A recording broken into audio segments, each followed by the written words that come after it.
breeze up here, mate, which is nice, don't get me wrong, because it's flipping hot down there on the ground. I don't know how high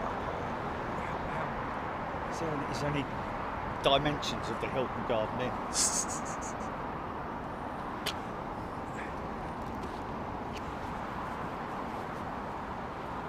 Hey folks, how you doing? Well, there we are. The MWS, the midweek show, we started calling it. Saves me typing it out. Yeah, how you doing? You all right? Wednesday, and this time next week, around about this time, we'll be about 20 minutes away from going live in Anchorage. Morning time in Anchorage, very early morning. Yeah, Chili's just gone bloody hell. Yeah, it's like that. But yeah, so London Heathrow, this is where we are, at the Hilton Garden Inn. You can see it bottom right hand side of your screen. Room 7th floor is where you want to stay if you're staying here. I mean, you can stay around the corner there, get a great shot and look over the other side of the maintenance sheds at Heathrow, and also across that side to Bournemouth. But if you go right up here at the corner here, don't think there is a corner view room. But anyway, so we had the option today of going to a number of different positions, obviously 3 actually, and we chose this one because the long entry point on Sierra is still closed off for works. They're having resurfacing done down there.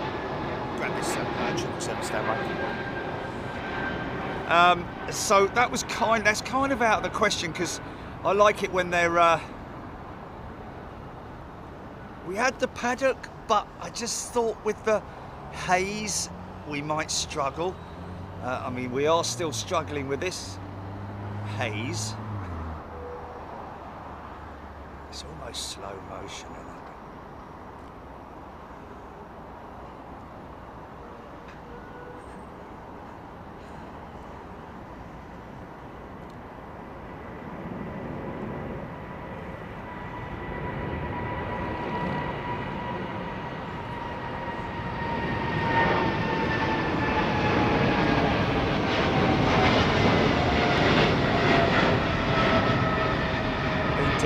Has it? Been doing laps, has it?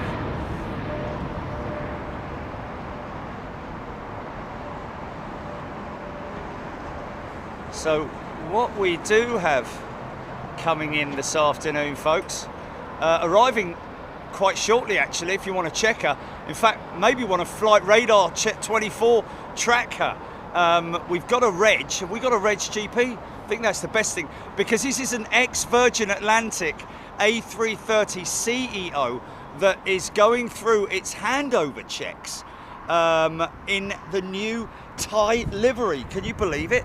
And you're wondering why. I can hear you all asking, why have they got such an old aeroplane being painted in new livery, ex-Virgin? Well, that's because they can't get any new ones at the moment, I'm guessing.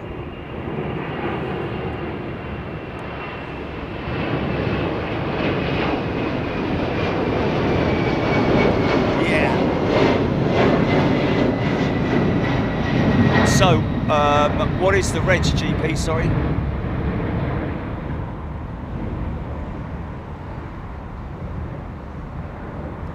Golf Victor November Yankee Charlie is what you want to type into the top search bar of your Flight Radar 24 app, and there you will see her. But she will probably be, I'd imagine, still in the Virgin livery, isn't it, Julie? Surely it's not in the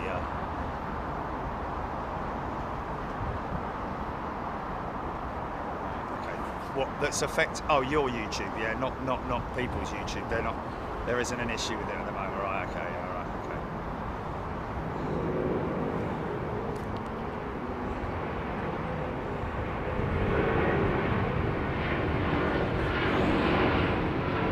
Yes, I know she is. I'm saying on Flight Radar 24. Okay. Okay, so this is quite a rare thing that we're looking at here, folks. An aircraft that's going to be in in another airline's livery, but still with her Virgin image on Flight Radar 24. I mean, it's not that rare. It happens quite a lot, actually. But great thing is that we'll get a shot of her from here. And but yes, can I just say a big shout out to Anne. Anne Doig is a returning member. Welcome back, Anne.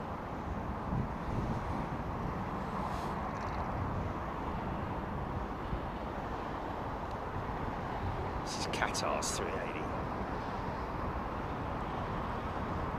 Heaving that big 35 tons of undercarriage up.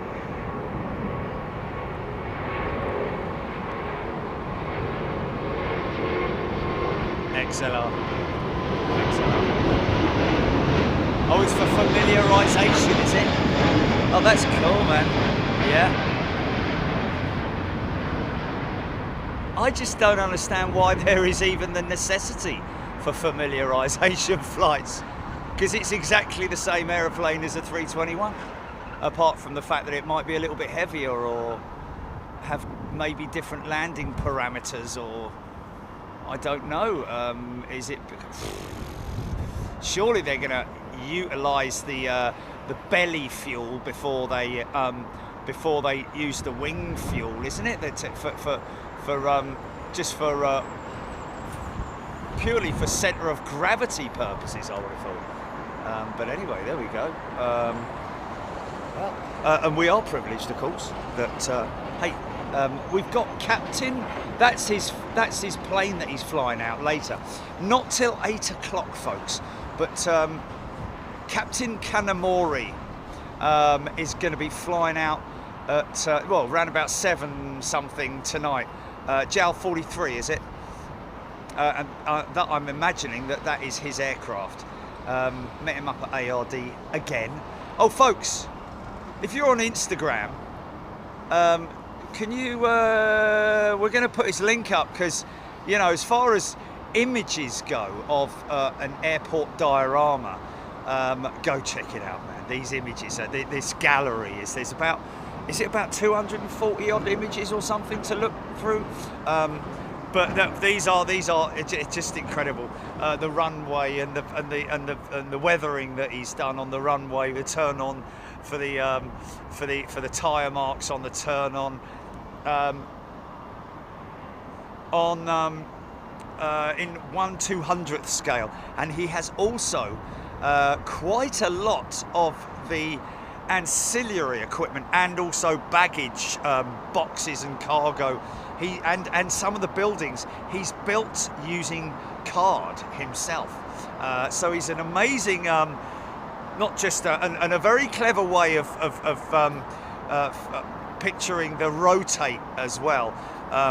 You'll see it all on there. Peter Graham, Jerry, she is over Portland descending. Portland, UK, is that? Didn't know we had a Portland. Do we have a Portland in the UK? Maybe something else, yeah. Aaron Thomas, there's a 787 from Glasgow to Cancun, but he's going south of the UK, not west. Vince J. Pauley, you talk about aviation dreams. I had a 747 with the tail lit up with the mystery van and Jerry. Wow, okay, is that a dream? That's a pretty cool dream. I had more aviation dreams last night.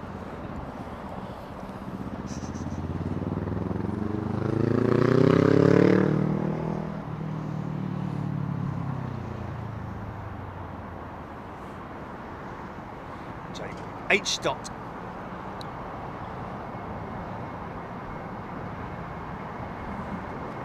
Okay. Oh, look, it's getting a wash. Oh yeah, just under the belly there, mate. Just under the belly. Oh yeah, that's nice. A little bit. Oh. There we go. Yeah, that's nice. Yeah, that's nice. Oh, just there. Just a little bit right, little bit. Yeah. There. Oh, don't stop, mate. Don't stop.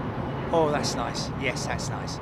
Oh, yeah. Oh, okay then. Yeah. Fair enough. Oh, yes. You got a nice clean underbelly, ain't he? Yes, you have. You nice clean aeroplane. Washing machine. Anyway. Oh, it was a nightmare. Okay, Will Tyler. Portland Bill in Dorset. There you go. Jimmy G61, afternoon, Big Jet TV. Fallon, remember, looking forward to this as I have the afternoon off. There we go. Well, we are overlooking the southern runway at Heathrow, folks. If you're not familiar with old London Heathrow, it's a big footprint here. It's a massive footprint, stretching all the way from over there with Terminal 4. What you see there is the cargo terminal, pretty empty at the moment. We don't have a tremendous amount of cargo per se. Most of the cargo that's handled at Heathrow, and believe me, is quite interesting and impressive when you see the cargo numbers at Heathrow.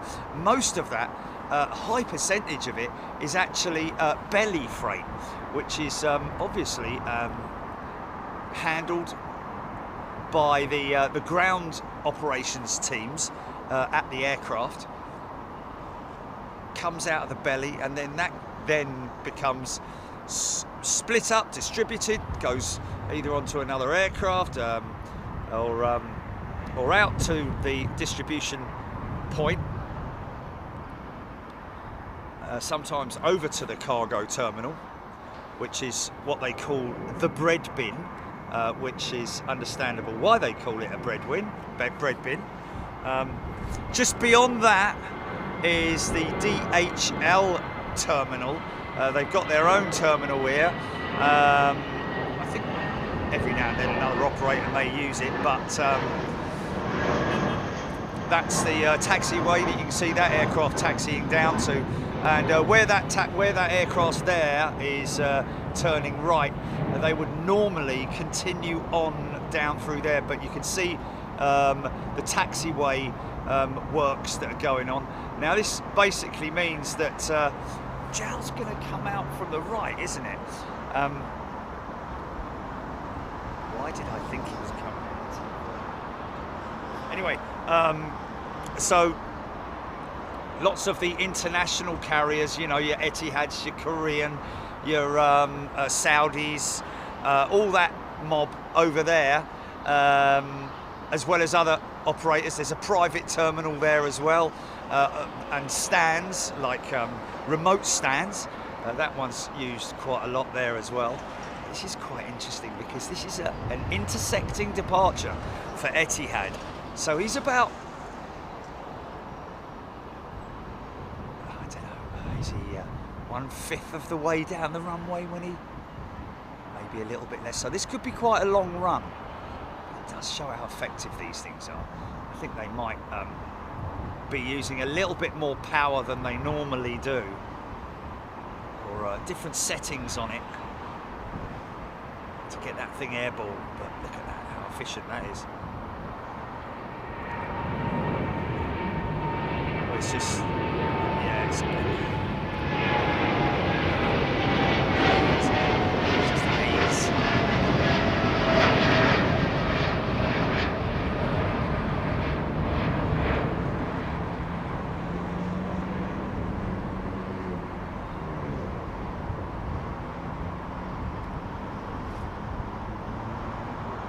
See the high speed flaperons levelling out there on the wing. Wow, that's so cool. So yeah, I mean the only thing I can put the reason why Thai Airways are leasing this A330 CEO, and remember, they're not leasing it from Virgin, they're leasing it from the lease company that Virgin leased it from. But just to speed things up, they've had it painted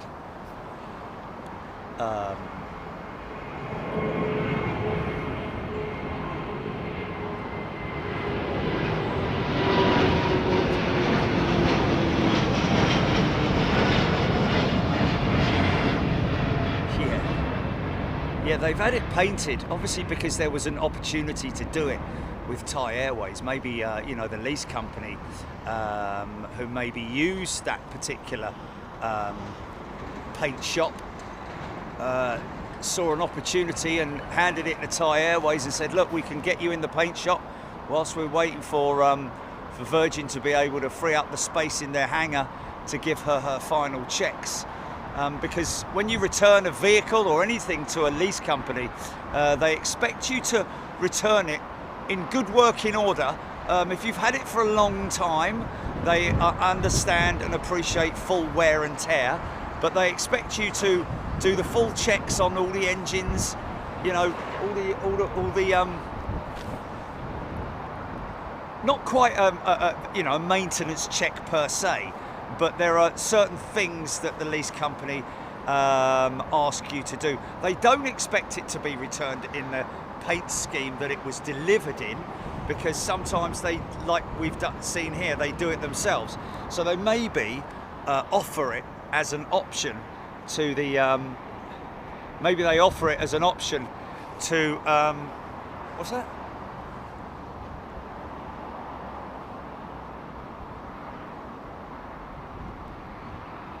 Oh, there we go. Both aircraft that are going to Thai Airways, owned by CBD Aviation. Well, the thing is that, look them up, Julie.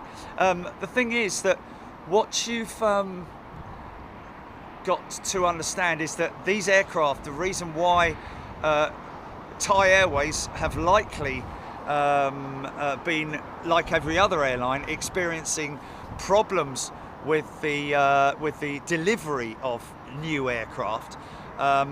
Now, what they're going to replace in terms of new aircraft, because let's face it, you know, 5 to 7 years it takes for an aircraft from order to delivery.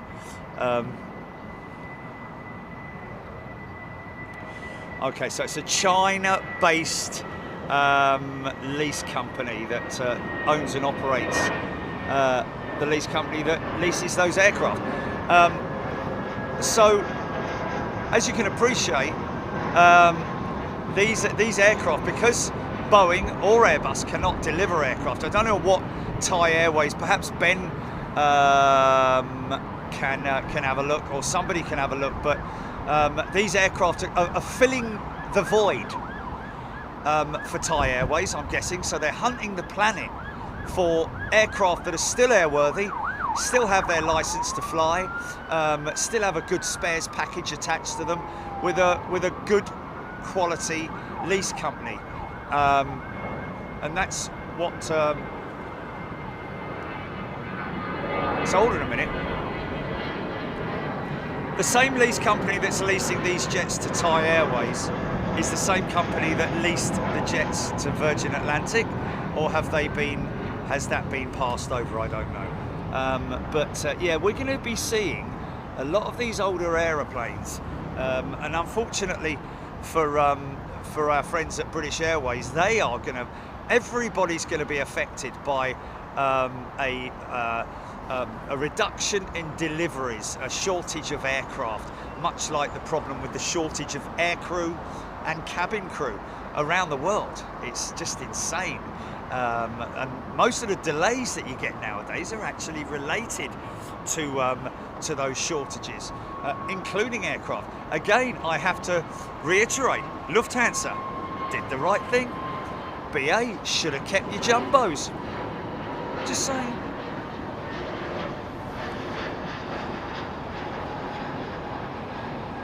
Dimitri, we cannot see the BA 350. She's literally around the corner, out of sight, being fixed. Interesting discussion about that fix. This is a 767-400 with Delta, another jet that's probably going to outlive its expected operational window with Delta Airlines, I'd imagine.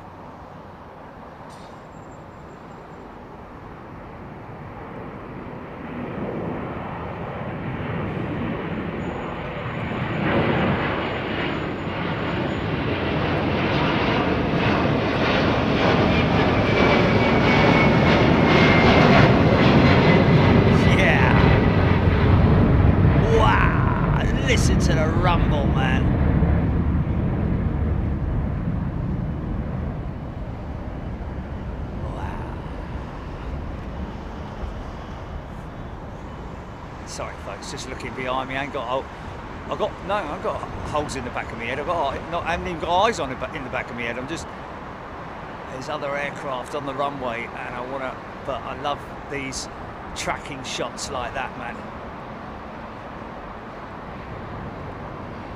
And of course, the thing is that when you have an old aeroplane, much like when you have an old car or a whatever vehicle, the older they get, the more maintenance they require. It's like any of us, isn't it? The older we get, the more often we have to go to the doctors. Mind you, I don't go to the doctors. Been here for over 11 years and never been to the doctors once. Don't even know where they are.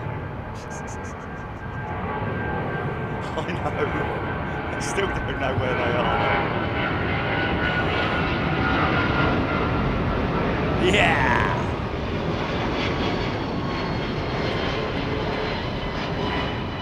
Keep me tracked on that 330.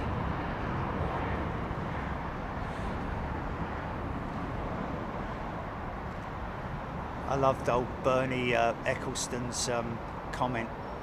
Hey Bernie, how you doing? How you feeling? Well? Yeah, I'm well, or at least I think I am. I don't generally ask anymore, just in case there's something wrong. Oh, fantastic. Is that display jet, Jelly?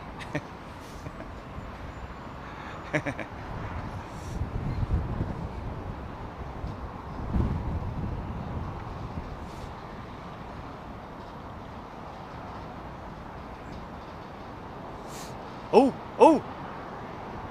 Oh, look at that coming in the background. Look. Haven't seen her for a long time, have we, eh? Catch her going out later.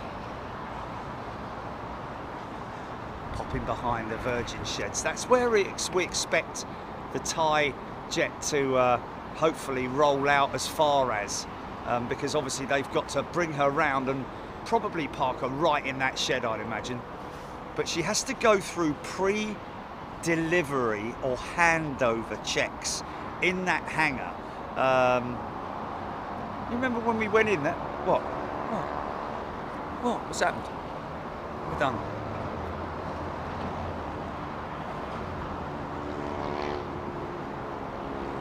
It's not okay. All right. Okay.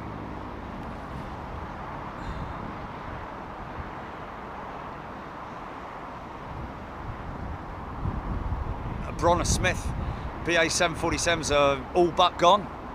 I think there's two sitting at Terrell, isn't there, with their engine covers and all that on, but probably waiting to be either sold on. But I think Boeing have literally washed their hands of their 747s. I think it was a bit of a hasty move, to be perfectly honest with you. Just look at the history and what Lufthansa have done.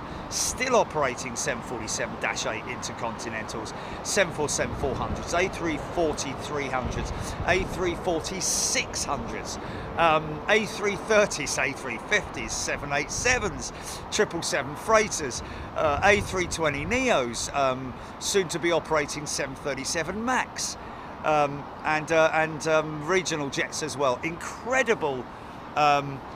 You know, the way they've handled it is the right thing to do in terms of like holding on to your aeroplanes before, you know, just in case there's a rapid resurgence of the aviation industry, which is exactly what happened, and nobody expected it.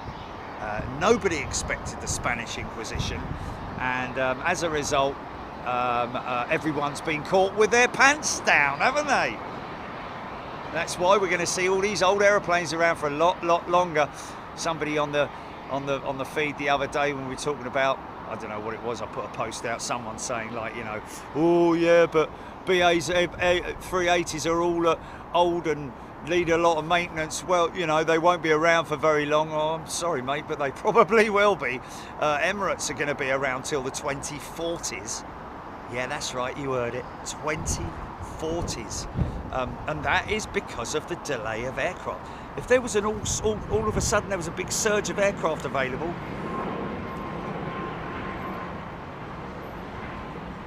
and to be honest with you,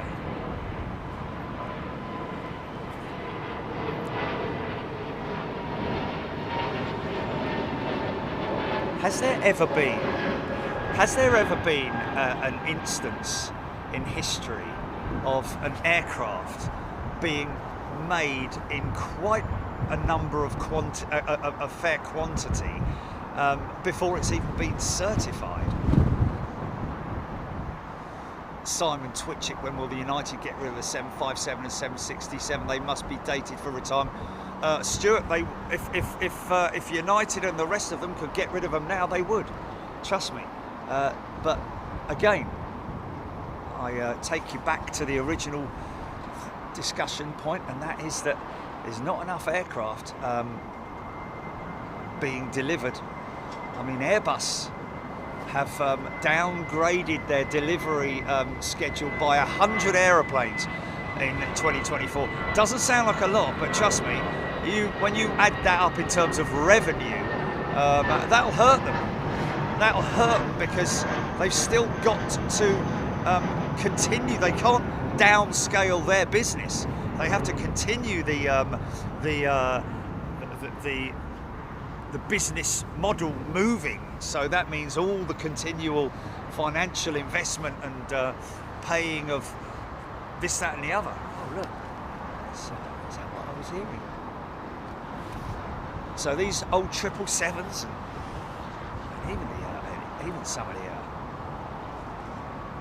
even some of the early 787s are becoming quite dated now. But the one thing that Virgin are quite proudly going to be able to say, even though it's tiny in comparison to British Airways, let's be honest, but I believe that they will be able to have the title of, would it be Britain's youngest fleet in terms of long haul? Mind you, there's only two in there. Ben Brown, 777-2s will begin retirement once the 777X comes. Yeah, well, I mean, already, you know, behind the scenes, 777s are being moved on as other aircraft, because not everyone's going to be replacing the 777-200s with the 777-9. The 350 is an aircraft that, or 787 even, are going to be replacements for the 777s, the 777-200s. It really does all come down to the operator and you know, how they've been sold it.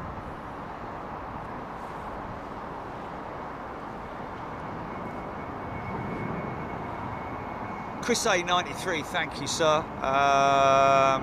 He's a long-time subscriber, become a member. Good to see you, mate. Thank you so much, Chris. Get involved, people. Don't just come in, say hello, and then never hear from you again. Please, I mean, you don't have to, of course, but don't be shy. Come in, say hello, and get involved in the chat if you've got any information. We don't care about copy and pasting, obviously not on a massive scale, but if you look on Google and find something, then by all means, you know, put something in there. But it's always good and helpful when you quote your source. We're not talking about HP or tomato or mustard or anything like that, but the source of the news that you heard. This is a long one. Nice. Where's that? Thai jet, GP. Yeah, I know.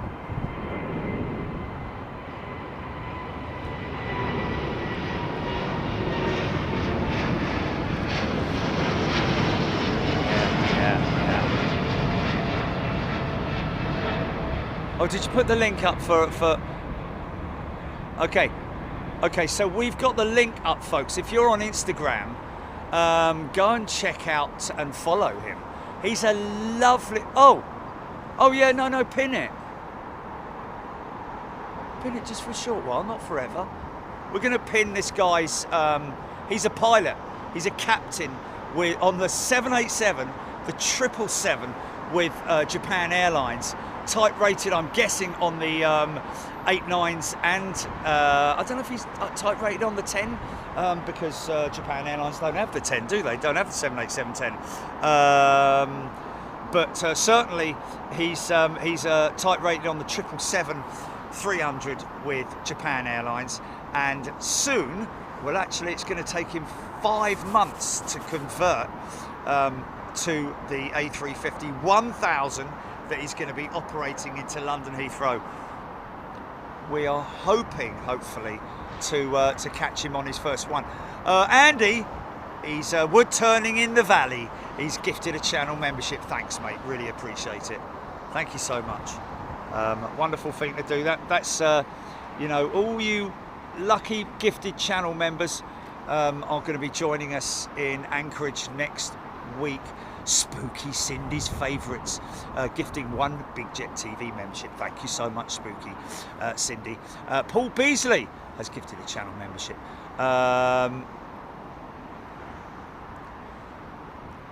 Joanna B, Beverly George, Ayan Sheikh, thank you, Paul. Thank you, everybody. So we've got, is this her hair?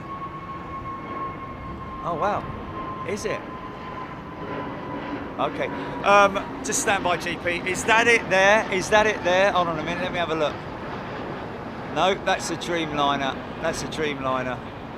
So it must be her there then. Okay, this is a Thai 330 ex-Virgin Atlantic jet, folks. Let's get people around the world going, what's this all about? What are we seeing? Why are we following a Virgin Atlantic A330 CEO? That's a bit random, isn't it? Let's get people around the world wondering what the hell's going on. Tell you what, I'm just going to quickly move this over here like that. Wait a minute, be patient, be patient. Okay, there we go. Stand by, just going to level my head.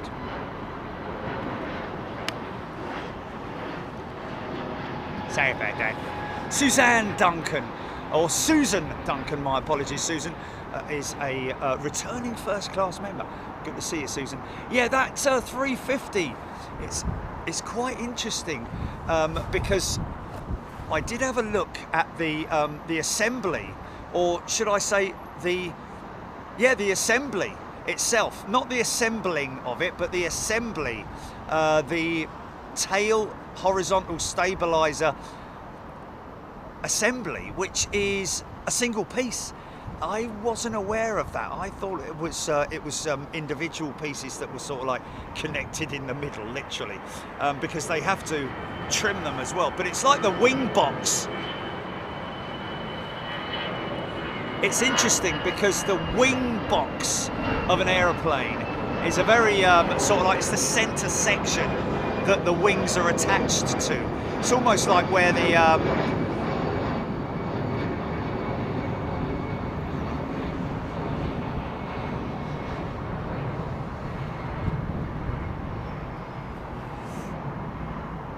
the wing spar is something that runs right the way through, but it is the main connection, should I say, and the but the rear horizontal stabilizer, obviously the rear, but the horizontal stabilizer assembly is a single piece unit as well. Now, in order to get that into the aircraft, the only way I can see that happening is almost like a wedge slotting it in from behind. So they have to disconnect the APU, take that whole piece out, and are we going to get her to number 1 before she touches down? Come on, folks. This is going to look great, man.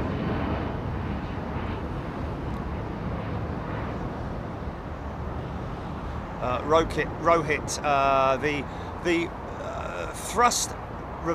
thrust links. It's not the thrust reverser links. I think it's the thrust links, which is a huge, great big, almost, you know, like a tie rod, not a tie rod, a strengthening bar that you would get in a across an engine, which basically mounts the engine to the wing. It's not linked to the thrust reversers, I don't think, as far as I'm aware. I think it is just a single piece of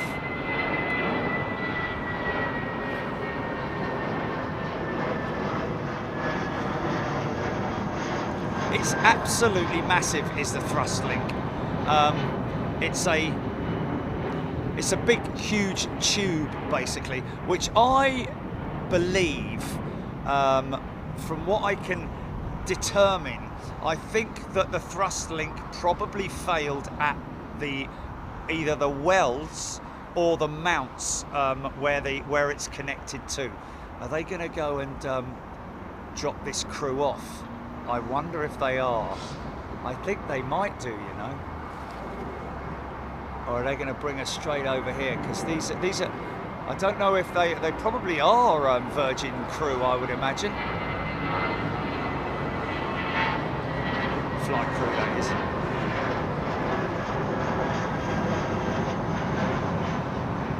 Yeah, we're not sponsored by anyone, folks. We're not sponsored by Flight Radar 24. We just have a good relationship with them, and we thought we asked them if it would be a cool idea to have their name on it, because we like them, we get on with them, they're good people, you know, and they have a fantastic product, yeah, and we use them all the time, and so do you lot.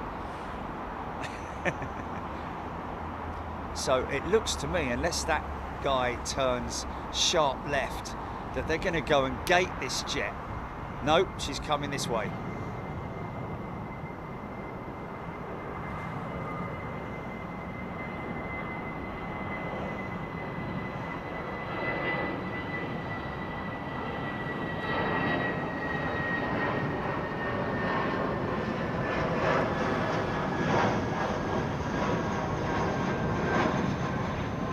Tony McCall must be Virgin operator, but it's still under Virgin registration. Not particularly, but at this stage you would imagine it to be the case, but that's not sort of written in stone, is it? You know, sometimes the registration document literally takes a little while to be changed, and until such time as the new registration has been assigned to the aircraft, they can't put it on. But it may be that Virgin have now washed their hands of it, so to speak. Come on, mate, turn up this way. It doesn't look like it does. I think they're going to go and gate her, you know, and then they're going to bring her up here. Which way she turns? She's going down there, isn't it? Oh, that's a bit of a shame. Well, I'm hopeful that all they got to do is take her down to the gate, get the pilots off. I personally, I think because they have to go through customs and all that, they still have to go through the usual checks. Oh, hold on a minute. Are they parking her on that remote? Are they parking her on that remote, maybe? I think they might be. Hold on a minute. Let's have a little look, see where she's going. No, she's turning. No, that's not her. No, that's not her either. Yeah, there it is. Yeah, she's going into the cul-de-sac. So they're going to go and get the crew off of her, and then probably tow her up to the shed here, which will look pretty cool. So we'll get a good look at her.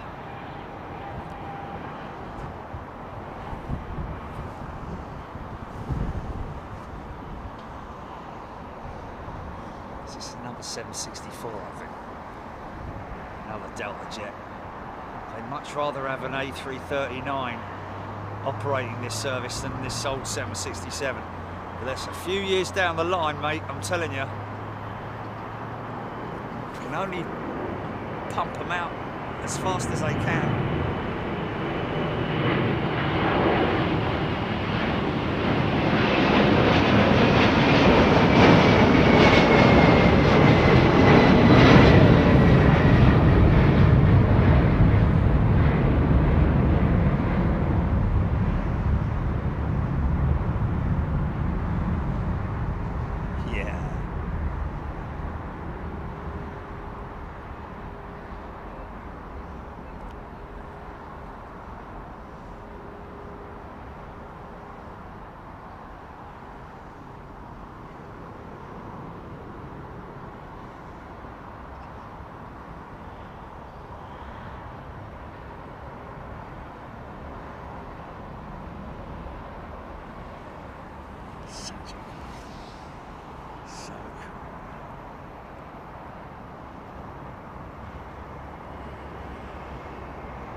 Super stretch 10 in it. The X. No, it's a 9 in it. Sorry, it's a 9. Where's that a 10? Wow! Really? Oh.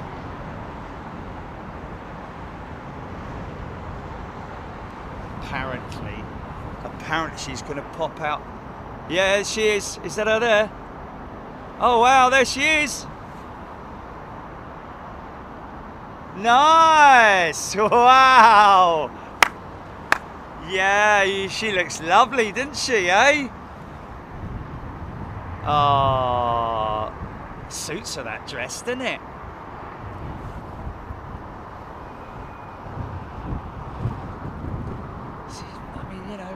The only thing is that the seating inside that aeroplane, I mean, it is kind of brown and sometimes. Yeah, the A380 is the same length as the wingspan, isn't it? I think. Something like that. That for a wingspan.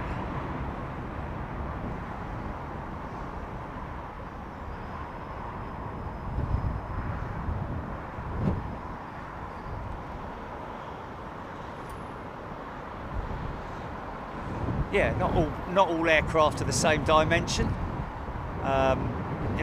This particular one that you're looking at here has an 8, 9 and 10 option. So obviously the 10 being the longest, the 8 being the shortest.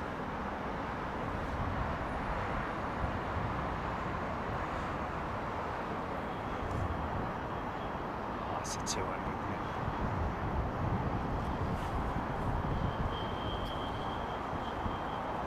Joe W, Air Canada 777 with the funky livery lining up.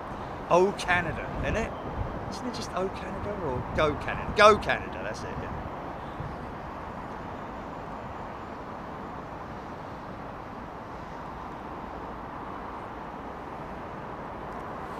Yeah, go check out Mr. Kanamori, folks. Is that the name of his channel, Diriyah? What's the name of the channel? Kanamori International.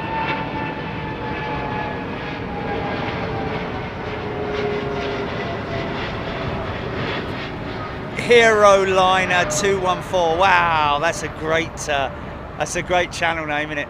Hero Liner 214 on Instagram. Amazing photography, man. Yeah, incredible photography.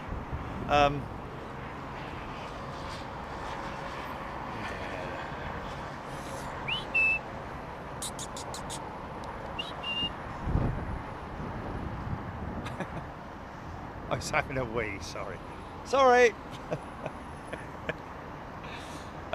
Yeah. So yeah, incredible a diorama that guy's got. Although I have to say, when Jilly pulled out the picture of Staines International, and in all her glory, he was like, "Ooh, I like that." He goes, 1-200 or 1400? I'm like, a bit of each, to be honest, because the ones at the front are big and the ones at the back are small, so as to give it that sort of like feeling of size and scale.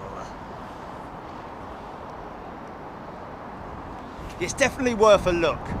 And he does regularly, he was in ARD today, he's going to be flying the 777 back to Narita, folks, so that's gonna be our closeout at around about, well, it's supposed to be going out at 7:30, but you know how it goes. If it's due out at 7:30, it probably won't leave the ground much before 8 p.m, which time it will be dark and blah blah.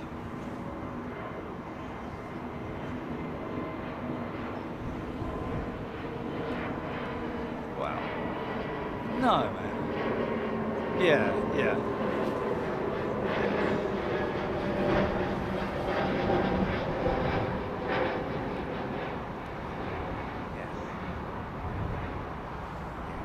We obviously, when we make changes, We always do it with panache and, you know, the viewer in mind. And rather than having ticker tape running along the bottom with people like scrollers and bing bongs going on, we just got one extra thing on there.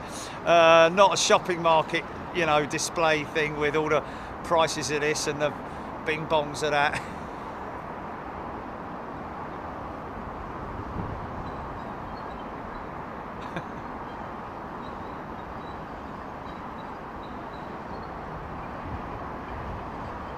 What?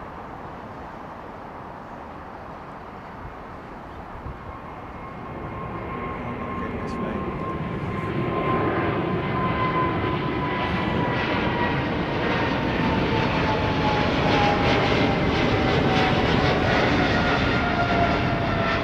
That's your Go Canada jet.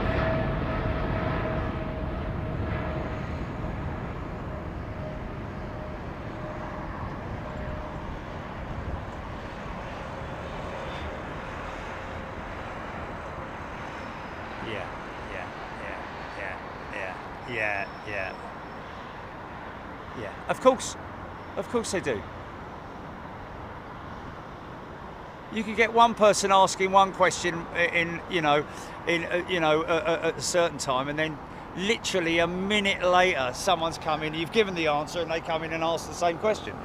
It's just one of those. It's all part and parcel of the whole deal, isn't it? Of what we do, because it's live.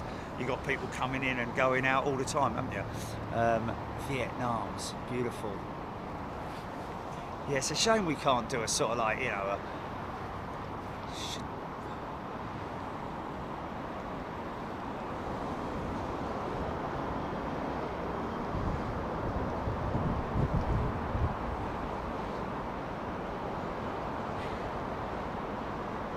Deborah Davies.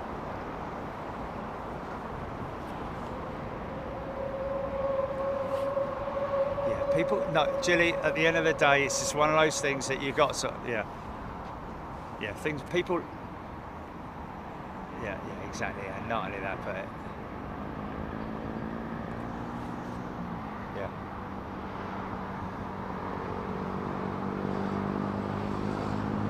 John Grinham, great to see Thai 330 at Heathrow. Yeah, that will then be ferried by Thai pilots, I would imagine.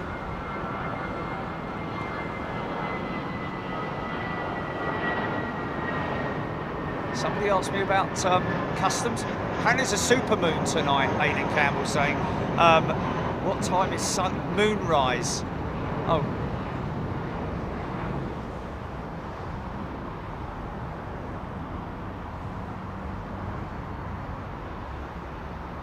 Suffer 6-3.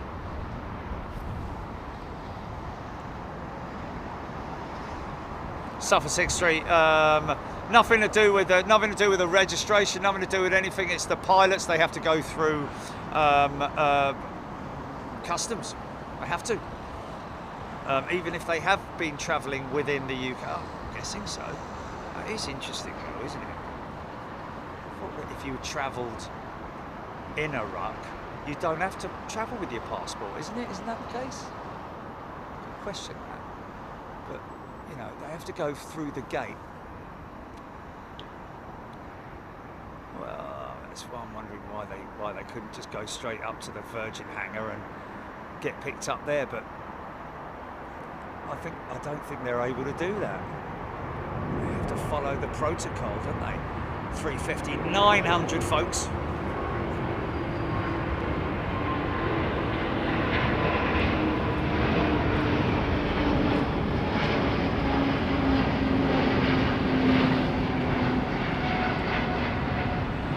By the way, I'm reading it. Well, then in that case, I don't understand it. Because I would imagine that it would be far easier logistically for them to take the jet. Because it's got to go into the hangar, hasn't it? Wharf 2000 has gifted a channel membership. Thank you, Wharf 2000. Yeah, she's got to go into the hangar. She's only coming back from the paint shop. Oh, is it? Oh. Thanks, Wolf.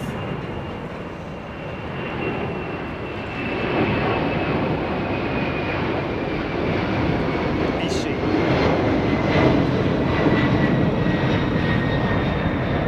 Lovely old 767. Yeah, the Air Canada did just take off. She's gone along and all.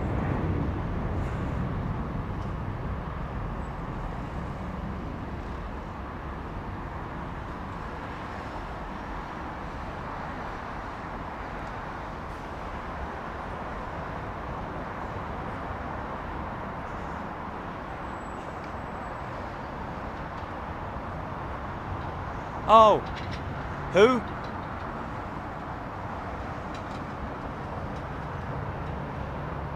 Sam Brown's gifted 5 memberships. Sorry, Sam, missed that.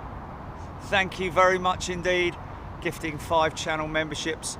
And Vince J. Powley has gifted a channel membership as well. Thanks, guys. Going to be giving some very lucky people the option, the opportunity. And this is, I have to, I've sort of like brought it into my pitch now that we need to, there's a lot of people out there who support the channel but don't realise what the benefits are of the channel in terms of your perks. So we travel to Europe once a month and we travel to the USA once a month. And every time we go overseas, it's for our members, it's for our channel members. When we do a European show, all the members come along with us. When we do the transatlantic or intercontinental shows, it's the it's first class and super class members that come with us, but the premium members still get the chance to watch it a week after. And then we also put a promo out, well, not a promo, but a highlights reel as well, which is what we've started doing now. Alistair is a returning member. Welcome back, Alistair. So yeah, get involved, folks. If you're a new member, if you're supporting this channel, then you know,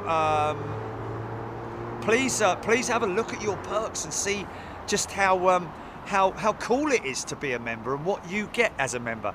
And I'm going to crack open this bar of Yorkie Duo right now. So excuse me.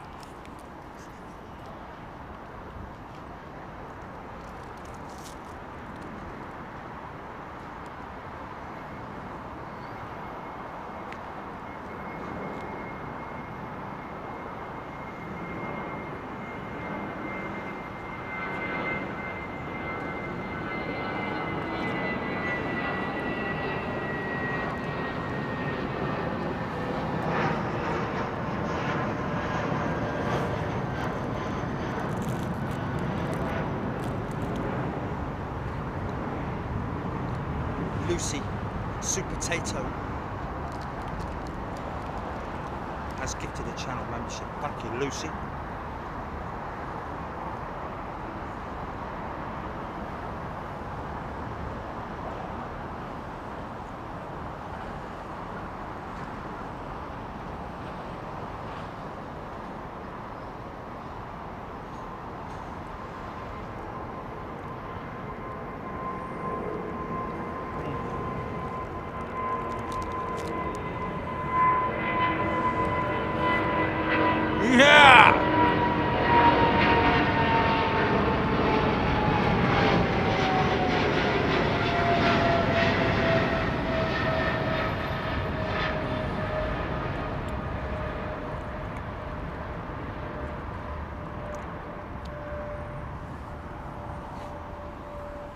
Sweets.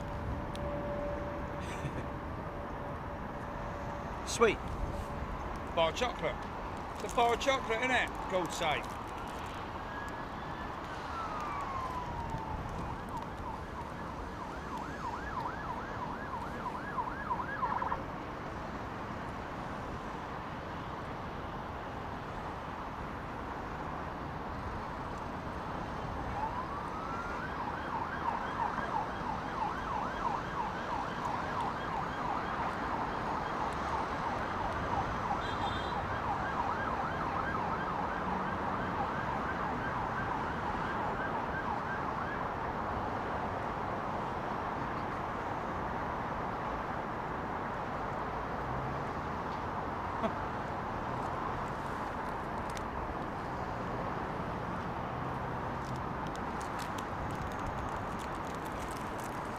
All gone.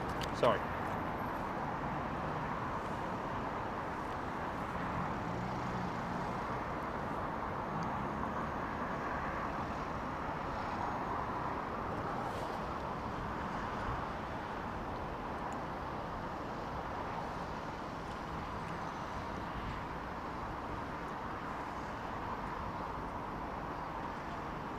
Folks, we'll finish when we finish.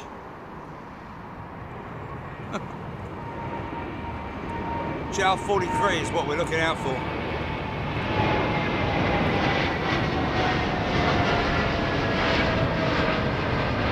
Who's that? Beautiful. Never heard of them. And that's a personal question, mate. Yeah. You're only asking questions like that, man. You want to ask questions about planes and things, man. Yeah.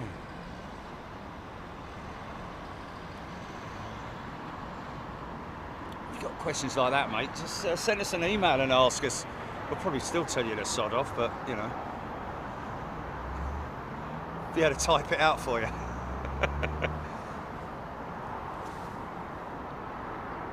Victoria. Victoria is a brand new member. Welcome, Victoria, to first class. Yeah, have a look at this.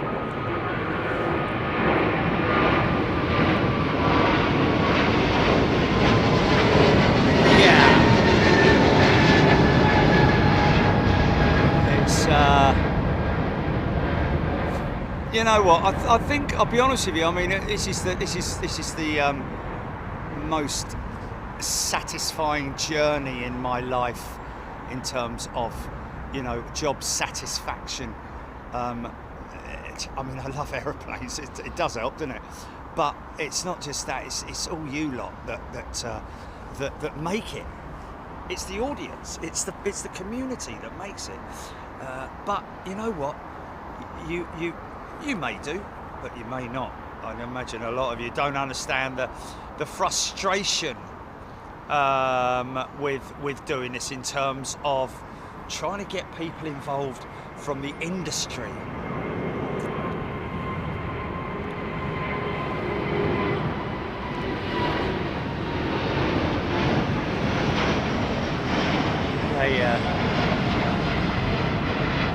Thank you, Victoria.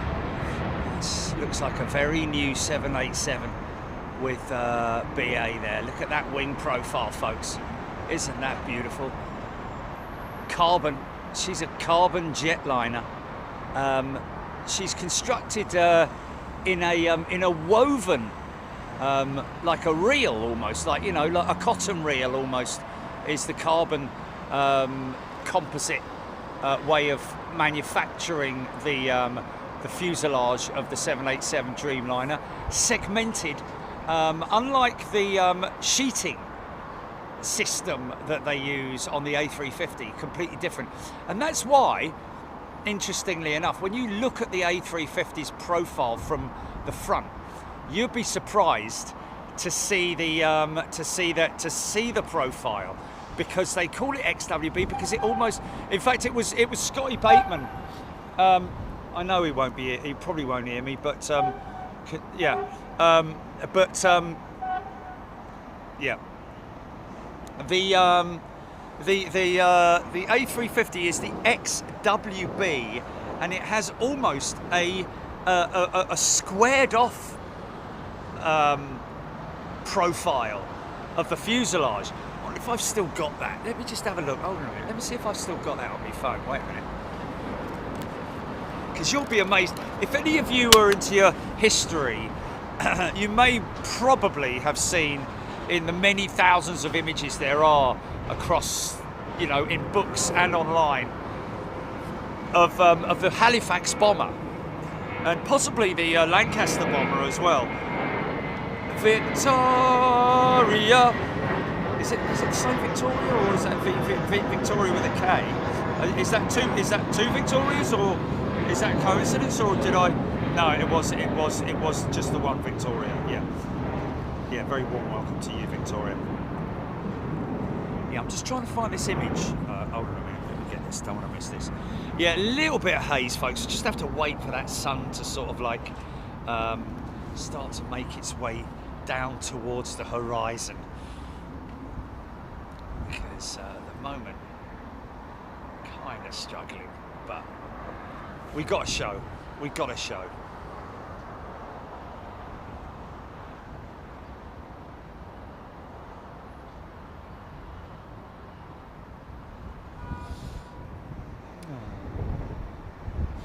Oh.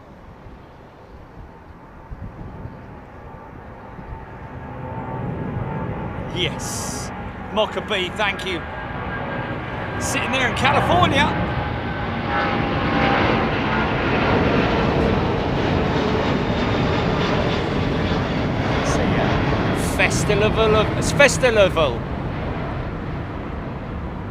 Festival of creativity, proper workhorse of the skies, that 777, man.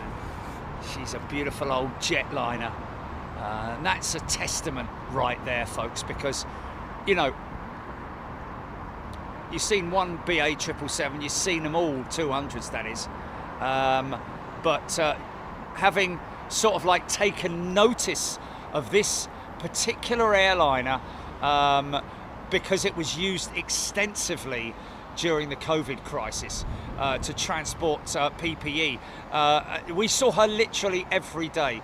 So in terms of her mileage, she's got some proper miles on her, and not so much miles, but airframe hours, and the engines have probably been swapped out, you know, 4 or 5 times during her lifetime, that was quite something interesting, wasn't it? A while ago, somebody mentioned a factoid, which was is that horse a little bit fat, or is that just my? No, just wondering what the LE's doing. Yeah, mate. Okay, what's going to happen here?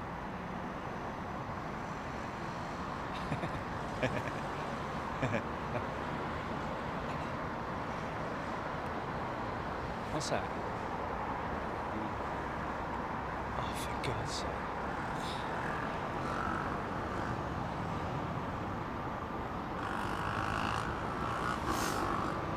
With what?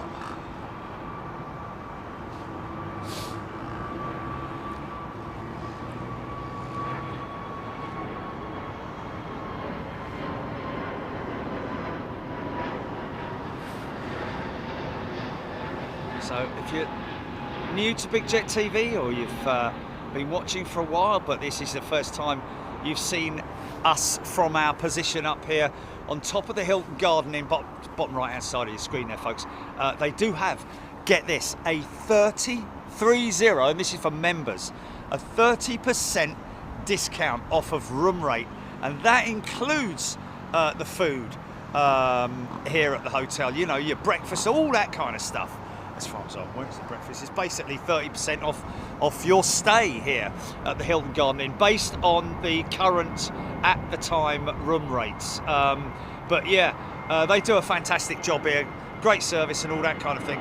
But this over here, we are on the sort of like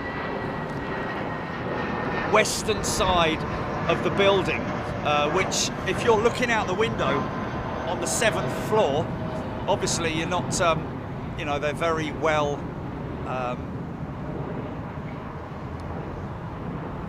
let's just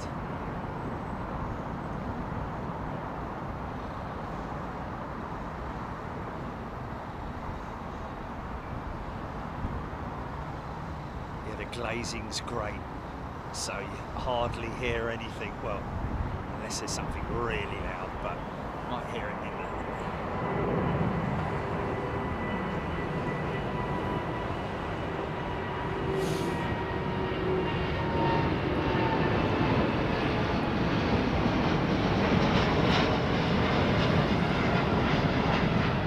Hotel like this in a location like this needs very good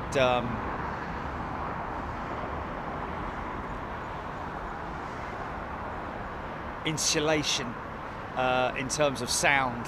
That's why the glazing is as it is here at the hotel, but these are the sort of views looking down the runway and everything that you get. And of course, the great thing is that staying here, you are literally a few minutes, a few minutes walk to the paddock, which is the very famous. Well, sorry, it's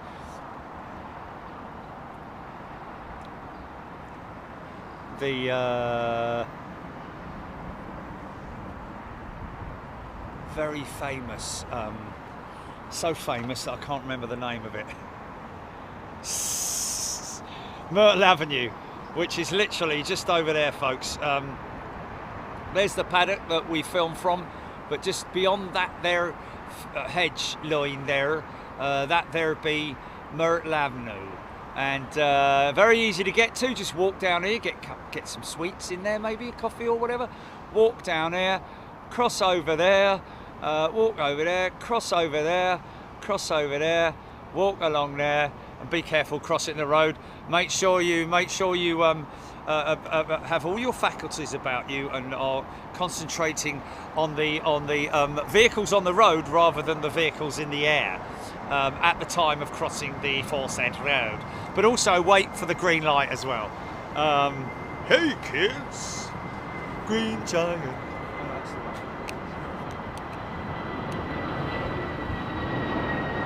The green cross code. The green cross code, that was it.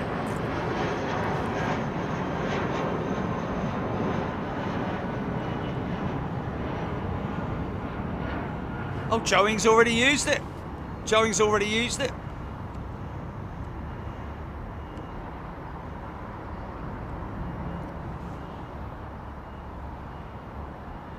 Huh? Oh, yeah, the other one down the other end. Yeah. Yeah. Yeah, the Hyatt sort of like fell out of popularity when we got better positions, really, in answer to your question, Joe. Fake grass it was, wasn't it?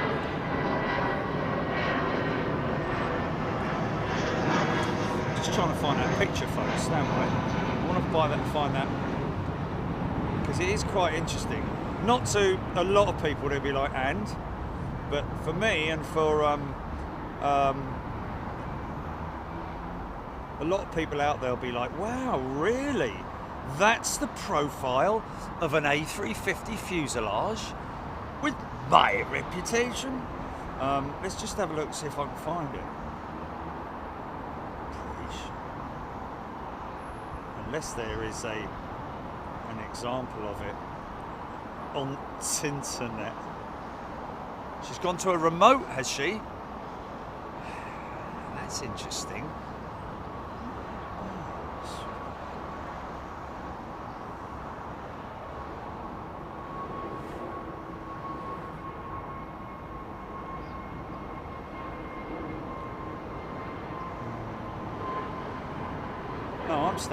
I'm just asking people to stand by. Just trying to see if I can find that image on my phone of the A350 fuselage profile. It's going to be interesting, isn't it? The old blimey, look at those pictures of the. It's funny when you're going through all your pictures, you're like, blimey, how long ago was that? There's me and Guy Martin.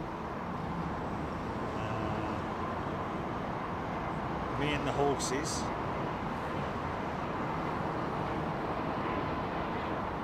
I'm determined to find it, folks, so hold on a minute. Profile picture of the A350 XWB, well, just the A350 fuselage. It's obviously not the, it's a cutaway, if you know what I mean. I don't know if it is here, is it? Trying to find it, stand by. Okay, I've got it, yeah.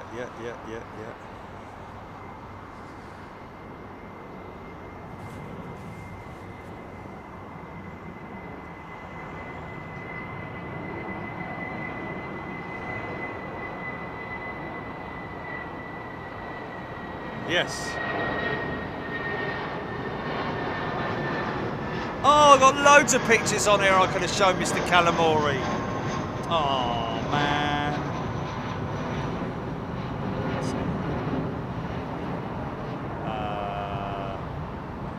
Hold on, folks.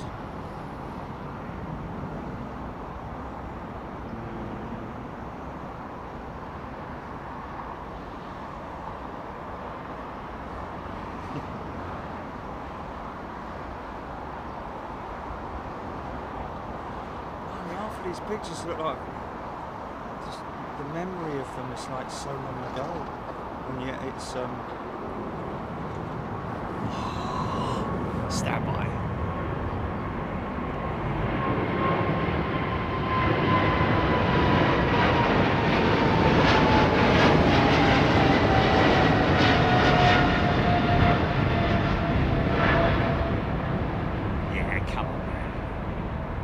That's a bit virtue signalling in it, you know.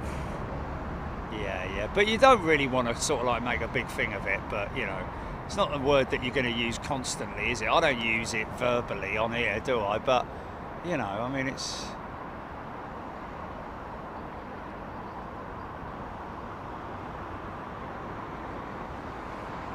what's that?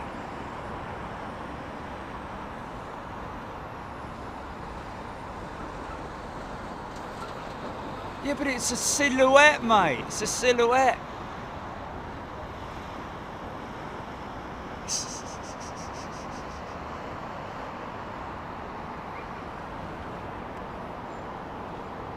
down anyway. Oh, yeah. It's a Saudi's jet. She's, wow.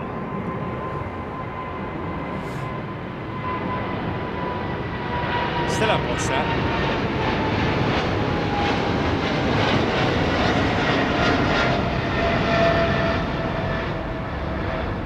Yeah.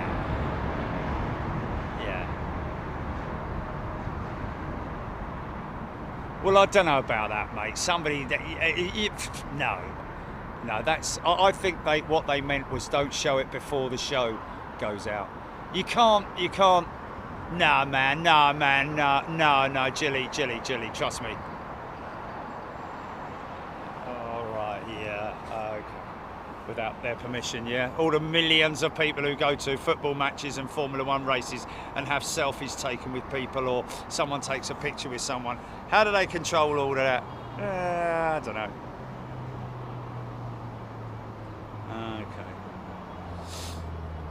Okay, all right then. Yeah, fair enough. All right.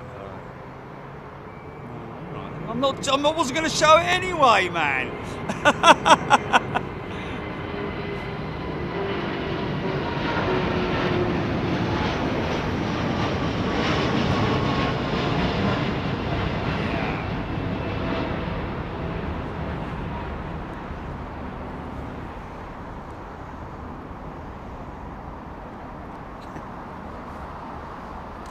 Ah, lordy. Lordy.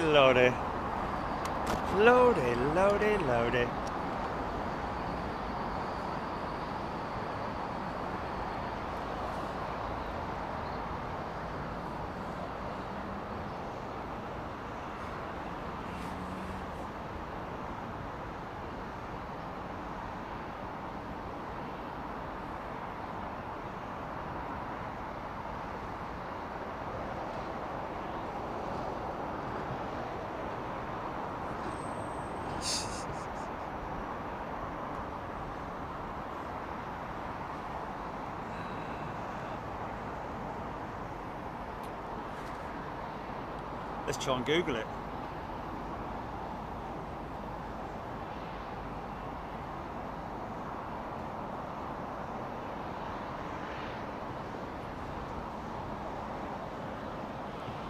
All right, man. All right, whatever. Look at that. Okay, I'm just trying to see if I can get a.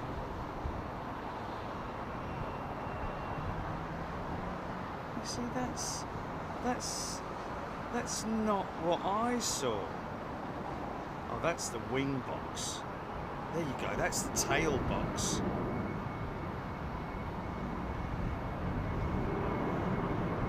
See, that's more rounded than I saw. Maybe it's a particular section of it, but it's a lot more rounded than...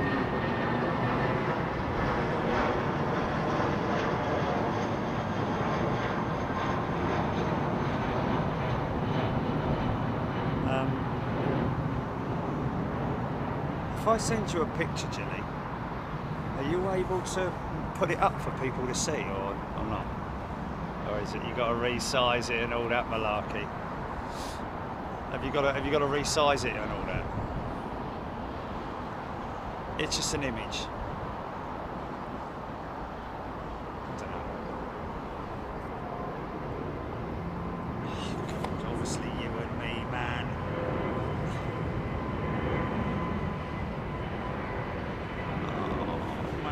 Understand it.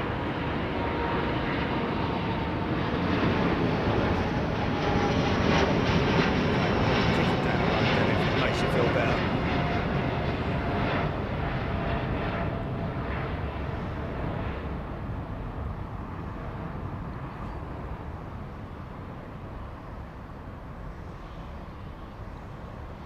The A350, two things that I wanted to show them. I'll find it another day rather than trying to trawl through my phone.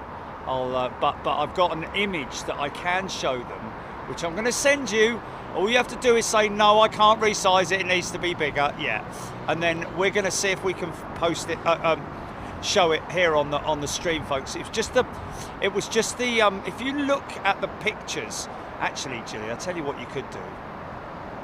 Get the picture of the A350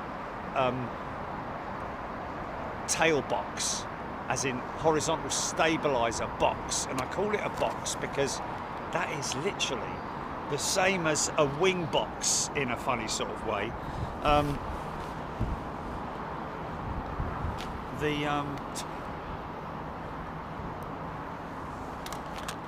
The one from Heathrow, the Beluga delivery the other day, GP, yeah? There was some images. Did you save any of them? The ones that were posted of the stabilizer box being lifted out of the front of the Beluga, where you can see the whole thing. Oh, because you said yeah. Have we got any of those emails to hand?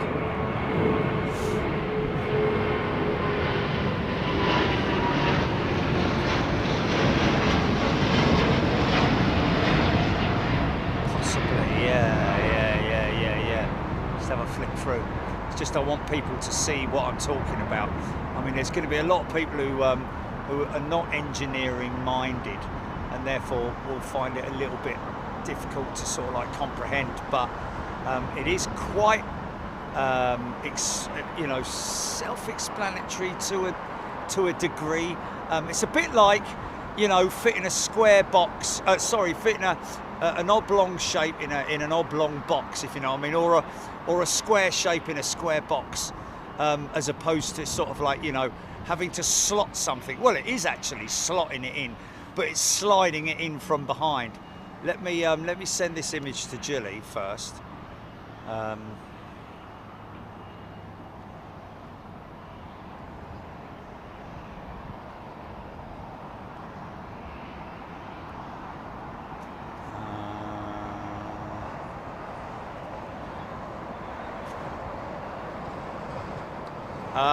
No, there was another picture that was slightly higher up than that. Oh, really? Oh, okay. Push back. Clear to push and start.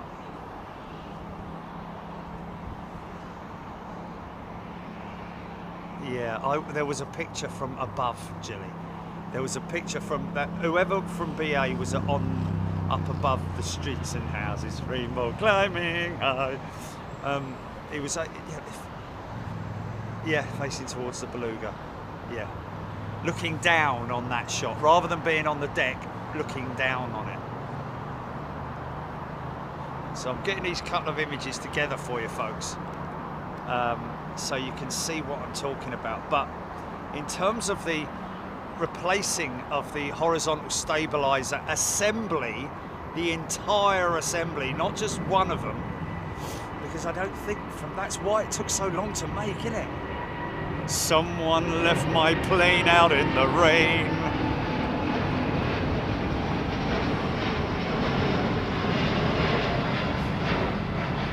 That's why BA had to go on the assembly line wait, or the manufacturer's waiting list, not the assembly line waiting list. So that just goes to show you, it was it June this year that those aircraft were damaged? I seem to recall. I think it was June, something like that. Foggy Flyer's a returning member. Welcome back, Foggy Flyer. Anybody I've missed on the gifting stuff, sorry.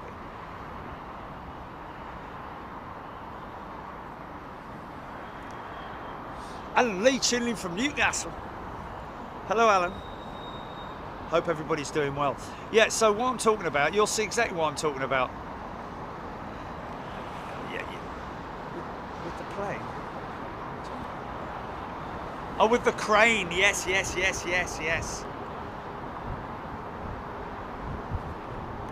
Because from what I can see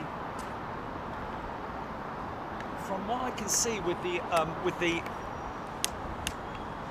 connection, the connecting of this particular component involves quite a lot of other structural stuff that needs to be removed in order to slide it in there, because obviously during the manufacturing or assembly process, when the horizontal stabilizer assembly is attached to the component, the tail component, which comes from a different, I think the horizontal stabilizer, the vertical stabilizer from Bremen.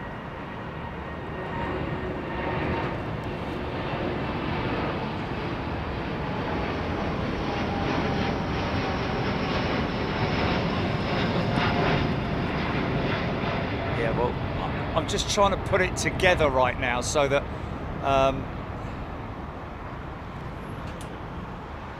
it's just a case of, like, the attachment is a bit like a peg.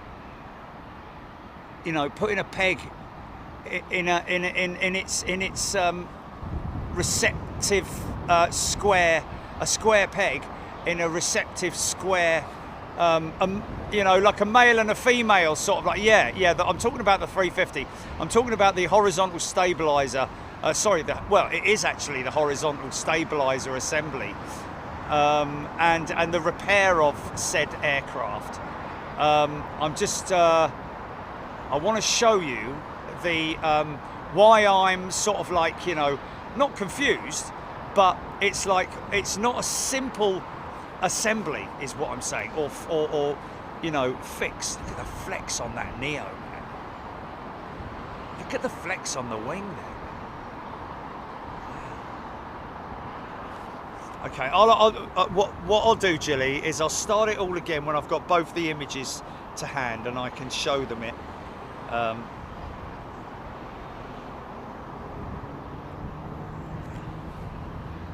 sent you an image, yeah? I sent you an image. Yeah, right. Yeah, that's right, yeah. Is that usable? Oh, is it? Is it? Okay.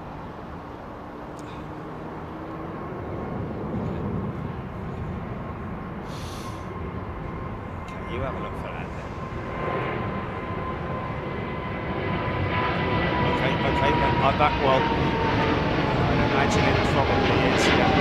Yes. And you can see the horizontal stabilizer, you can see the whole box itself, the whole assembly hanging off, yeah, okay, off the crane. Someone left my cake out in the rain. Put it in the rain for a start, mate.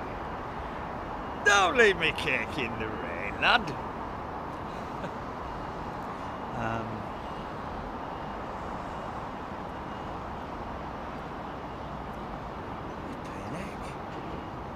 Oh my God.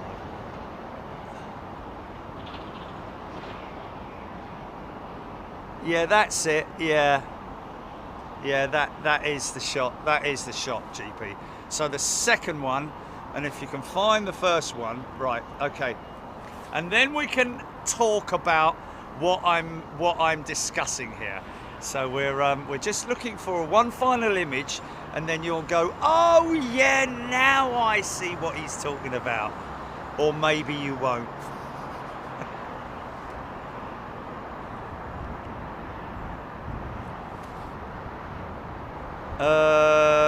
Omid, Iran Air have a 12-month period in which to make alternative arrangements. So they've been served their notice, Iran Air.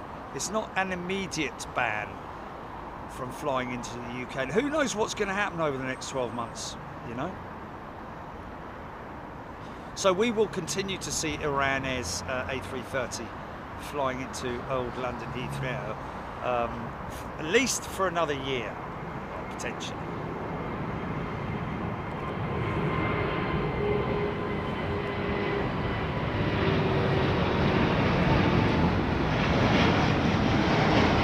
It's on its own.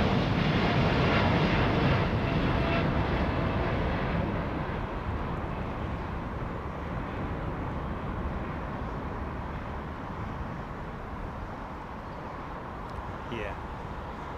Wait till I tell you to do it.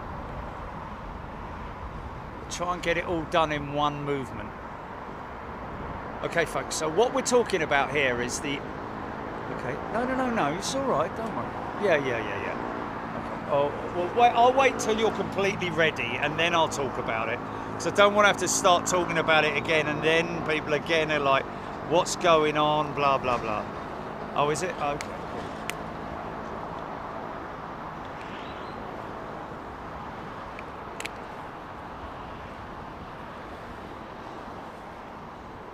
And I never have that recipe again.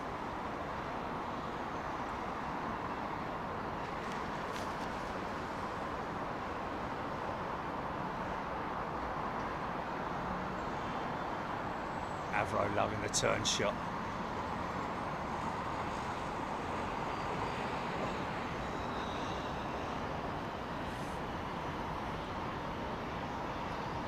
Oh, is it? Okay. Is there an alternative?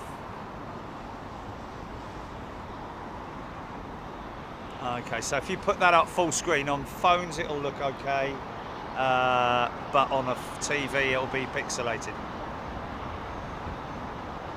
Oh, okay. Well, hold on a minute. Let me see if I can find another example. Wait a minute.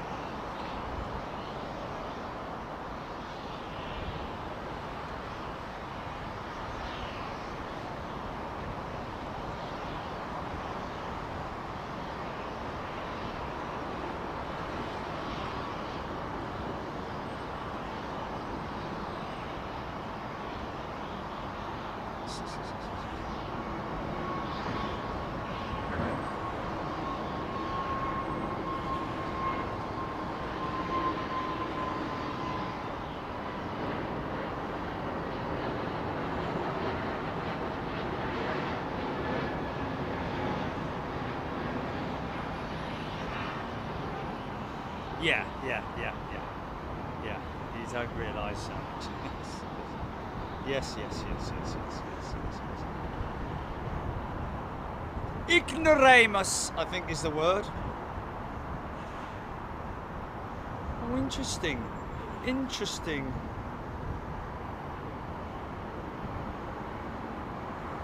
Airbus starts fabricating first.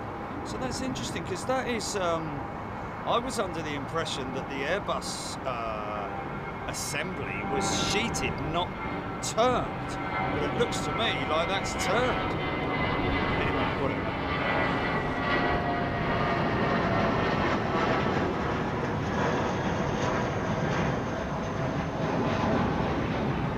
I think that's the one we're going to have to show, Jilly. I think that's the one we're going to have to show, unfortunately, because without doing a deep search and everybody getting annoyed with me for being quiet or whatever.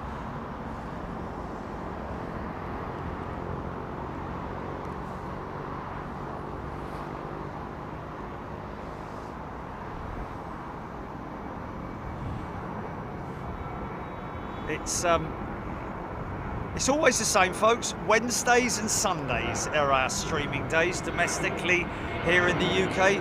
Wednesdays and Sundays. May want to put that in your diary or put it in the back of your mind so that you can lock it in. So if you're ever wondering whether we're going to be somewhere on a Friday or a Tuesday or a Monday or a Thursday, then before you ask the question, you can go, oh, hold on a minute. No, they only stream on Thursdays. Oh, sorry, Wednesdays and Sundays. Hey, who am I? What's going on?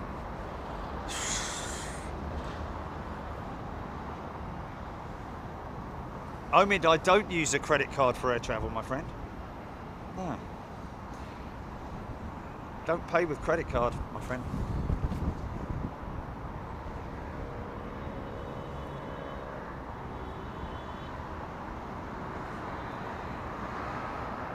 I haven't mentioned digital David today, and I haven't said Dave. Oh, okay. And stop calling me Shirley.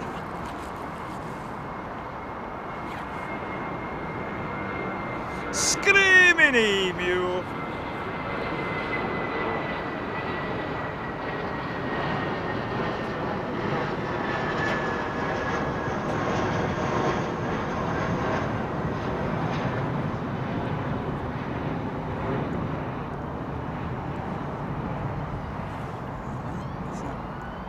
Is that Iberia? I'll tell you what.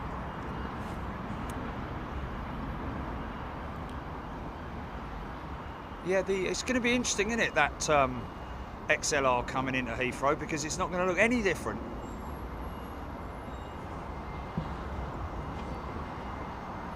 It's not going to look any different than a 321.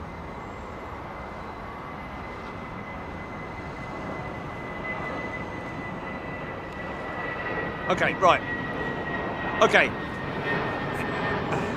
Really? Jay McHugh is a returning member. Welcome back, Jay. Okay, folks, so we're going to show you, I'm going to explain what we're showing to you. But basically, the horizontal stabilizer, and this is not, none of these are A350s down here, I'm just giving you an example. But basically, the horizontal tail plane is that piece there, obviously left and right, as you can see there. Now, in order to fit that particular assembly, the bit at the back there you can see, which is the housing for the auxiliary power unit, the APU, that is a completely, well, I say removable part. It's actually not built to be removable. Obviously, you can access the APU underneath it, but as a whole, that complete area there structurally is built once and not expected to be broken down at all. However, in order to get the horizontal stabilizer assembly into the aircraft, I'm going to show you quickly the picture of the horizontal stabilizer assembly being delivered here at Heathrow, which was manufactured by Airbus, or actually the people that manufacture it for Airbus. So on the screen you'll see the entire assembly being lifted out of the Beluga jet here at Heathrow. So as you can see there, it's one fixed component, because if it wasn't, then obviously they would have it in two sections and it would have been a lot easier to handle it. So as you can see there, the component itself, if you can imagine, okay, Jilly, go back, take that off screen. Okay, no, take it off screen. If you can imagine, folks, it's all locked in there.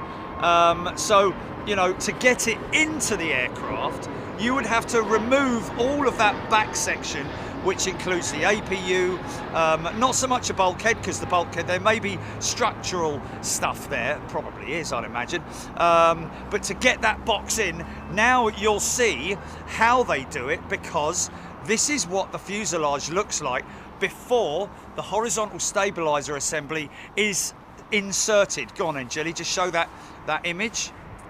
So that's what I'm talking about, the peg in the hole.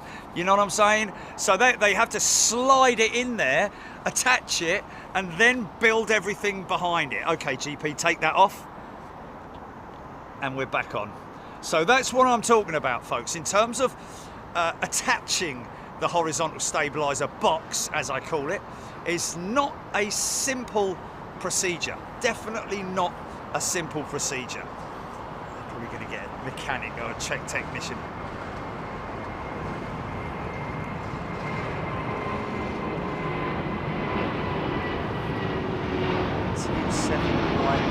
Okay. What do you mean, the one at the end of the runway? Yeah, well, we only go there when it suits us and when the operations are right, or when we, you know. Yeah, we were there about a week ago, 2 weeks ago, weren't we?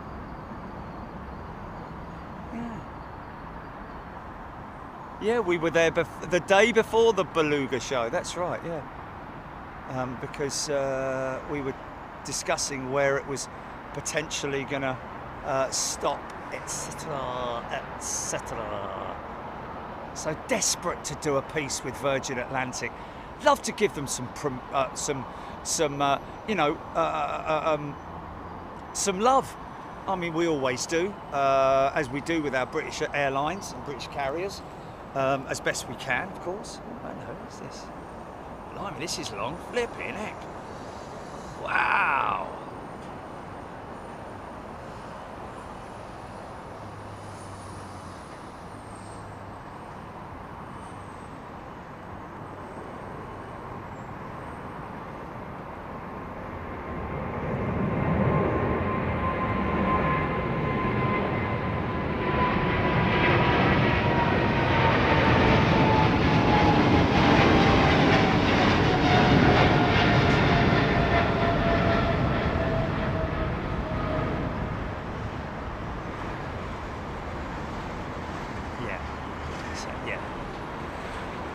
To be honest with you, I mean,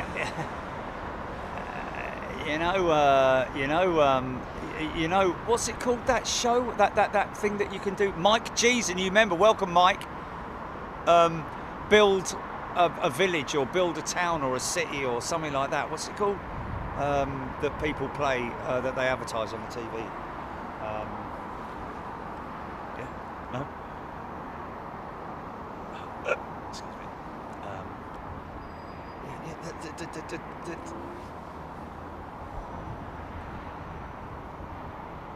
Yes, that kind of Sims kind of thing, yeah. Do they do anything like that about like building an aeroplane or anything like that? Because other than back in my day, Meccano was something that you could experiment with, wasn't it? I mean, I know Lego's a bit sort of like, I know they do things with Lego, but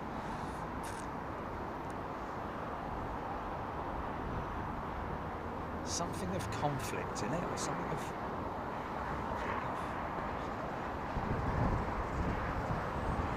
It's in the App Store, I know that. It's advertised from town to town.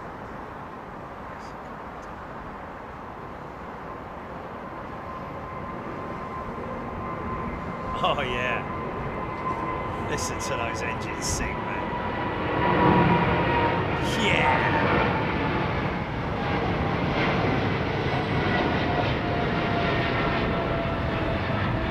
Airport Tycoon.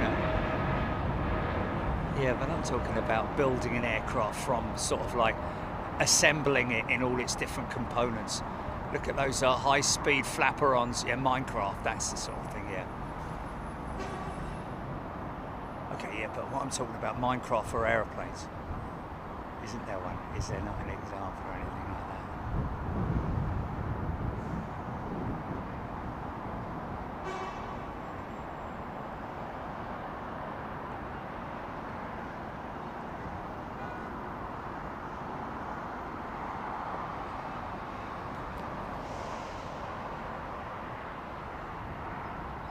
Nice. Pratt & Whitney PW4000s. Wow. This guy's a little bit either very high and tracking left quite quickly. It's a very odd track. Probably not, but.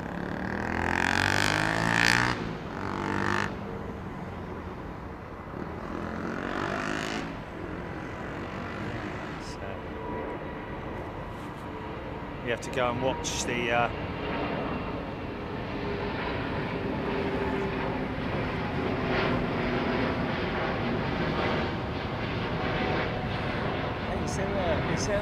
wow, she's high, man. Serving the drinks already, mate. Might even see the flaps start to retract at this rate. Normally about 60 seconds into flight, you know. As early as that, you can you get them winders. You can see them winding up now. Look at the flaps retracting, man. Look at that. Isn't that amazing, man?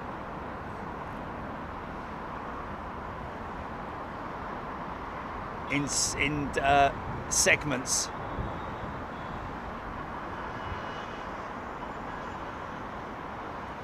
Big old winders. 380 flaps are just ginormous, mate.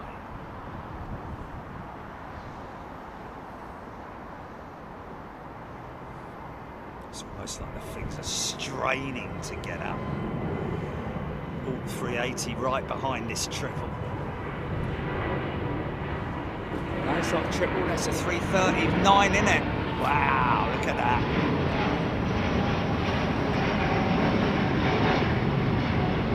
Delta's 339s, that's what they'd be hoping to be replacing their aging 767 fleet with, going all Airbus with Delta, interestingly enough. I wouldn't have heard that sort of like, you know, 20 years ago, an American operator going all Airbus.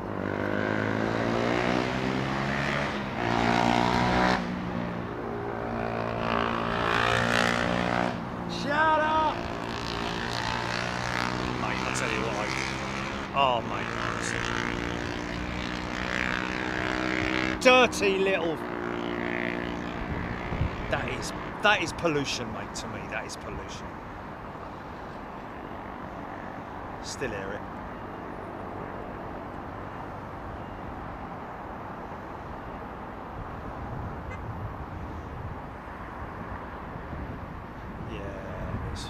Beautiful, beautiful sound though. It's a beautiful sound. It's not horrible, man. That's horrible, isn't it?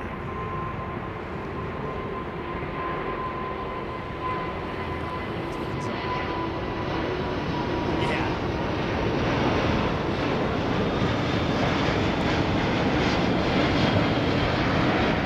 Yeah.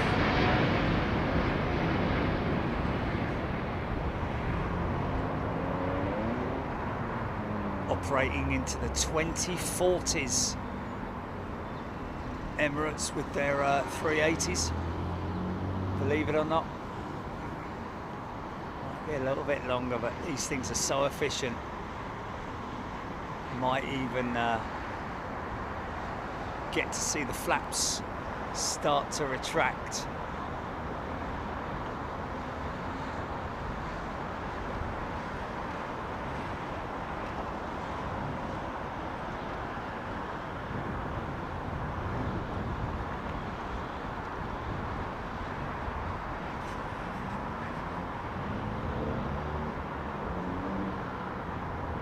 Insane, man. Big aeroplane, folks. So big, they have to wait for her to wait for the wake to clear. It's just like a boat on a lake or on the sea. It leaves a wake. More, but to be honest with you, because of the dispersing of the wake on the sea, it's more evident on a lake. You know, when you look at an aircraft's wake and compare it to a boat. But even the smallest little wooden rowing boat on a lake is gonna create a wake. It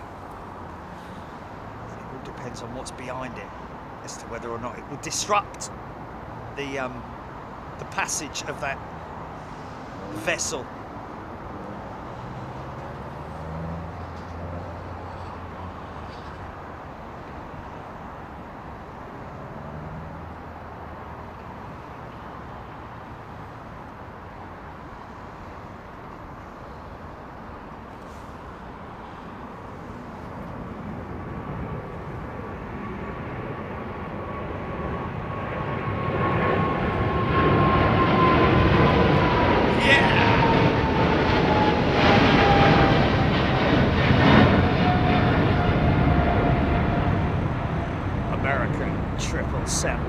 She's a 200. Rolls-Royce Trent 800s. She's an old jetliner. Built tough though. Super tough Boeing 777-200.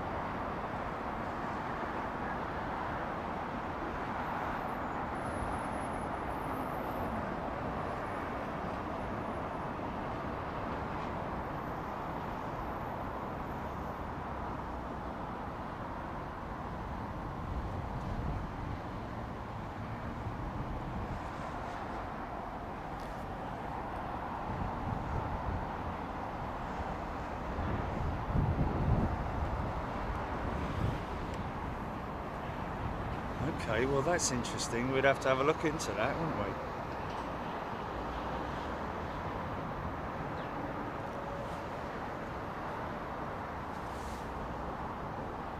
Isn't that lovely? Just turning, windmilling in the breeze there, like a circle in the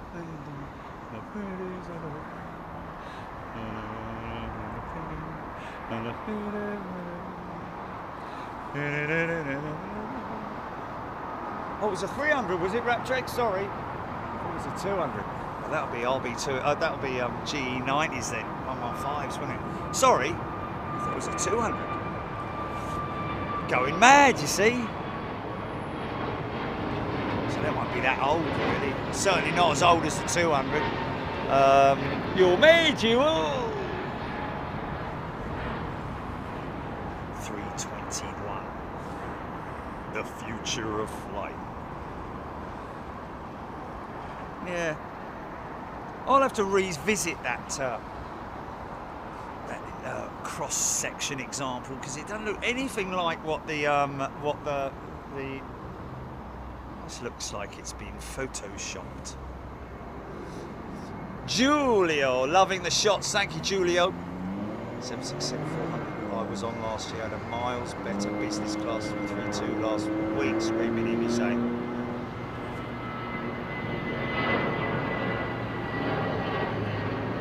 Carl Roller. LFC here.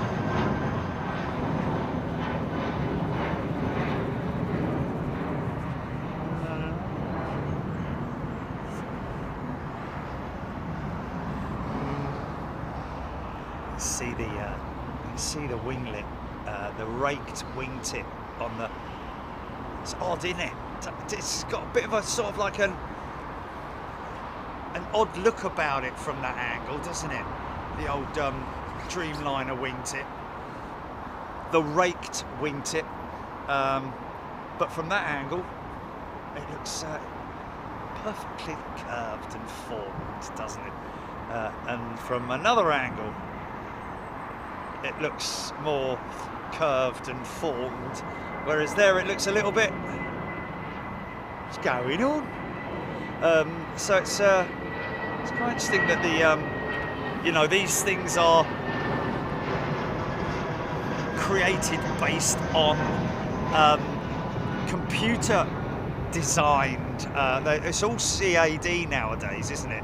So NASA actually, and hello to Chris if you're watching, my friend.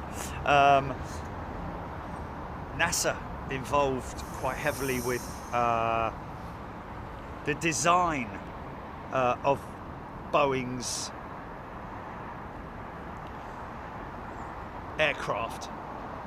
I'm wondering whether actually maybe Boeing, NASA actually were involved in the 787's overall design, not just the wing tips, but or the you know, you never know.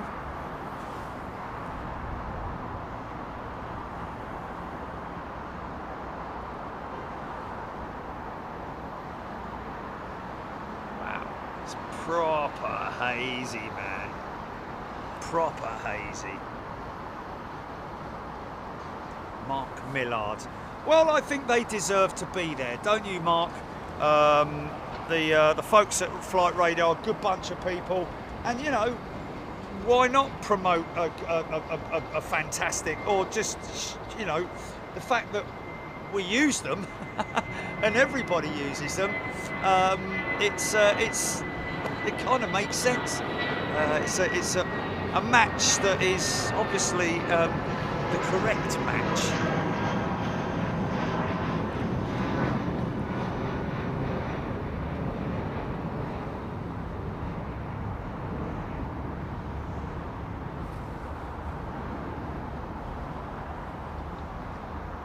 Yeah,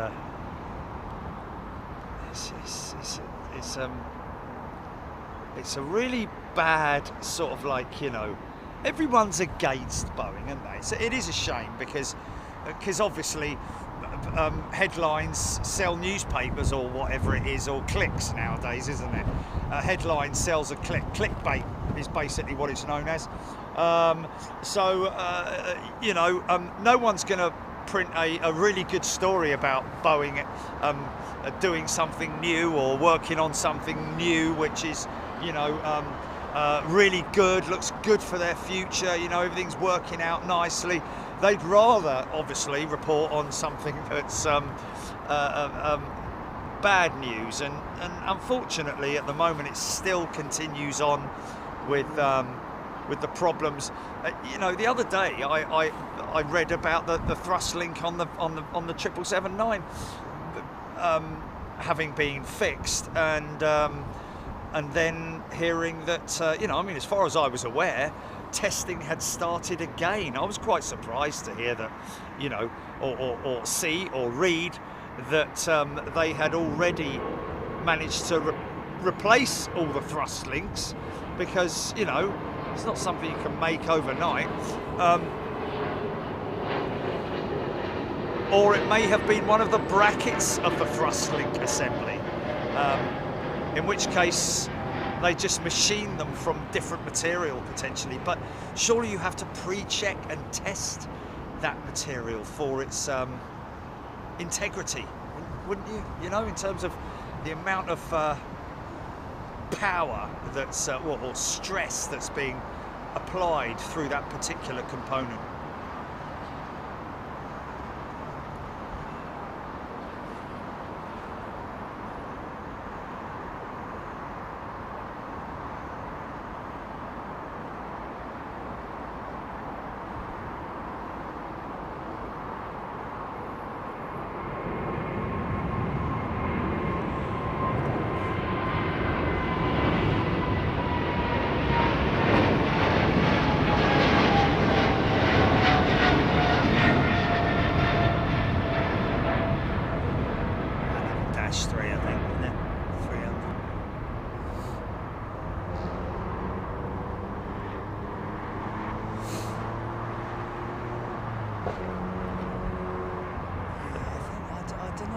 I don't know if it's an old wives' tale about that Concorde down there being full of rats. I mean, if they had found that there were rats in it at one point in time, first of all, what they would have done was got rid of all the rats, sealed up the holes that they were getting through, because let's face it, it might be up in the fuselage, in the undercarriage, main landing gear bay, where the rats were prevalent. But other than that, there's no access to the inside of Concorde, is there? Like, that gnawed holes in it.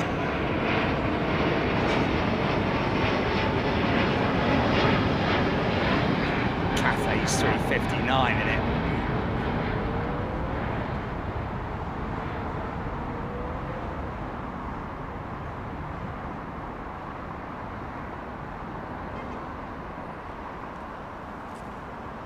See how less curved the 350 wing is compared to the Boeing wing. But she's got a beautiful profile, more sort of like bird of prey style, you know, in the... But the outboard sections of the wing does flex quite considerably. It's not something that you notice just because purely down to the design of the wing, but it does flex.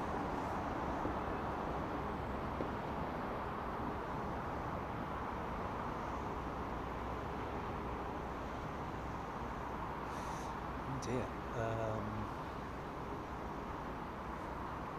Yeah, no, I'm fully aware that Boeing are also struggling in all departments. You know, their space, you know, the amount of money that they're putting into the space program with Boeing, and it's just not performing, is it?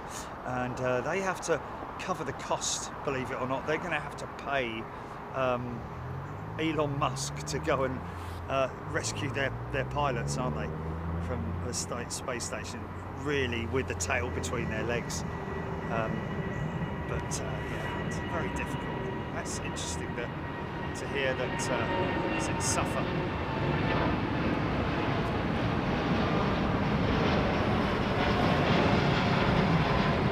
Mentioning about the options for the new tankers with the United States Air Force, potentially looking at other options, because the KC-46 is apparently plagued with issues. It's the first I've heard of it, actually, to be honest with you. I was not aware that the KC-46 was plagued with issues at all. I thought it was a decent platform that the orders was continuing with. Engines wise, I'm still a little bit sort of you know, again, I'm a little bit confused as to the fact that, you know, whoever it is, whether it's, I think it's, isn't it General Electric with the CF6 engine, or Pratt & Whitney, one of the two offering the engine option on the KC-46. It's an old engine, isn't it? Are they still making those old engines?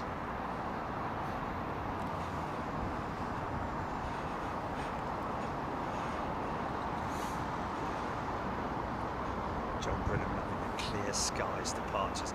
Yeah, it's shit. This is a great location in the winter as well, but when it's clouded over, when we've got better visibility, because at the moment it's a little bit sort of like frustrating, I have to say, with the glare that I'm getting.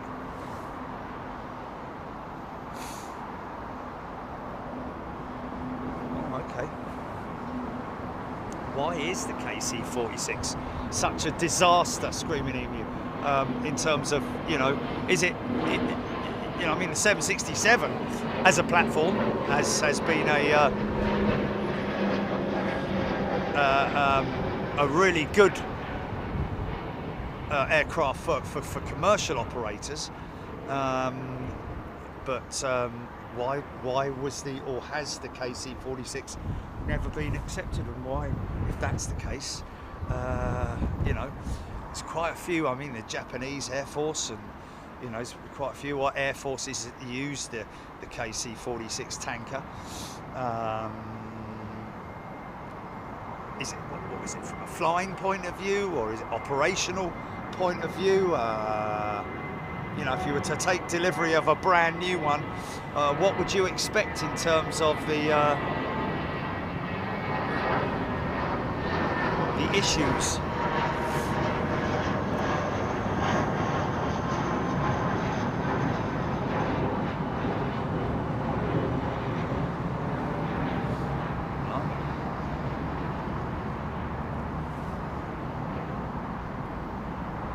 Does it have MCAS? I see Ben Brown mentioning that. Does that mean that is that a puff of smoke or brake dust from those? Mine that. From those ones. Dear.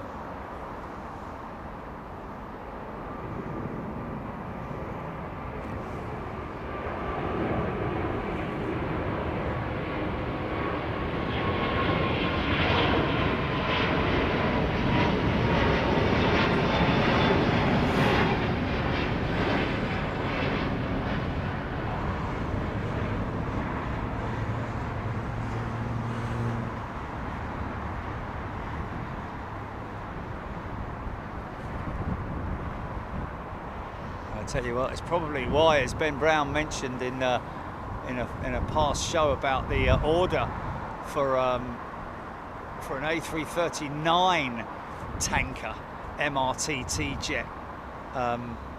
Who was it that ordered that? Who was it who ordered that? Was it did we know who ordered it, or was it just that Airbus announced that there was an order for an A330-9 MRTT? Do we know who it was for? Or are they actually just building one for...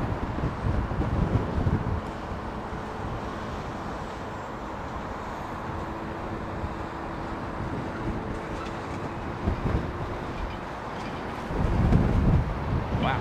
Karina's gifted 5 channel memberships. Thank you, Karina.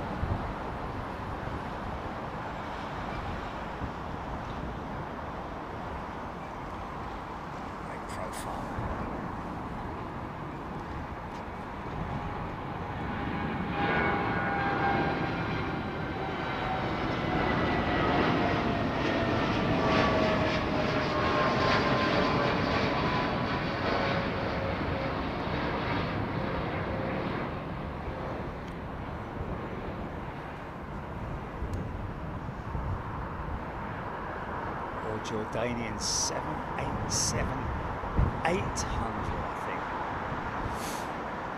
think. Looked stubby.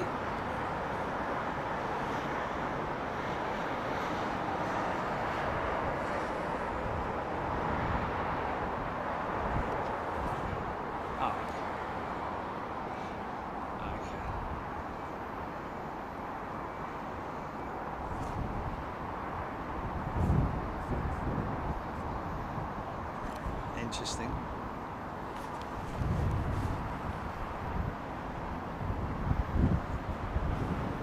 Why would they not have a window in the back for the boom operator?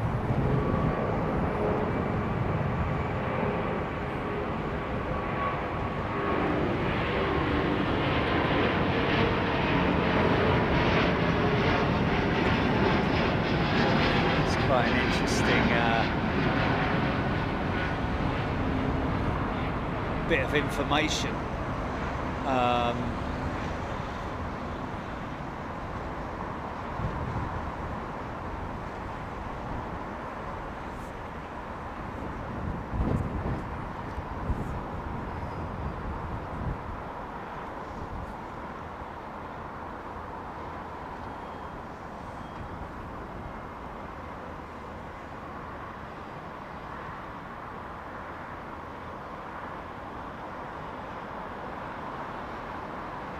Well, 26,000 feet's not massively up there if you're struggling to. Yeah. Just trying to regain control of yeah, you don't really want to sort of like get into that until you know the facts, really, isn't it? And Screaming Amy saying that not having a window in the back to save weight on the KC-46 for the boom operator. So they kind of, I guess they did it using a camera. Yeah, and he says the camera sucks. So fair enough. I'm sure they'll improve that though, wouldn't they?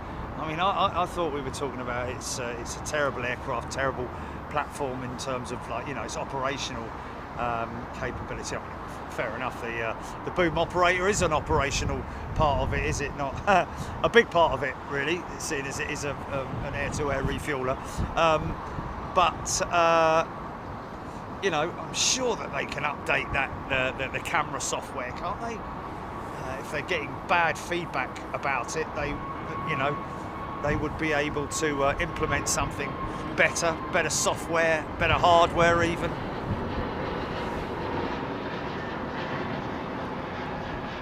Lloyd Bell saying the KC-10 flew its final sortie yesterday. Be officially retired Thursday of next week. So no more KC-10s into Mildenhall then. So is that all relying on the KC-46 then to replace those jets? So I guess that's why Airbus are trying to get in there to see if they can offer an updated version of the MRTT, which is the A330ceo. And obviously the engine is able to offer a hell of a lot more efficiency, and the wing as well. You know, I think the winglet and the engine, those two pieces combined, offer up somewhere in the region of 30 to 40% more efficiency for the aircraft, and well, for the operator anyway. Deborah Mallinson, Mangrad Maichi, Sarid, Ben Brown. So we're hoping to see that Thai Airways 330. Oh, you say that she's been put on a remote. I can't think of what remote that could be down that way.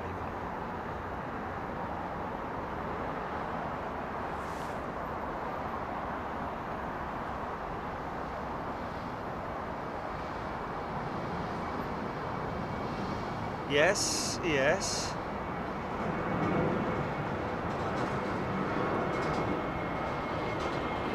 Yeah. Yeah. Oh, okay, okay, yeah, I've got you. Yeah, yeah, yeah, I know exactly where they are.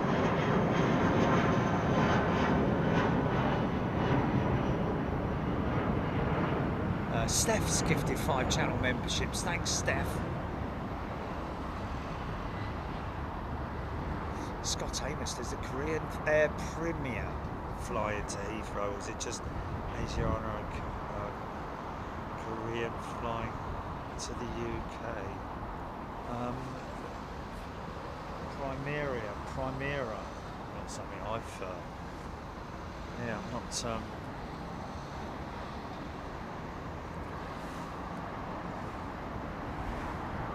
Daniel Hill, Airbus got the contract from the US Air Force for the MRTT, but then Boeing and the US government got involved, and all of a sudden the contract was switched to the KC-46 after legal reasons. There we go.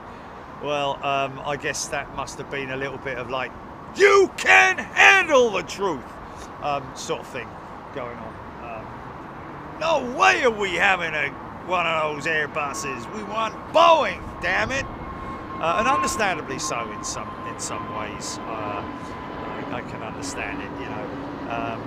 But were they perhaps, you know, I guess what will happen is, you know, maybe Airbus will build one and operate it as a demonstrator to see whether or not it does throw up the qualities, because obviously, you know, they already have an existing platform with the A330ceo. KC-46 is a new platform, isn't it? It was a new platform.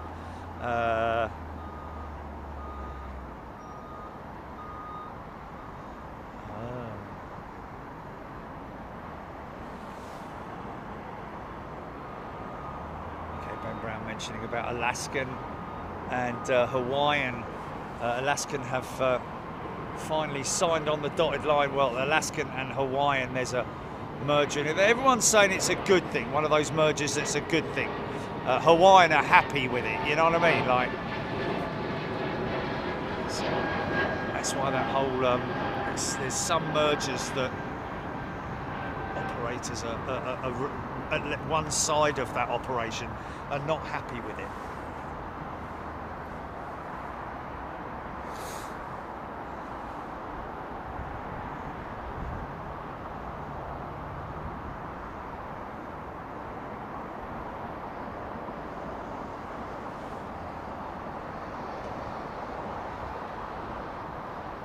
Sat now.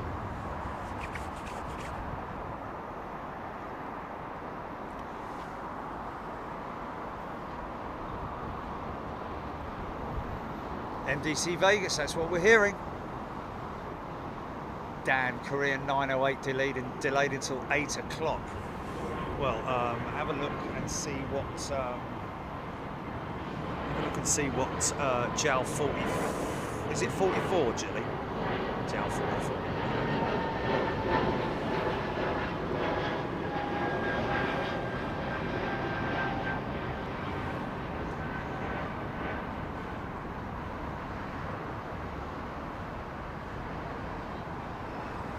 Okay, so Hiroki Kanamori has actually just messaged me to say thank you to everybody who's followed his Instagram page.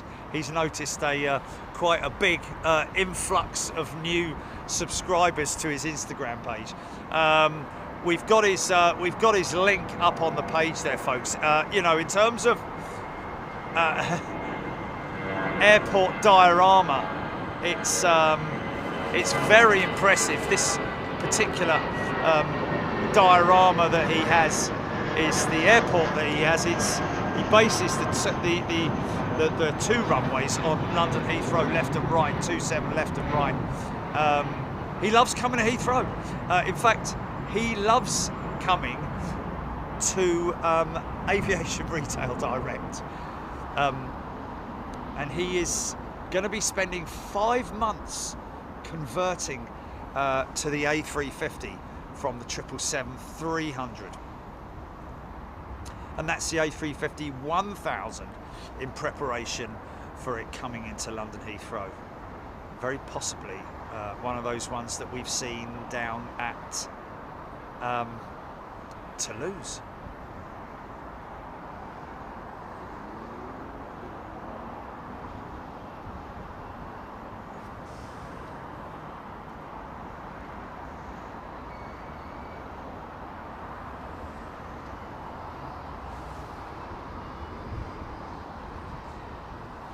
Brunei, off to Dubai.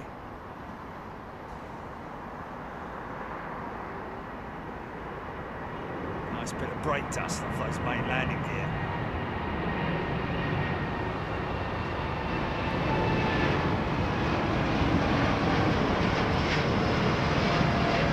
Dash 8.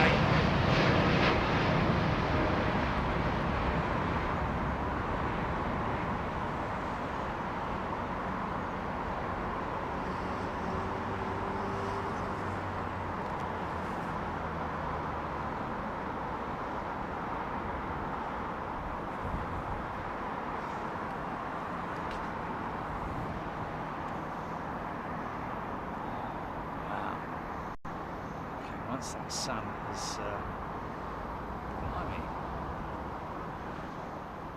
You can see the flipping thing.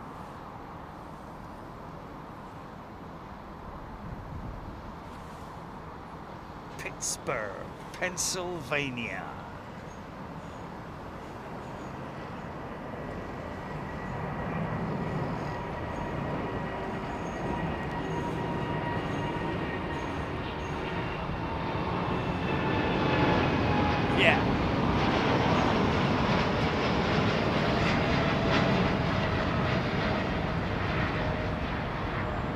See how the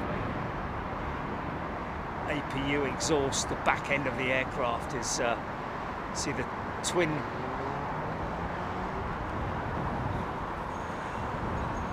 ident lights there on the back of the APU, or the back of the tailplane, yeah.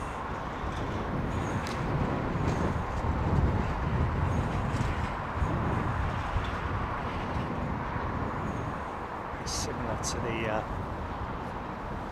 to the well, I'd say that, you know, that was the first time they used that technology. Back in the 737 has now been given that sort of like Dreamliner back end as well.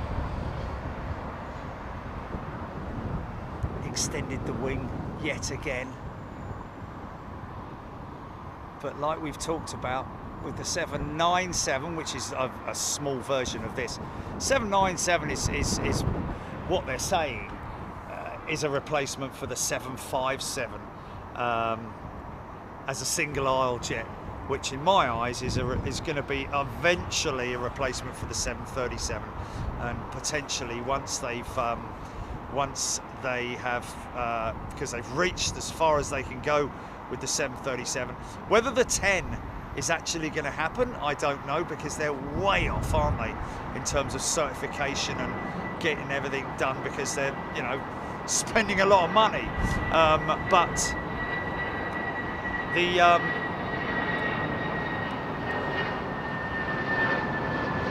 787-9, which we can talk about now because Boeing have kind of made a big thing about it, told us where it's going to be, potentially where it's going to be manufactured. Whether they're going to be able to do this or not, I don't know, because we're talking about something that could cost upwards of $45 billion to produce this new aeroplane. Although it's a new aeroplane, you know, in effect, but it's just a miniature version of the 787. But you still got to design it and build it and certify it, and that whole process usually takes around about 10 years from beginning to end. So quite some way to go, but we'll see it come alive, literally, won't we? Look at the profile of that wing. That E2, how quiet it is. Off on its way to Amsterdam, gonna go left over the top. Bit of a funky shot there. What was that? What was that? Ah, oh, that's a shame. That's a shame. That looked like an odd aeroplane.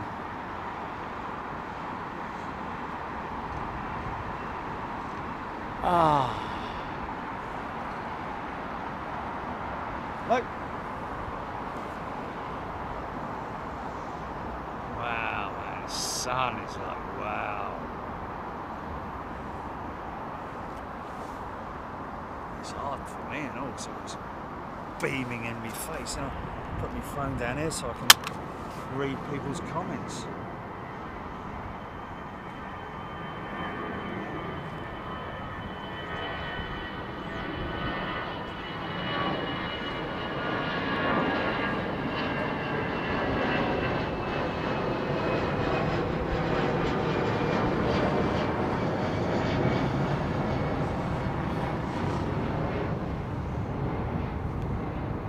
TJ's still flying the Max 10. Okay. Yeah, it's the, sorry, my apologies, it's the Max, isn't it? Which one's the one that's having the problems with certifiers? Is it 8? So, go. Max 9 was the plug door incident, wasn't it? It's the Max 8. Maybe it's the Max 8. My apologies for that.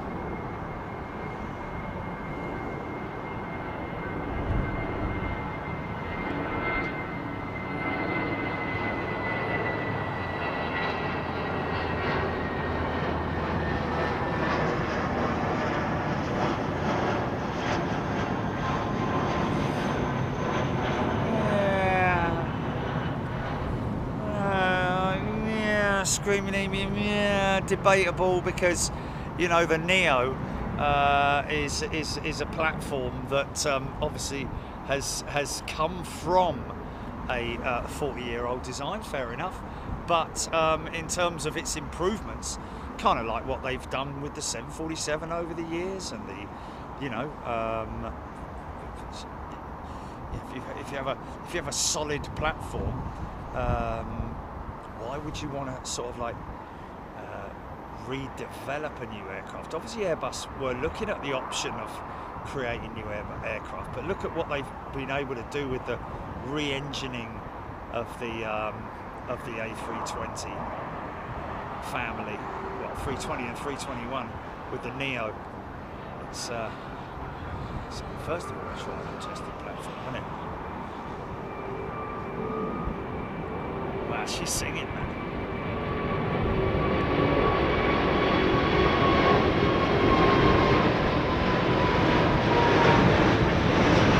Yeah.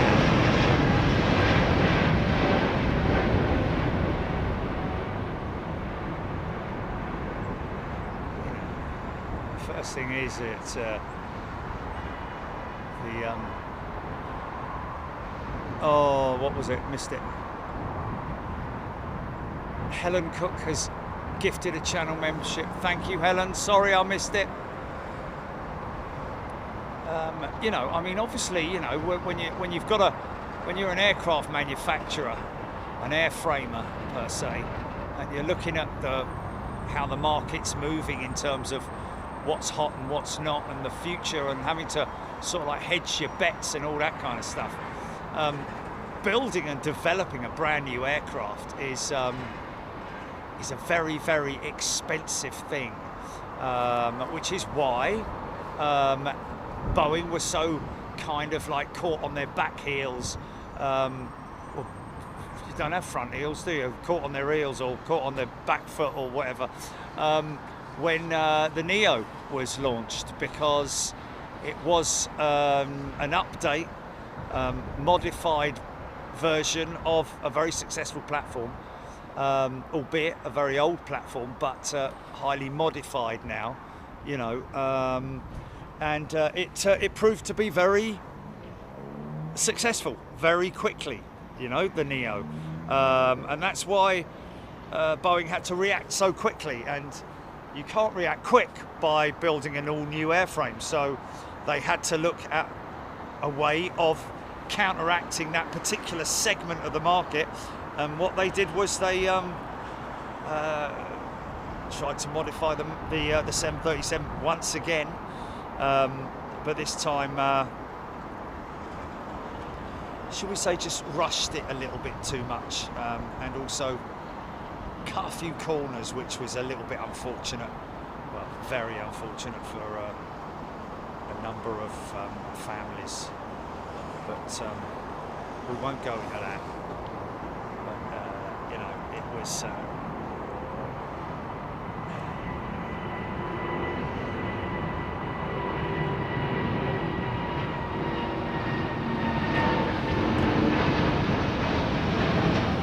obviously, you know,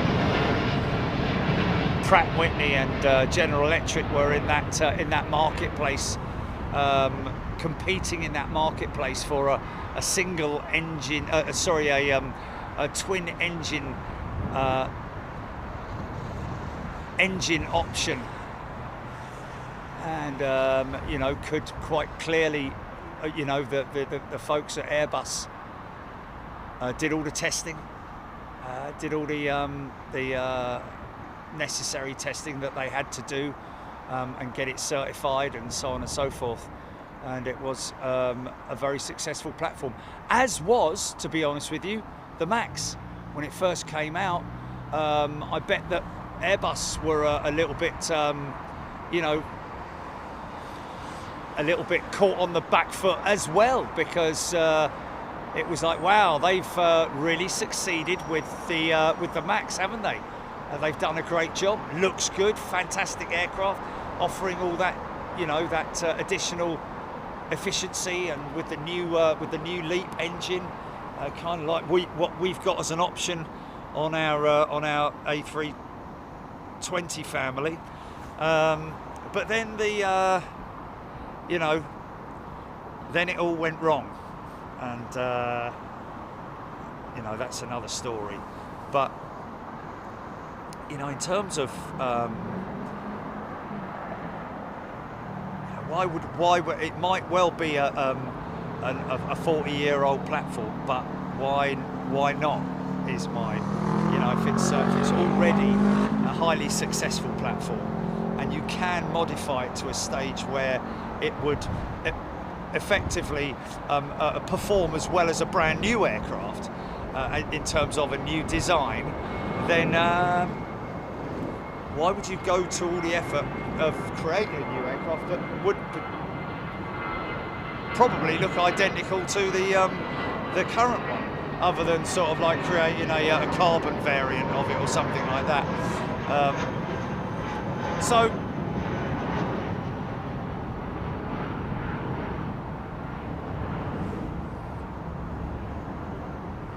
is it?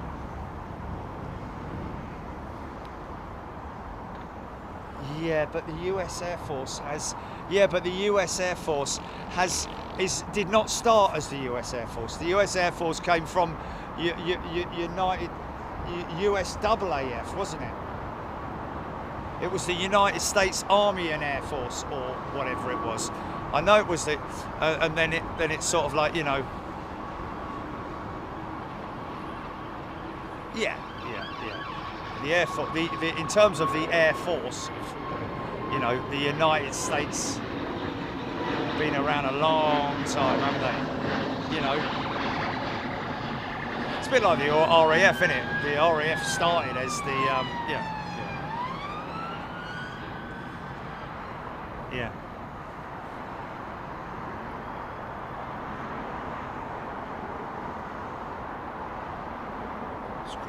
US Army Air Corps, there we go. And that's even before US AAF, there we go, yeah, Air Corps or Air Force? US AAF, wasn't it?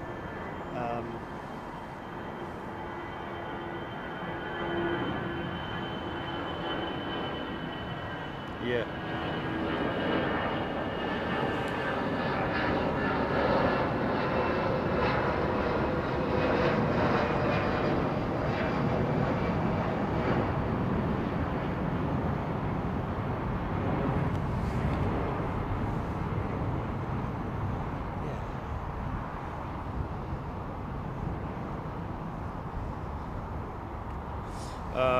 Falendra, yes, the RFC, the Royal Flying Corps, was nothing to do with the US Air Force. It was actually the what that was eventually to become the Royal Air Force.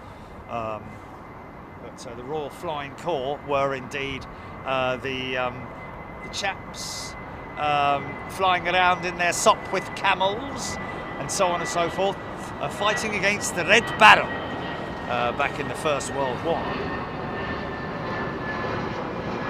Scrutiny, US Army Air, still saying Corps, but I'll say Force, became the US Air Force in '49.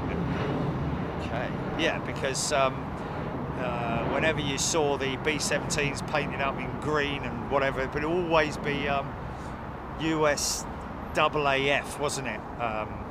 Back in those days.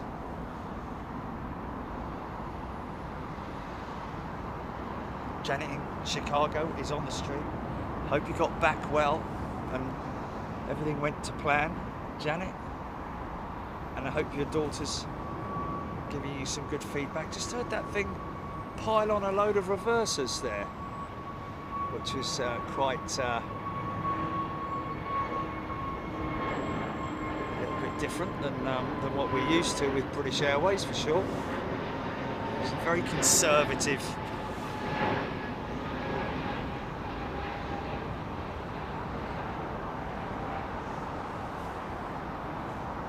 '47, yeah, 1947. Wow.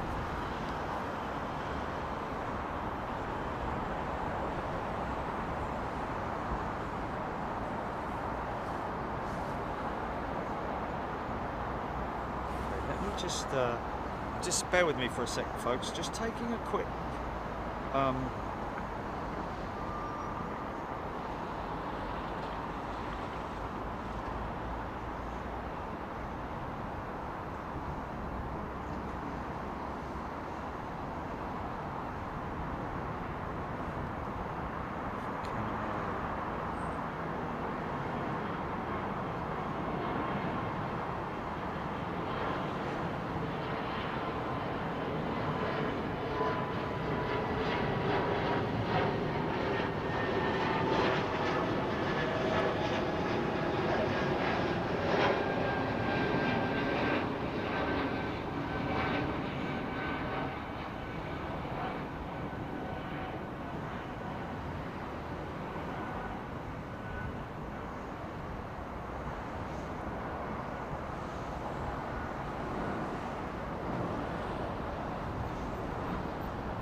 just writing to Kanamori, hold on.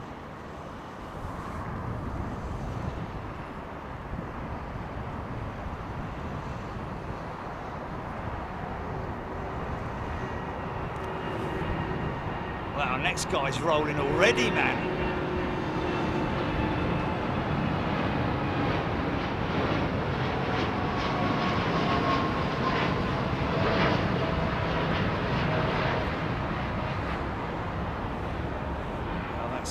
Said that. Force during the Second World War. Yeah. Air Corps Force.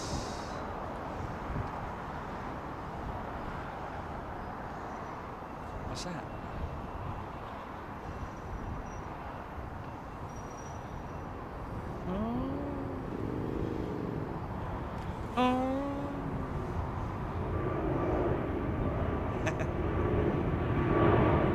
Yeah.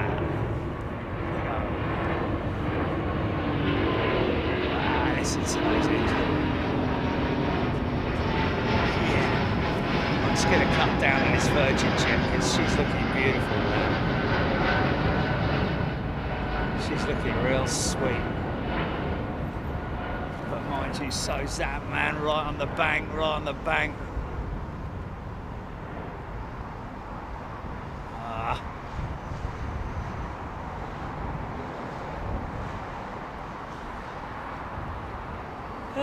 Sometimes, just sometimes. Hello, who's that? Who's that there? Who's that? Oh, it's United, isn't it? What you did?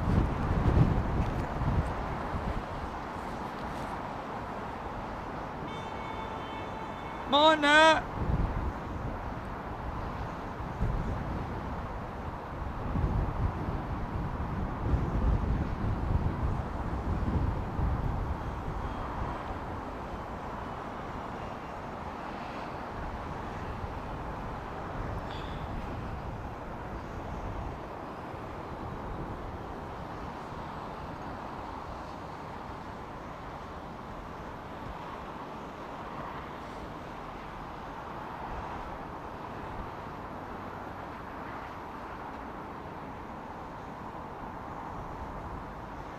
Oh my God, sometimes, man, these things.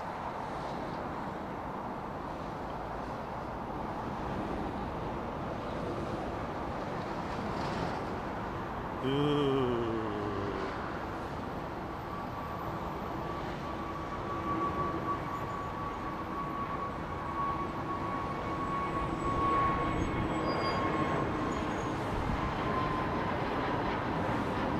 What are you doing over there? You coming out? Come on.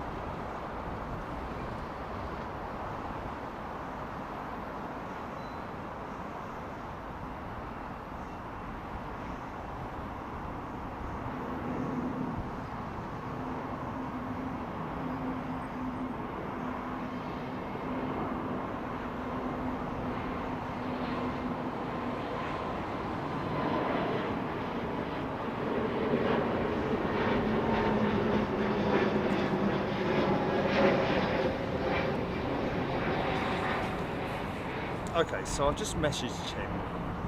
When gear goes up, flash lights. Let's see whatever he. But I did say that you can also flash them, like here, once he's lined up. Yeah, once he's lined up.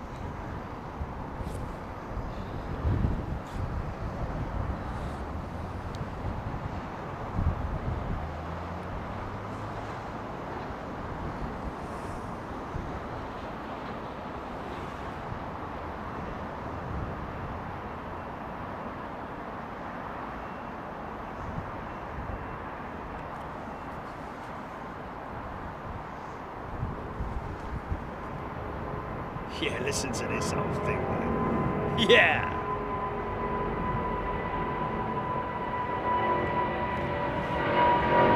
Listen to the pullback of fuel.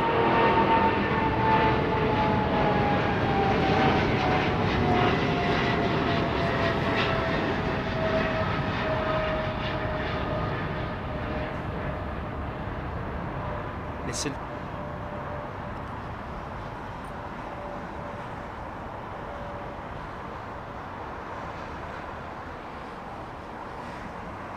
Sometimes you can hear them as they go autopilot. The autopilot throttles back,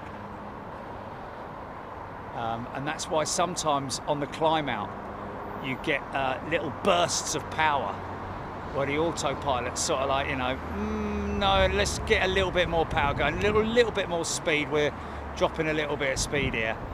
But obviously that's where all the thousands of sensors that are on these amazing aircraft are able to, you know, you literally flick a switch or press a button, and that's it until you're at top of descent,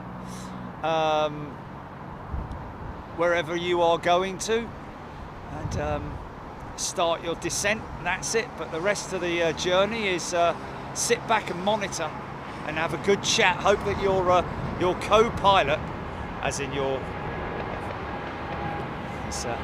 likes a good chat.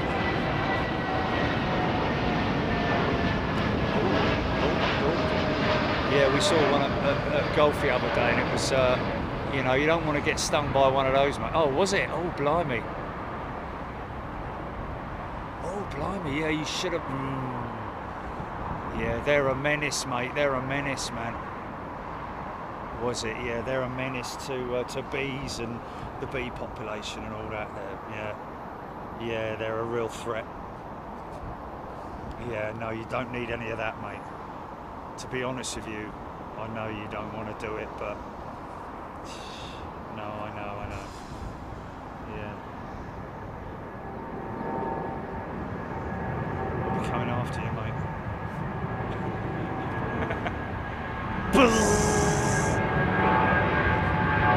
Yeah.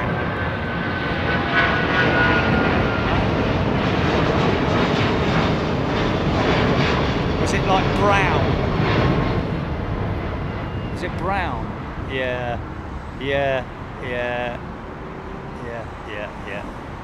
It's a whole new alright. Nasty piece of work, mate. They've come over from Europe, and they, or North Africa, or wherever.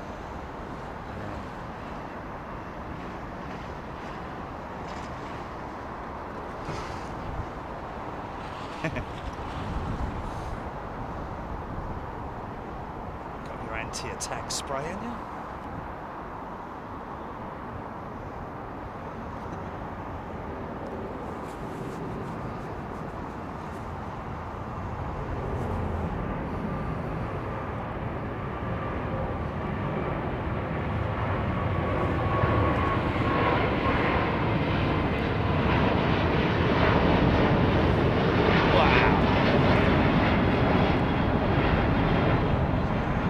So basically, continuing on from what we were talking about earlier, that replacement or fix for the A350, the BA350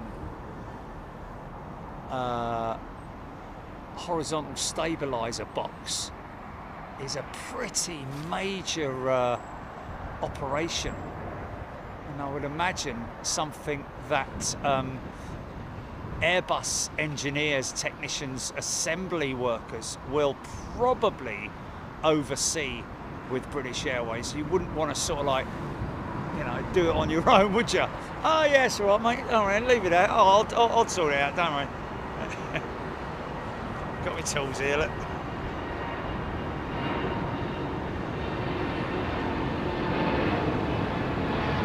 I'm not in any way disputing the capabilities of British Airways maintenance teams, but primarily they're involved with, you know, the structural side of things. Is something that's very specialist. Maybe they will probably be working under the, it's a bit like the FIA in it and all that, you know, the agencies that oversee work that's going on to make sure that it's all being done right. And British Airways will most definitely be doing that.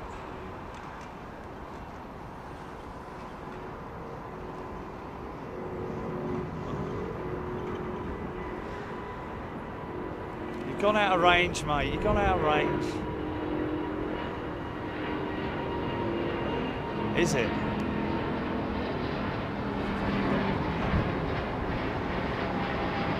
Finnair's 350 going up over the top. No flaperons on the 350, as we've discussed many times before. Everything controlled by the outboard, big massive outboard ailerons on the wing of the 350, as well as sort of like, you know,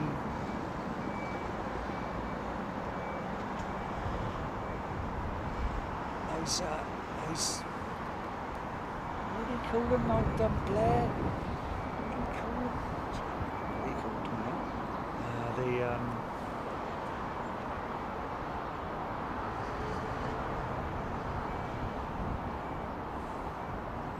Spoilerons. What do you call them, spoilerons? Because the spoilers, the ground spoilers, or speed brakes as they are, speed brakes in the air, spoilers on the ground. But they are also used to control the aircraft's movements, as well as slowing it down. So they have multiple use, and that's, I think, where Airbus realised, well, we don't need inboard high-speed ailerons. We'll just use the big outboard ones, and also incorporate the spoilers to work in unison with the outboard ailerons. God bless you, blimey, O'Reilly, and all that malarkey.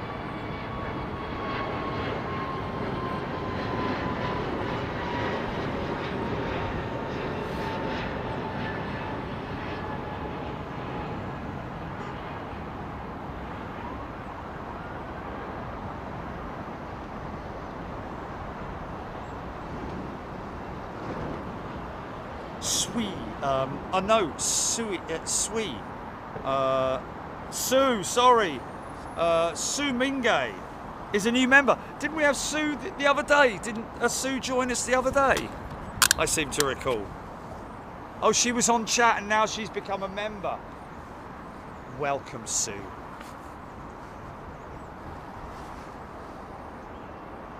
There's the big group. Taking off to go. Get out.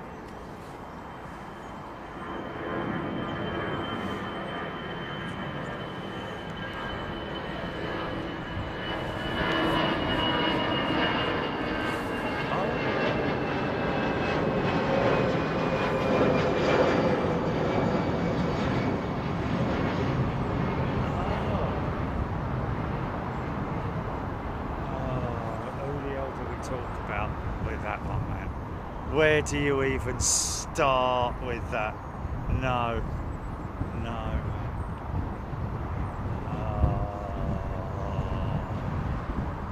That's oh, good luck with that.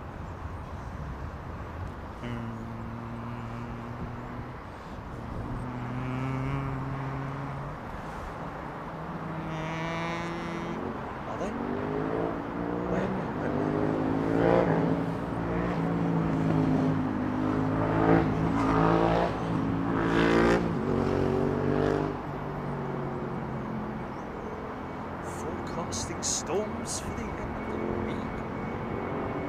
Stuart Ross going to gate, mate. Going to gate.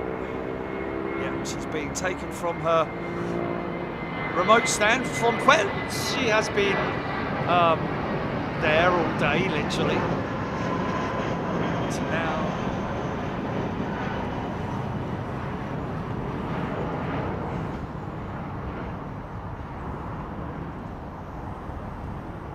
Pistol 9. Sue Mingay, there we go. She got it to work. Oh, okay, so Sue was having a problem with her getting it to all work.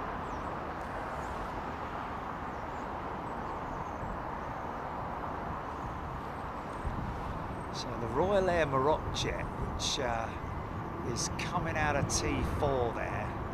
There's another one over behind that Kenyan jet. Is it? Yes, it is. Two Royal Air Morocco jets. Yeah, there we go. Now we're getting a better picture. Now it's starting.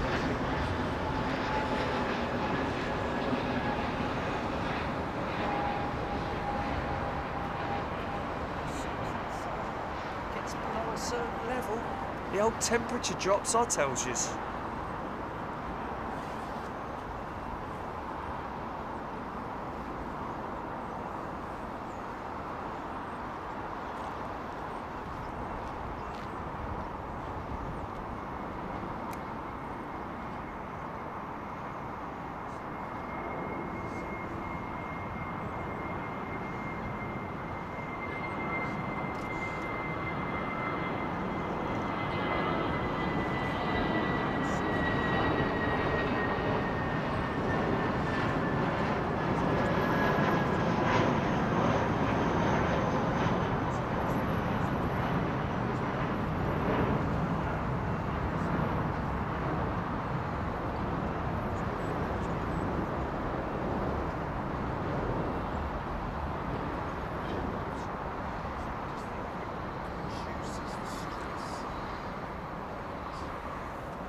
Parv 007 is a returning member. Welcome back, Parv. Good to see you. I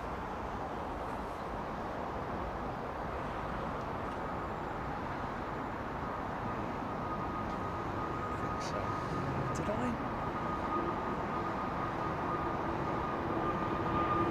Sat Sharma, good evening. Julie Betteridge. Taparay, HGC. Good day, everybody.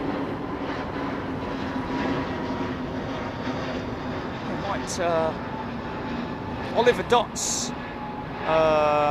giving a shout out to whomever gifted him the membership. That's very kind of you, Oliver, to come in there and say thank you. Folks, please, like I say, I'm always saying, please don't hesitate to come in, ask questions, give answers as well, you know. Starting to get some pretty spectacular, would be, if I could see it, shots of approaching headoplanes.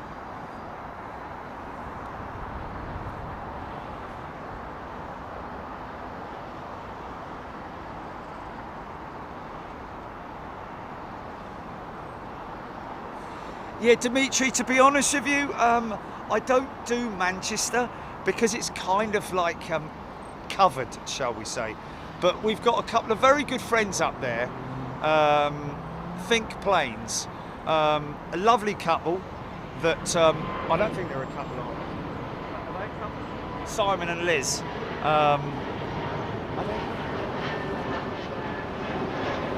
Yeah, lovely couple of people, Simon and Liz, who do Think Planes up at Manchester, and we kind of want to leave it to them. It's like it's their turf, innit? So I'd rather just, you know, and really, to be honest with you, if you've got somewhere like this on your doorstep, why would you travel 200 miles to watch maybe a 380, one 380, and maybe a couple of 330s and 787, but maybe an odd 777, but really, you know, we used to have fun at Manchester when the Virgin 747 was operating there. That's when we used to love it, but it's kind of, I mean, Heathrow's lost a bit of its, you know, pizzazz, hasn't it? Without the BA 747s, but it's easily compensated by the amount of 380s that are operating here, as well as all the other lovely stuff and the great positions that we have around Heathrow. So if you want to watch a good Manchester show, then I would just suggest going and watching Think Planes. A couple of very nice, honest guys who you know, who run a good channel, and yeah, they love their aviation. You know, you can tell that they're passionate about it, and you know, go out of their way and spend money. And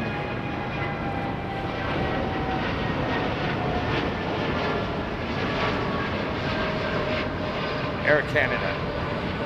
Showed my mate the other day on the golf course the snowy owl at Toronto.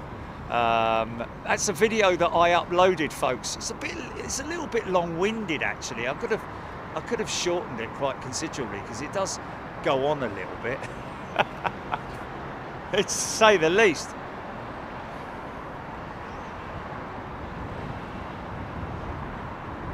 Oh, Stuart, that's going to be sometime in the future. Perth's the next Australian visit. Mark Mailer has gifted a channel membership. Thank you, Mark. Yeah, that is also the kind of, yeah. Although he has got that position like over the other side of the freeway, isn't it? But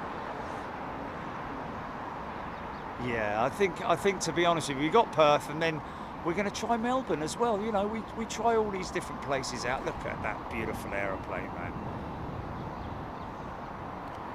You know, we got to do Narita as well. Oh, Narita, you will never know. Oh no, Haneda. Sorry, Haneda. We've done Narita. Sorry, we've done Narita. We need to do Haneda. I think it's Haneda. Haneda, potato, patata, tomato.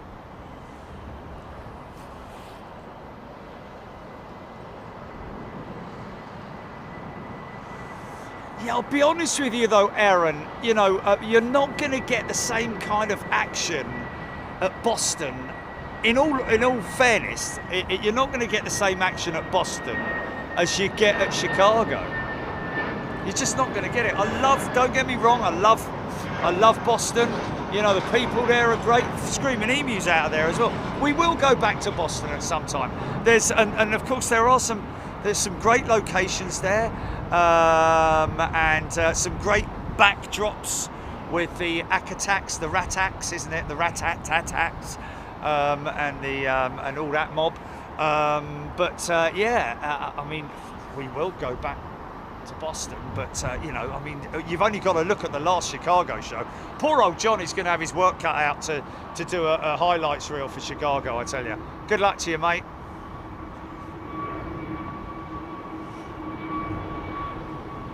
Thomas Cleary, did you see the damage the Qantas 330 did in Perth? Yes, to the runway surface. That's just simply a case of the primer element. When you paint a wall or paint timber or paint anything, steel, aluminium, anything, when you apply a layer of something, you generally have to prime it underneath. So with paint, you have a primer layer, and so on and so forth. Hold on. You have a layer of primer, and then if you're laying a road, you have different layers of that road. This runway runs about, I don't know how many meters deep, but obviously the top layer where they've resurfaced in Perth was either not primed or it was the mixture was wrong. Nothing to do with a plane. Yeah!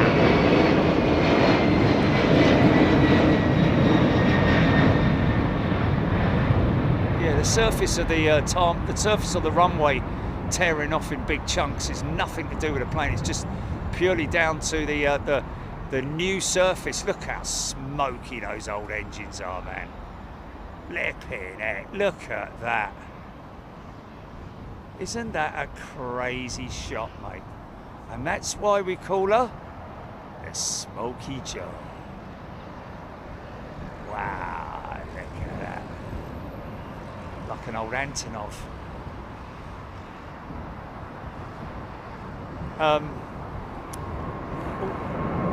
Son.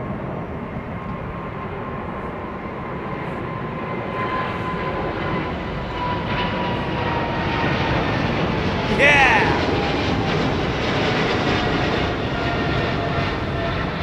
Beautiful, man. Beautiful. Those big engines, mate.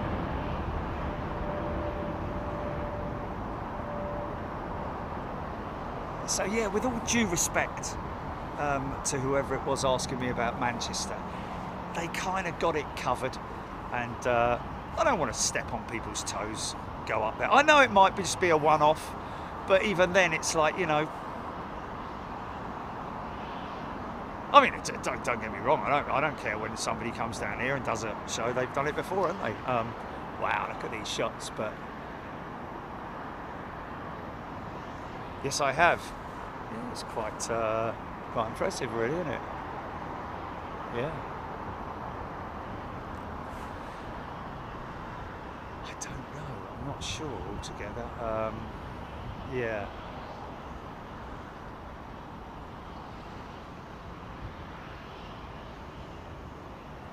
Yeah, Henry.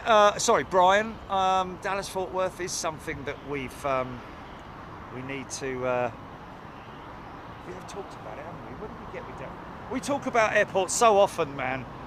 That yeah, Dallas DFW is definitely a potential. Yeah.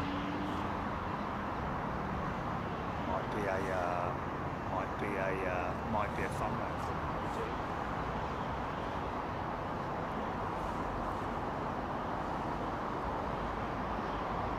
Little bit of the classic Concorde tail in there, maybe there or something.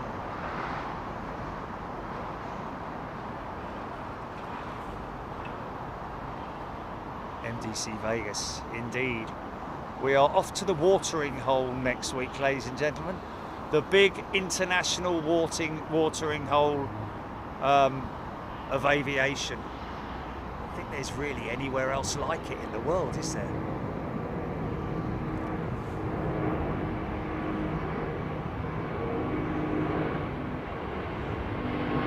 Tony McCall. See, that's the one thing that we worry about Dallas-Fort Worth. I'm not that keen on going to somewhere where you are miles and miles away from the airport and having to sort of like film over. I mean, we do it and it works at some places, but it's always, I would always prefer to have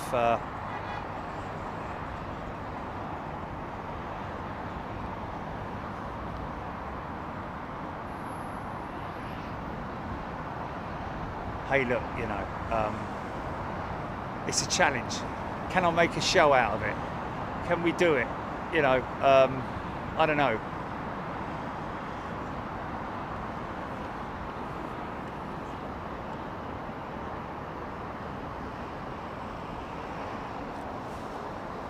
Susan knew Anchorage always been her favourite place.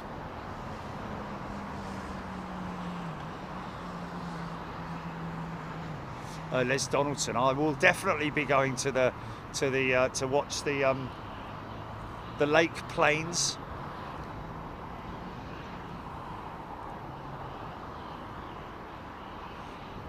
The seaplanes and the lake.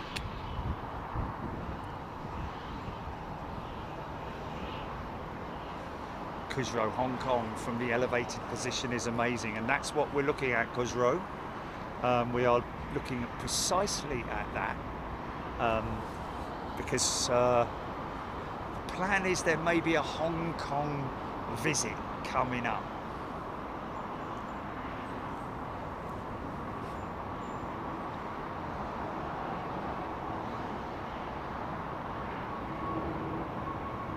Russell, indeed, Miami is always a winner. Chicken dinner.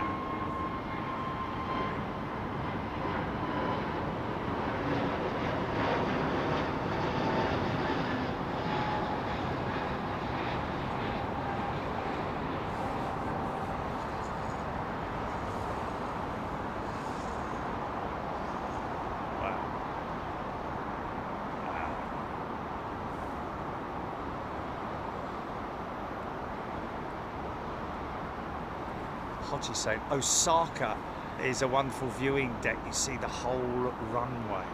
Okay. Yeah, Dimitri. You always guarantee the jumbos in Anchorage, of course. You know, it's just. the one thing, isn't it? It's always the guarantee. But not just 747s, of course, other freighters, 767s, 777s, the DC-6 that operates there, the DC, there's the DC-9s, the MD-82s, you know, of course, all the jumbos sitting at the watering hole. We've got, you know, Atlas Air that come and park up opposite us. There stands there, and who knows, we might get the Dreamlifter in there. I got it right, Jilly. I got it right.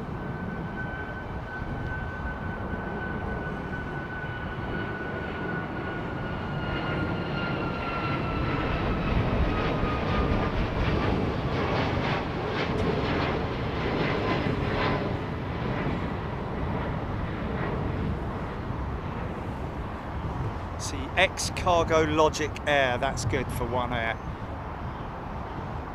We're trying to do something with them, folks, with One Air. We'll just have to see what comes of it. We've actually got somebody working on that on our behalf, that project, because it's more a challenge than anything else. We'll have to see what comes of it. The thing is that sometimes it depends on who you have working for your organisation and how passionate they are about the product, or whether they've just come from another company as their social media person and has just got a job as your social media person, but perhaps doesn't really appreciate aviation, or is not into their job as much as someone else would be, who would love to do the job. That's why I'm saying, well, you know, people can tell porkies, can't they, when they're in the you know, do a bit of research, read up on it. Is this an RTO, or is this going? No, he's going. You know, do a bit of research, read up on it, you know, so that when they're asked a few questions, they, is this the Mad Dog approach? Crazy. One, you know, moment in time in Anchorage, man. Check it out, folks. God knows how many hundreds of thousands of views that thing's got, but Mad Dog approach at Anchorage. Just check it out. Under our videos, it's under our videos, not live.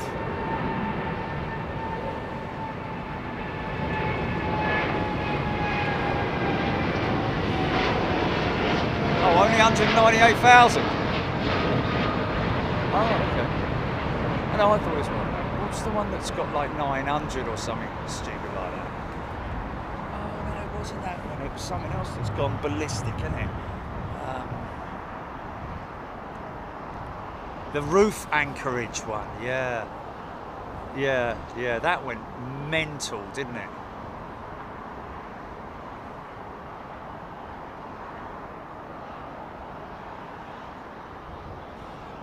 Gary, not sure about Phoenix. We always have this same conversation, don't we? Every time we start talking about going to America, everyone throws in their, you know, their questions and options. Everywhere's an option, folks.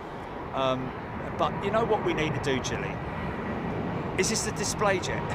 Only joking. Go on, do a loop-the-loop, mate. Go on. Could have gone up a lot more vertical than that, Sam. Oh wait, already got.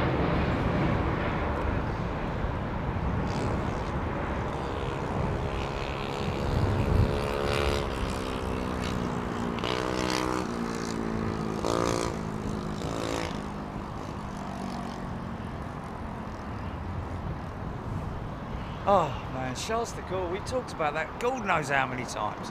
Off limits, Charles de Gaulle.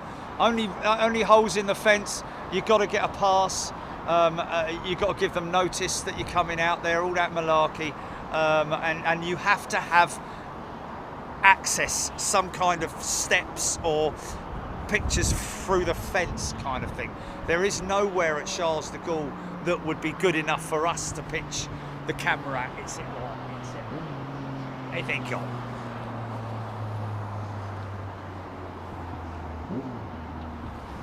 I think we should do this, Jilly. I think we should have Jerry's new challenge. Can he make a show out of an airport?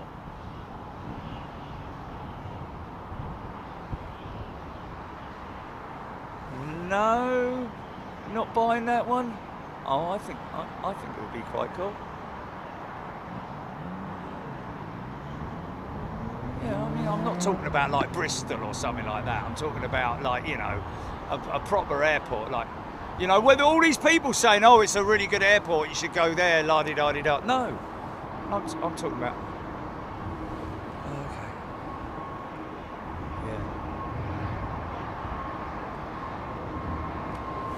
Oh, don't do that. Don't do that.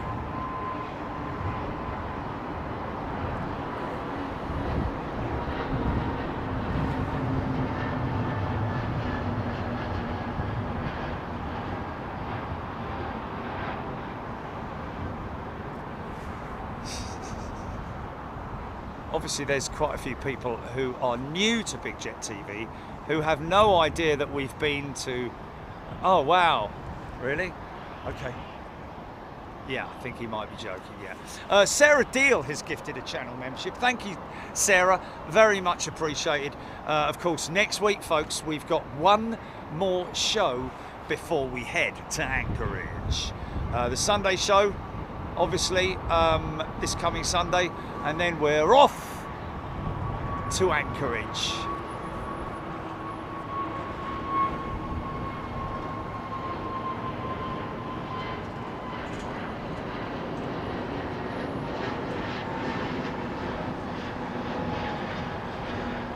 No, thank you, Sarah. You're all amazing people.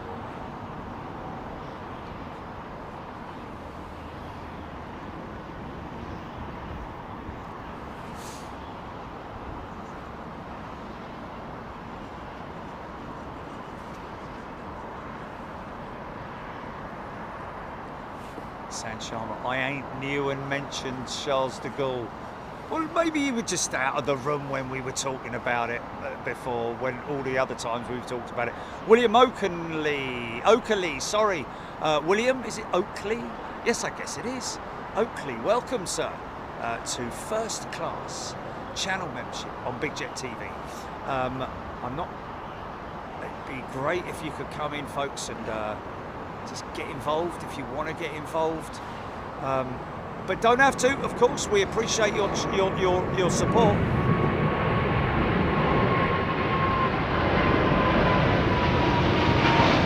I tell you what, actually, yeah. Oh my God, I remember that. We had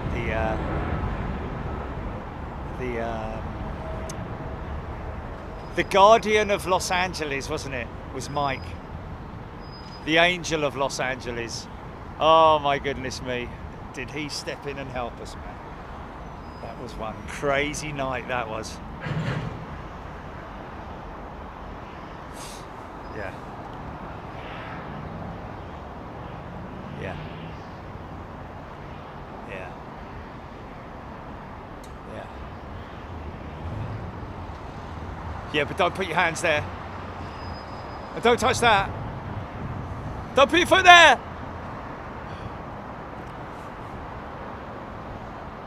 Yeah, we had to wait for the delivery of the nodes the next day, didn't we? Yeah. Oh my goodness me. Oh, but there you go. We've learnt all that stuff over the last 6 years, 5 years, 6 years, isn't it? 5 years. That's since that first visit to Los Angeles. Aidan Campbell, just stay up until 3 a.m. for the Anchorage show. Well, no. The Anchorage shows start at around about 4 o'clock in the afternoon in the UK. Obviously, a lot better for our American friends, and also I think it kind of works out for the good folks of you know, the Asianas and all that kind of stuff. The Pacific, yes, the Pacific region. GBC and CKC, brand spanking new members, or a brand spanking new member. CBC and CKC.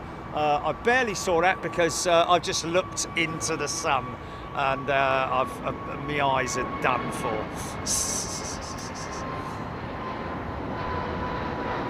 Great big yellow spots in the middle of my eyes.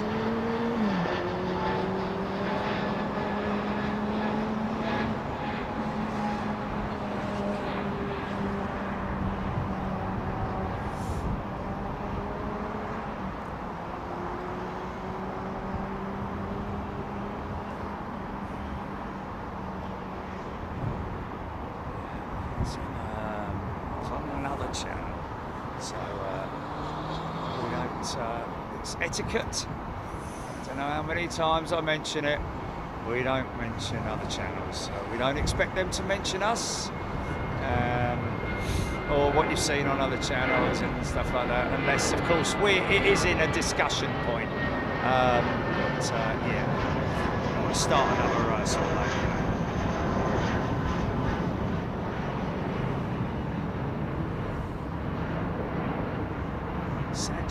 Sarah Deal looking up Breeze Airlines at TF Green Airport near Providence, Rhode Island.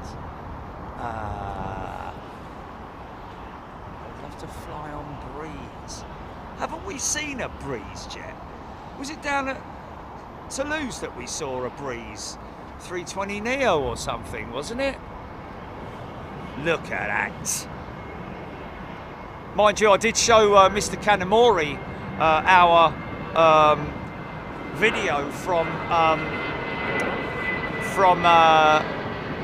Miniature Wonderland, and oh yes, Breeze 220s, yes, beautiful colour scheme on the Breeze jets, and we haven't seen them at Toulouse, but we've seen one somewhere, haven't we? Was it Miami?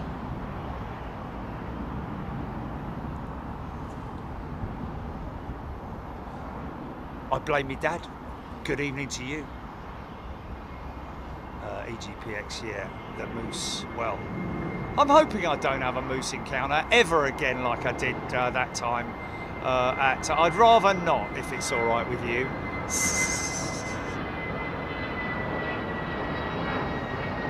Wow. Yeah, it can't handle it, can it? You can handle the sun.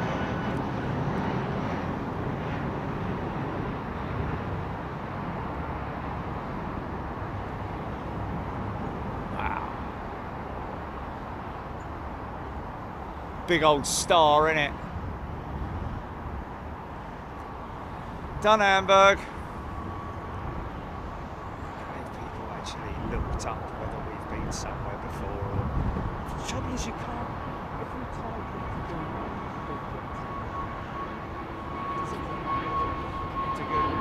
it, does it come up?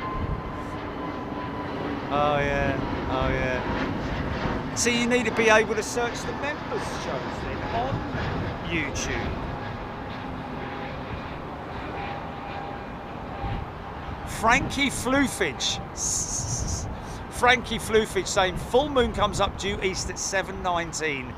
Well, yeah, we will still be filming. That's about the time that we expect Mr. Calamari to get his 777-300 with Japan Airlines out of London Heathrow and on its way to Narita, isn't it? No. Haneda. No, I think it is Haneda, and I don't think it is Haneda. I think it is Haneda, because that's the way that he sort of like pronounced it, Haneda. So it is like, you know.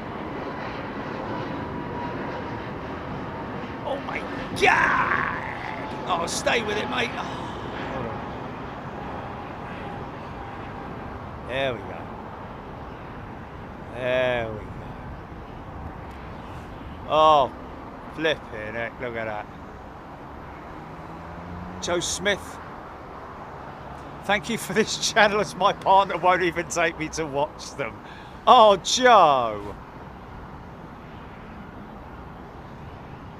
Do you know what, Joe? There's a challenge for you.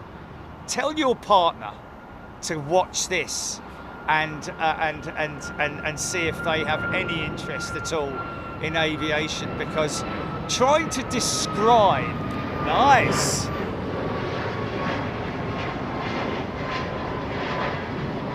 Trying to describe aviation to a non-aviationist is a little bit difficult. It's always going to be difficult, isn't it? Because nobody looks at aviation who's not into aviation.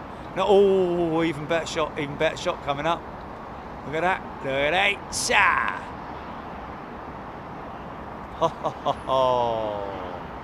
Oh my goodness me.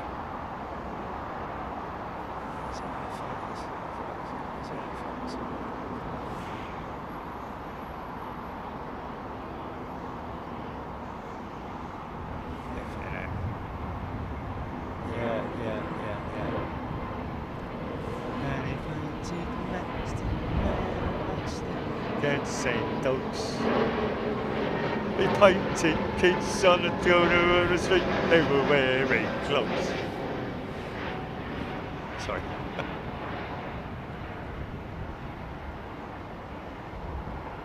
I think that might be on the challenge list or something. I'll get more views from me bleeding back garden, for crying out loud. Yeah. I know, mate, I know.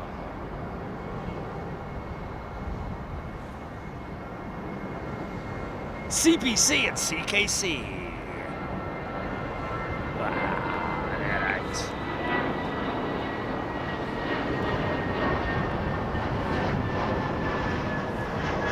Oh, Gary Lyon, JL44 ETD 1942.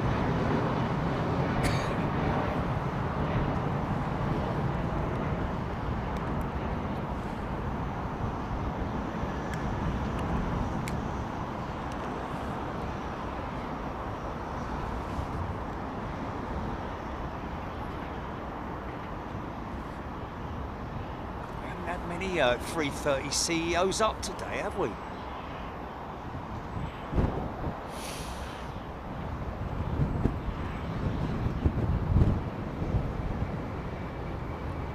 Iberia could be flying their 321 XLRs in the London Heathrow for pilot affiliation. It's a 200 today, look. Stubby little thing.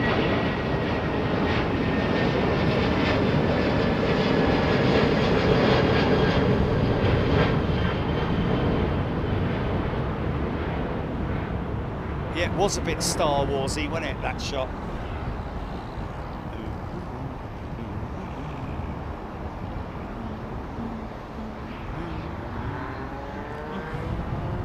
There you go, there it is, right there, look at that.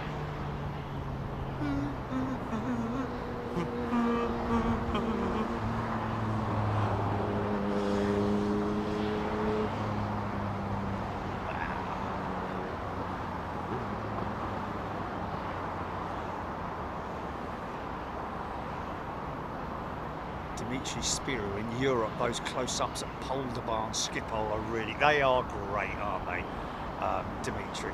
And that's always a popular one at, oh, hello, what's happened to him then?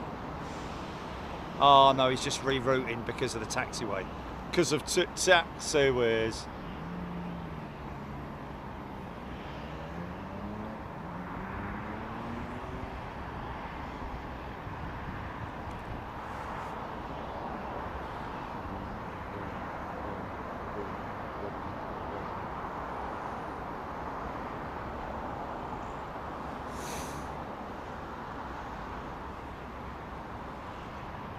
Yeah. Yeah, you need 2 more suns, don't you? Come on, son. You need 2 more of them, don't you? Ultimate Star Wars-y look. Or another moon, maybe a moon. Maybe a moon, yeah? Or another planet, I don't know, something. Did I read about a week ago that the Saturn's rings, the Saturn rings are going to be invisible for about a year or something because of its orbit and all that blah blah. Its rings are going to turn right side on at us, or the planet is anyway, and or something like that. So as a result, instead of us seeing through the rings at an angle, you know, it's when it's tilted on its edge, it's going to be bang level with us, or the rings are, and as a result of that, the rings, she's going to look, you'll barely be able to see the ring, apparently.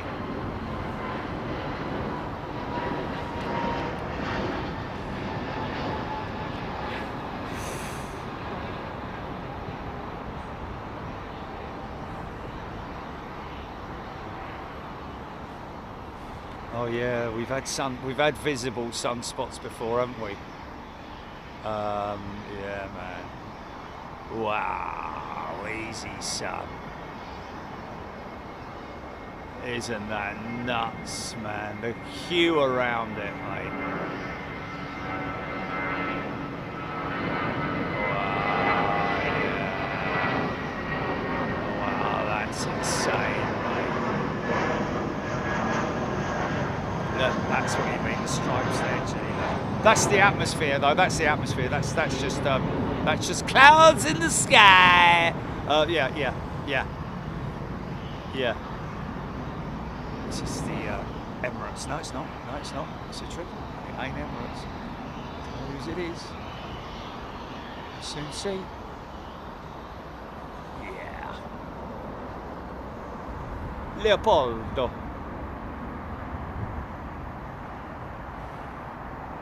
.715 we're expecting, well, hopefully in the next 10 minutes. JAL 44 we're looking for, folks. Mr. Captain.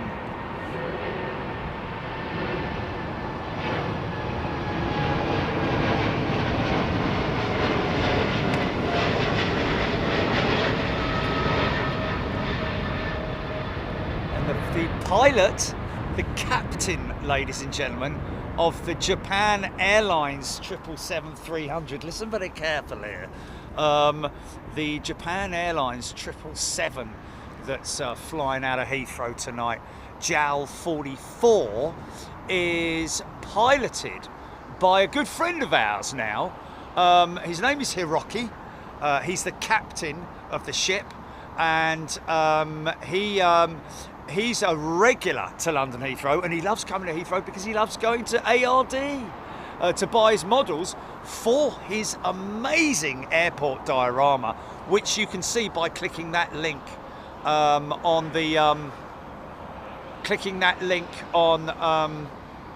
the page right now on your feed.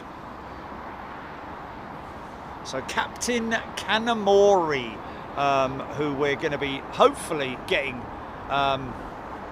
We're waiting for her to literally come alive. She should be coming alive. Space station going over at 7:41, we're hearing. We can catch a couple of bits and bobs in the night sky.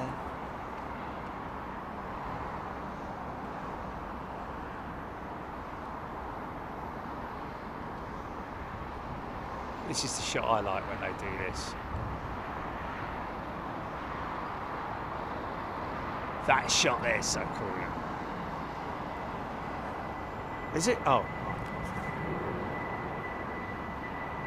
GBC, CKC, I would highly recommend visiting Japan. 100%. What a beautiful place it is to visit. But just make sure you get your driving license from the post office before you go there.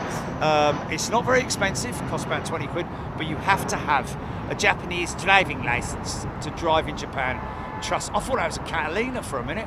And I learned that because Russ and his missus had to drive me around. What an amazing couple of people they are. Really lovely people, man.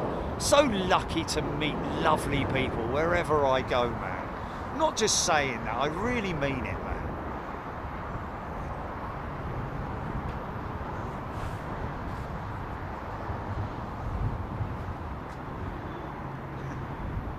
Oh, Natalie, that was it, Natalie. It's just, yeah, Nat. CPA 919, he has pictures of the old Cathay livery. I like the captain already. Yeah, he's got some. He was looking at the old Alitalia 747-200s today. You know, the ones with the big HF aerials on the wingtips. Absolutely fantastic, man. He loves his planes, but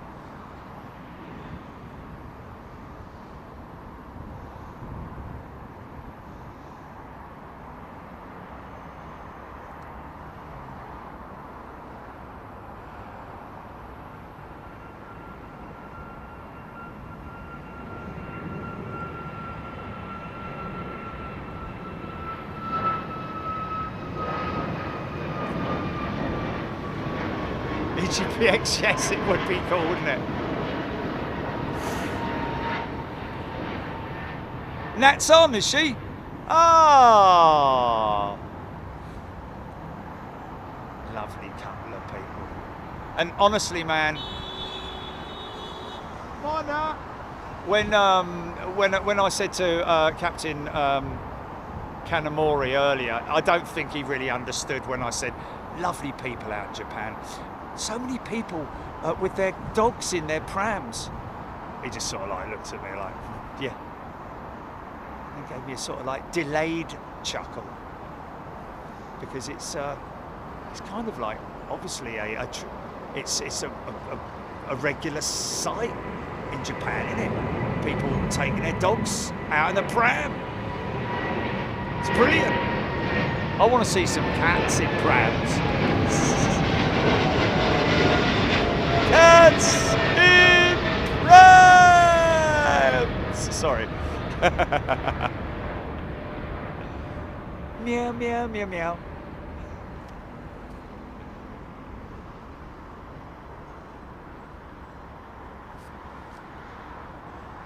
Hodgie, best way to get around Japan is on the trains. Well, unless you've just visited the airport. My journey, as Nat became very familiar with, and Russ picking me up from the airport. Get a driving license if you want to drive in Japan, folks. I tell you what. But the Japanese are so friendly and nice that, as I would normally get a little bit upset if I was anywhere else in the world where they said, sorry, but you can't do it. I mean, obviously, you just have got to hold your hands up in a situation like that. But they were so nice. They were sort of like, sorry. And I'm like, you know, don't be sorry. I'm the one who feels like a bit of an idiot, you know. But it still says sorry and then sorry again, you know. As I went out the door, like, you know, I went backwards, like, thank you, that sort of thing.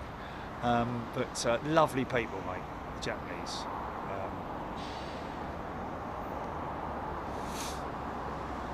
Yeah, never going to happen, mate. Mind you, you know, if you have a stray from the day, if you have a kitten from day one, and yeah. Anyway, whatever.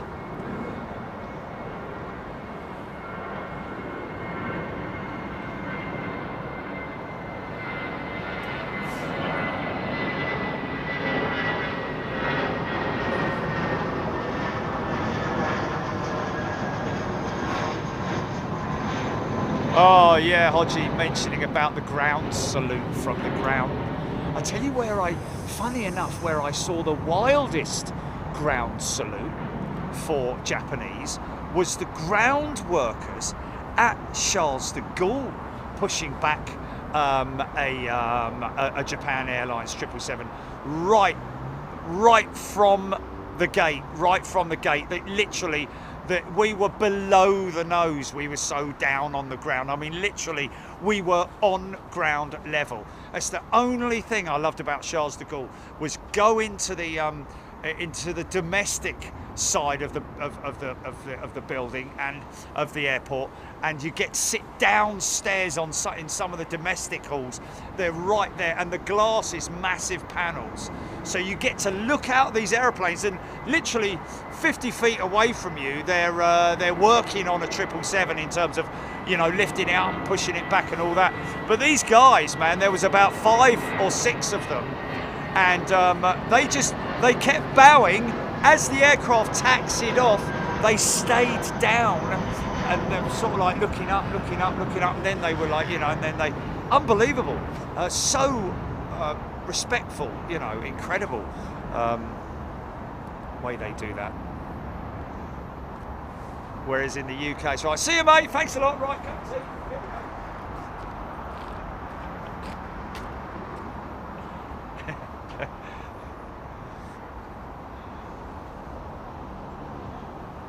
David Hogan, CDG Terminal 1 is amazing. Is that where I was?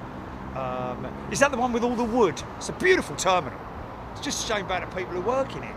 The terminal building, the construction of it is absolutely beautiful. Yes, there was a cute little doggy there as well, yeah. But when you go down the escalators to the lower gates, it's just unbelievable, man. Unbelievable. I mean, I'll be honest with you, I would go to Charles de Gaulle and sit there down in that hall there and film through the glass just all day if I could. You probably could actually. I don't know if you were just sort of, anyway, whatever. But I think I'd probably get a little bit more enjoyment out of doing that than trying to film through the fence and all that.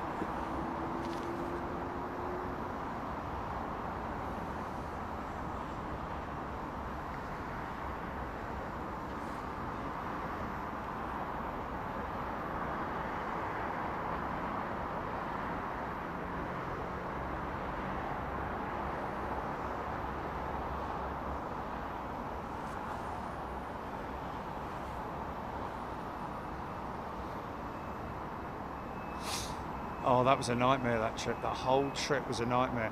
And the hotel, oh my God, the hotel.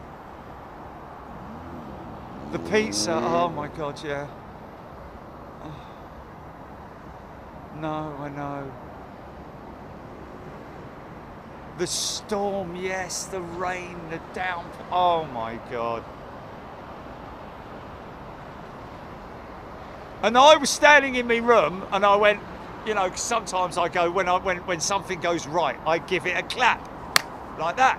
I'm like, right, here we go then. Next thing I know, he's got a big bang on the door. Sir, are you all right? Are you all right? I'm like, hey? Oh, we thought someone had used a gun. Someone reported that they, what? It's clapping me hands, mate, like that. Kind of shows the place that I was in.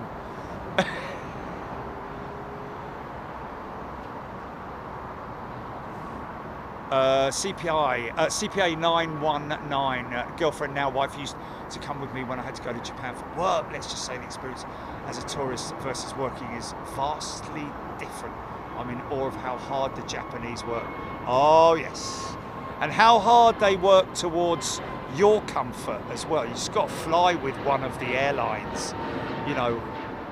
I haven't flown with Nippon, I haven't flown with Japan Airlines either, but you know, I do hear just all but good reports. You know, obviously some people have disappointing experiences with every airline around the world, which is usually, I have to say, nothing to do with the airline but the airport or the operations, the ground operations, or another aircraft, or delays in general and all that kind of thing. But unfortunately, they always take the brunt of it, don't they, the old airlines?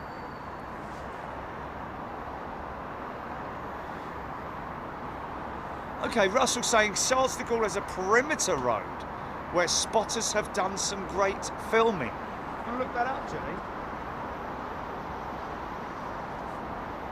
Charles de Gaulle Planespotting video.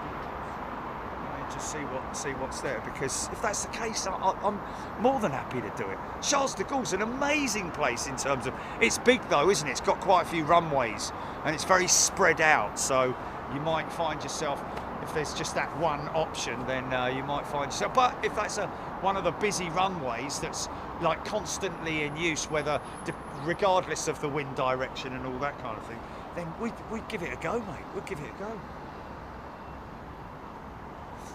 There we go. So you have to have a photo permit. Okay, I've heard, yes. However,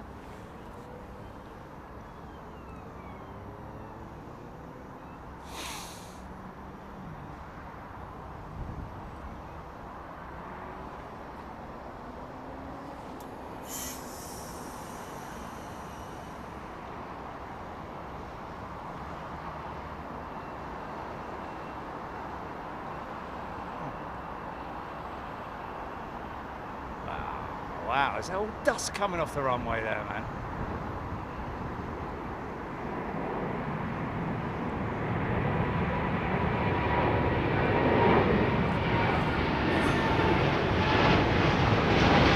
Oh yeah. Oh, was it? Okay.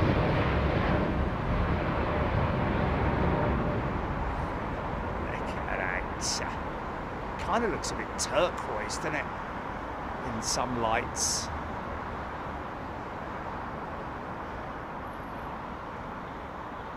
Not that bad actually, to be honest with you. You go over, take the van over on the blah blah, and then drive down. It only take about 4 hours or something like that, 3 hours. Yeah, but mate, my van, side of the road in Paris, God blimey, it'd be like a big bit of poo with a load of flipping flies around it. The police would be all over it, mate.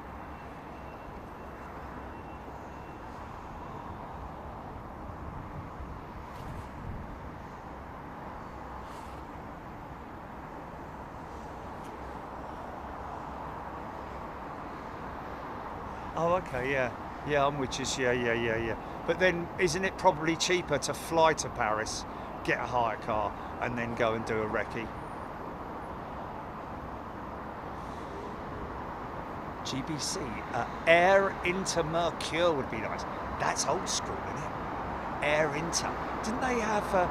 Didn't Air Inter have the Caravan? I seem to recall.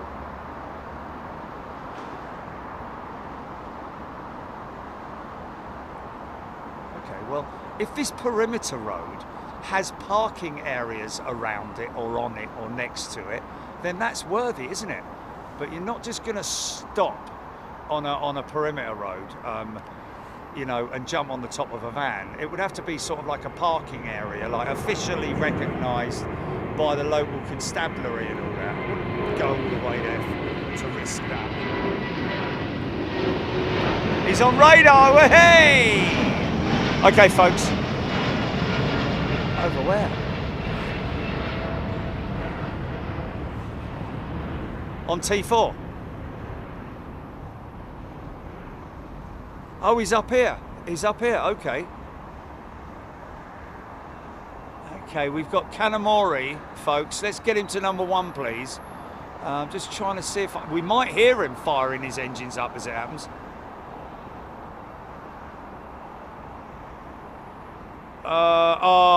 Okay. So he's not this side. He's the other side, in the between the two buildings. Is he?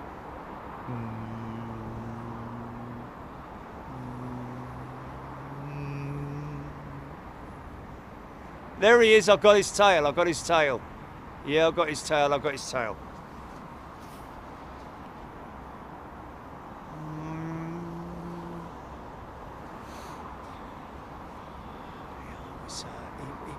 Was a little bit confused earlier on. You know what he said? You know what I said? Go as quickly as you can. And apparently, he likes to taxi fast. He taxis at maximum speed because he knows Heathrow like the back of his hand, you know, literally.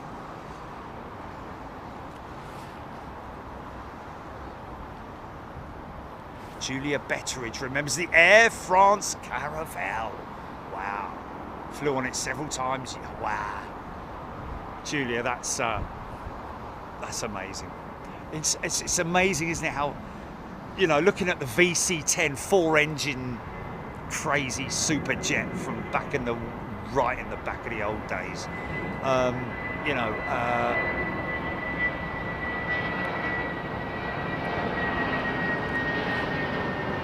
the A321 is more or less the same length as a VC-10, which was classified as a sort of like, you know, big long-range superjet, which was a long-range superjet back in the day. With BOAC. I think it's Air Zimbabwe, the one that's at Brooklands.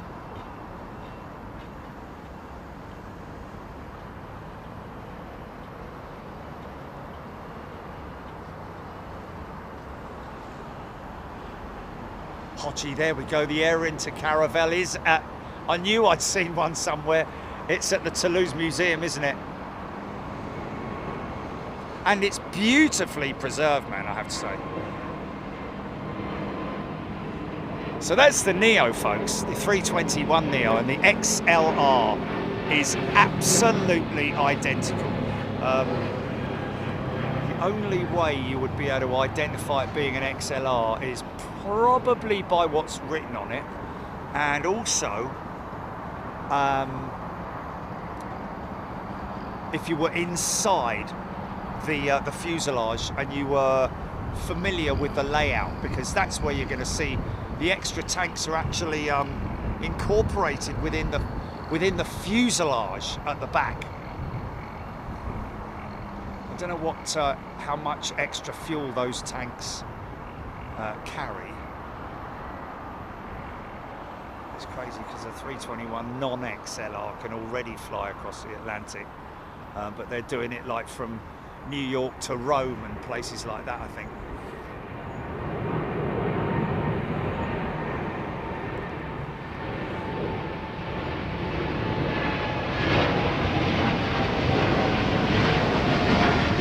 Now this is that's the route I'm hopeful that Kanamori will take.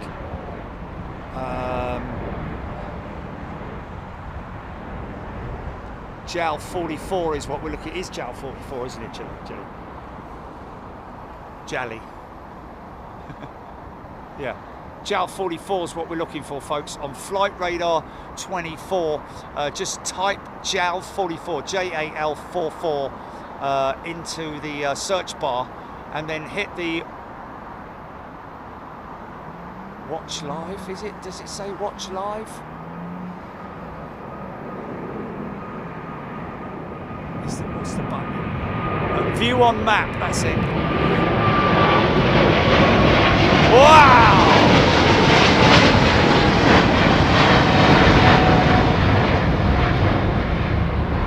Yeah!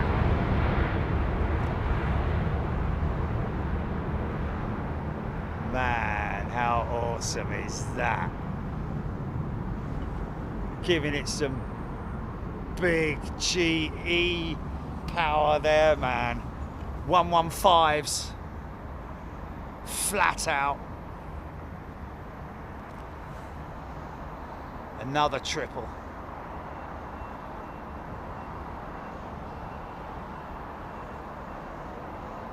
John Grimham. MD-81. No, 730, yeah, no, indeed.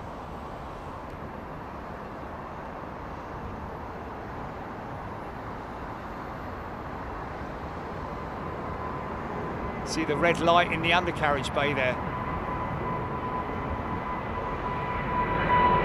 Yeah!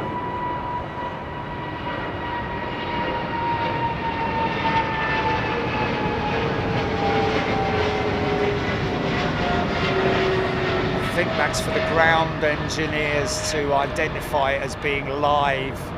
That red light in the main undercarriage, main landing gear bay.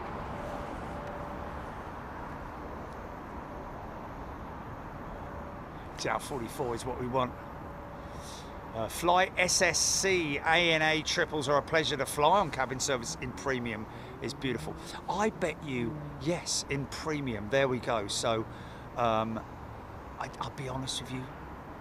Jeremy College is a brand new member. Welcome, Jeremy. Yeah, to be honest with you, all these Eastern operators, it's just part of their... wow, look at those wings flexing, man. Wow.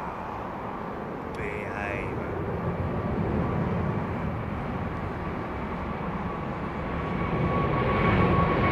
Is he out? He's not, is he?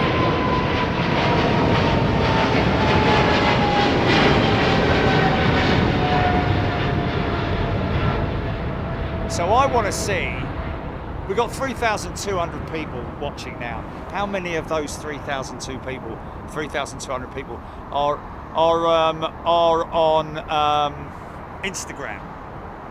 And if you are on Instagram, then, and you like to look at stuff that's sort of different, if you know what I mean, from the usual stuff that you scroll through. I wouldn't know because I don't go on Instagram, but he has got an amazing platform on Instagram showing off all the models from his diorama. We're talking about the captain of this this Japanese jet, folks, this Japan Airlines jet, this 777 that's taxiing out now, JAL44. It's a pretty amazing diorama that he's got, and he loves his aeroplanes. He loves his die-cast aeroplanes. Every time he's here, he goes straight up to ARD. Paul picks him up, actually, and he goes up to ARD and spends the whole day in the shop. Not the whole day, but part of it. And understandably so, man. Next time he's here, we're going to be in Anchorage, unfortunately. But yeah, I would seriously follow his page, because he's got about 240 odd.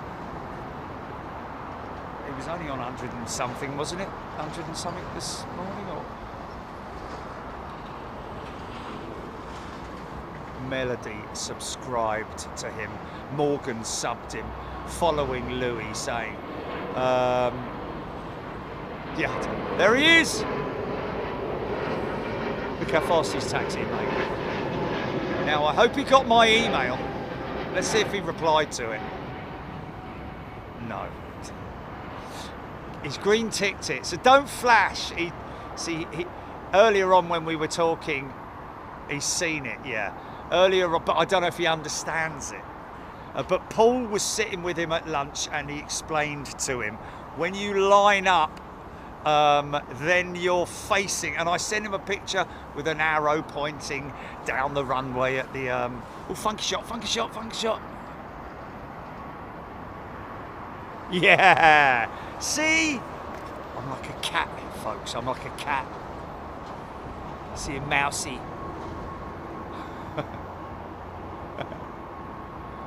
Blimey, is he already there? Don't hang about, does he?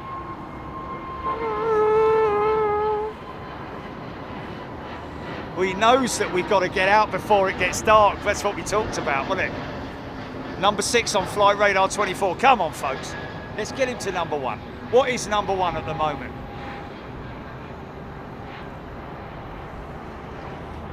Chester Drawers bookshelf has a BA747 Vulcan space shuttle and a Starship Enterprise. Excellent. Mind you, that bloke's mod.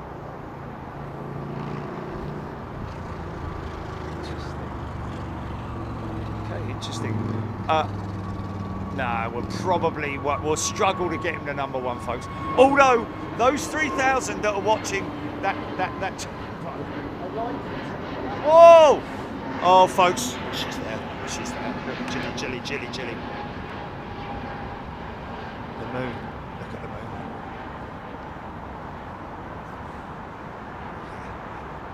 Yeah, man. Yeah, and that's only going to get orangier, isn't it, as it rises.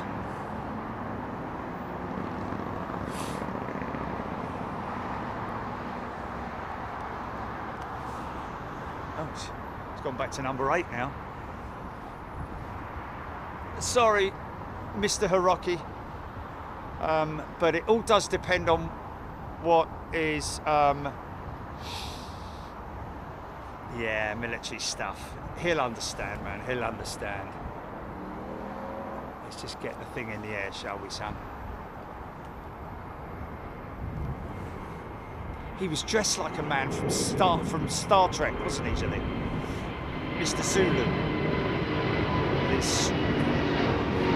Yeah, but with his, he was quite stylish, isn't he? Like with his black trousers and his black shorts. Very stylishly dressed, as Mr. Well, I'm going to call him Hiroki because that is his first name.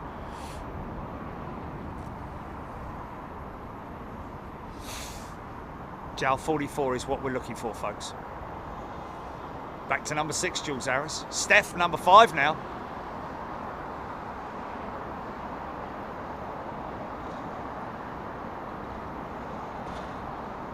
Hello, folks. I don't know, man.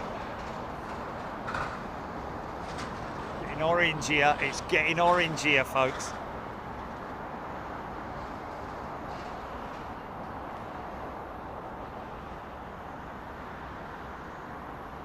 Dale Hawkes, number 4. Beverly George, number 4. Chirping Bird, she's number 4. Here we go, folks. Not just yet. Let's not go too quickly. But if we do get it to number 1, then that's a wonderful thing, just for Hiroki. But I tell you what, I do hear, I have it on good authority that he doesn't mind a flash. So we are likely to see something. No funny jokes, please. Thank you.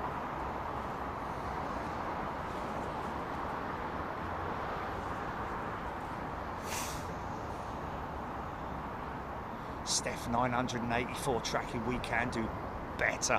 Wow, Jules Harris, number 1 is 2264, there we go.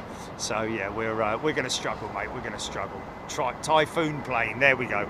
Understandably so, yeah. Mind you, he's number 3, so he's on the podium, folks, come on. That's not bad for when with the kind of aircraft that are currently at the top of the pile on Flight Radar 24, so I think we've done quite well to get into number 3.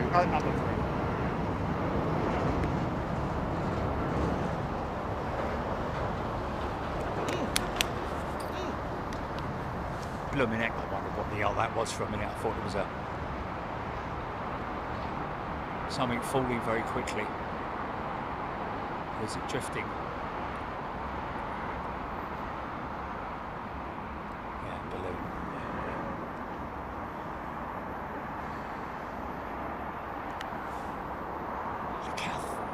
Wing is high aspect ratio at its best, in it.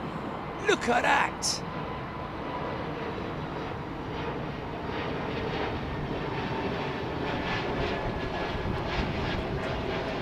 She's got she's well lit up though. Ooh.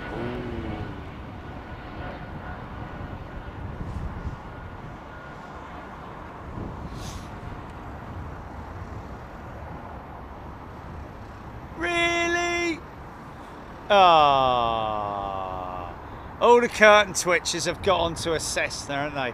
Because it's squawking. Yeah. No.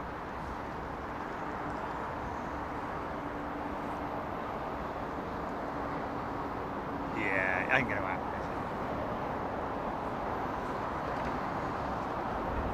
Steph's like watching an Olympic race.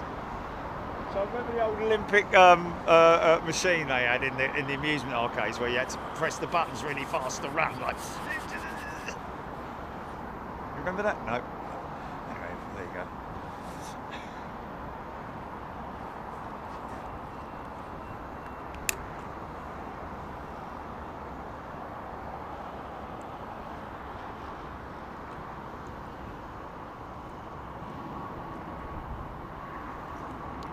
She's back to number 2. Yeah, that's what it is. That's what it is. People are curious. Curtain switches, isn't they? She's number 1. Ha ha ha! There we go. That's crazy. Hiroki, mate. Don't let us down, man. Don't let us down. There's a bit of a 777 face-off down there, isn't there?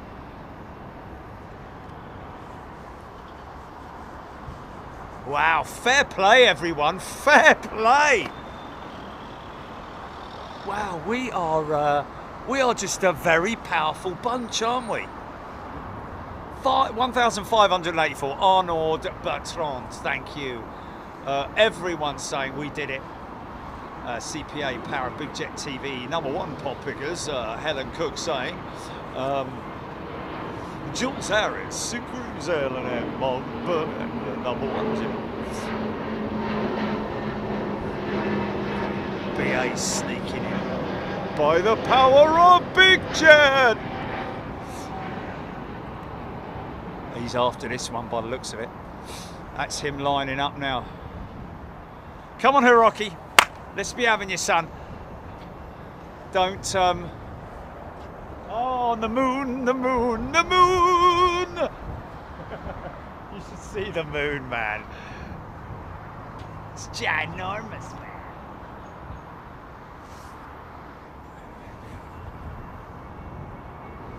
Gaz Grill. Chester Drawers. McKeed. Track and field, McKeed, yes. Track and field. I was quite good at that. It was the hardest one was the they have the jumps along the 100 hurdles, the 100-meter hurdles. That was the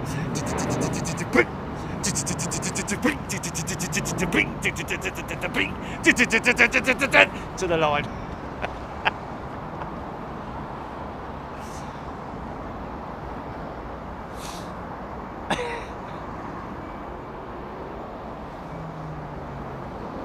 Tony Rivers is logged in on 3 devices on Flight Radar 24. Flipping heck. Fly SSC. Yes, indeed, this is the oneworld livery with Japan Airlines.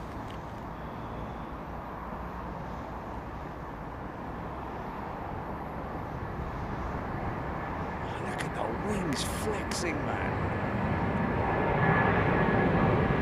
I just want to make sure, where is he?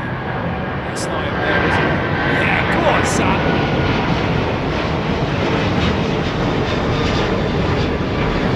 Yeah! Oh man. Okay, I need to actually visually see where he's at, because I can't flipping see a thing down there. Okay, he's still. Looks like he's next in line. He's going long. Well, he's not going long. He's going to turn on now. I hope he got my email, man. I really hope he got my email, because he's turning now. Don't flash, mate. Don't flash now. Wait till you're lined up. We did give him instructions. He has instructions. Don't let us down, Hiroki.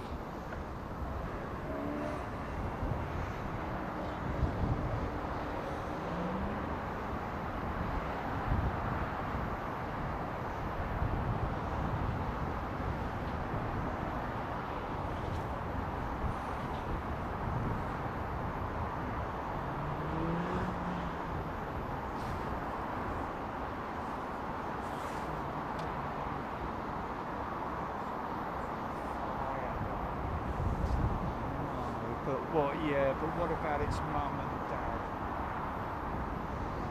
You know, because obviously, you know, I know.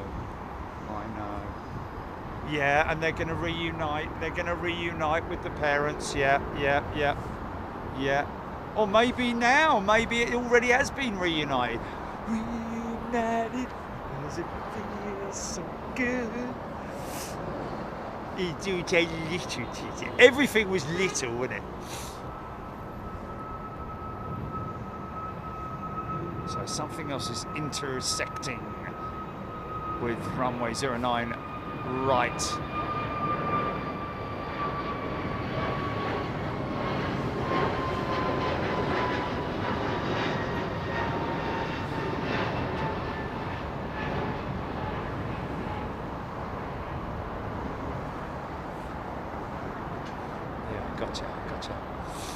Here he comes, here he comes. Come on, son. Still number one.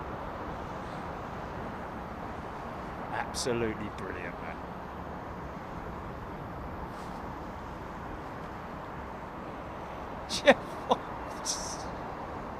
Here we go. Come on, mate.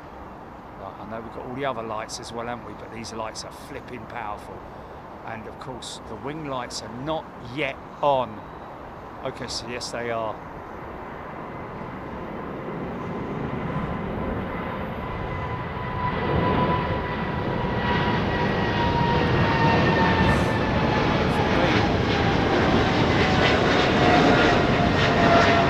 Turn it down, son. Flipping heck. Blinded by the light, wrapped up like a douche, you know the roller in the night. Okay. Blimey, come on, son. If he flashes them, then no, they're not going to flash them. Not now. I think it's too dark, to be honest with you. You do it. If he's going to do it, he's going to do it on the gear up. He's not flashing there, mate. He's not flashing. That's just the aircraft movement and all that kind of thing. It's very high intensity in it. Let's see what happens when they go gear up with the.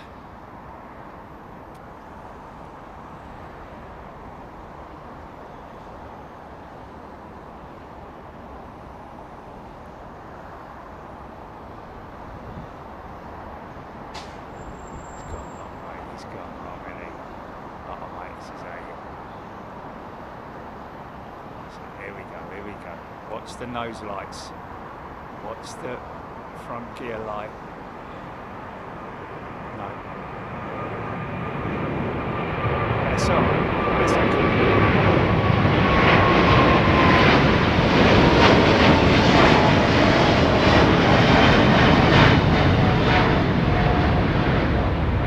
Yeah, the Rocky's at the controls of that thing, man. How nuts is that? I think because yeah, he's flying it, so he can't really. You know, you have to reach up above the panel to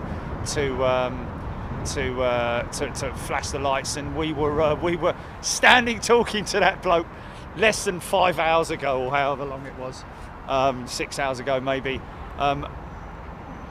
about models. Yeah, crazy. There she is, folks. Oh my goodness me. Shall we leave it with that, Jilly? Oh.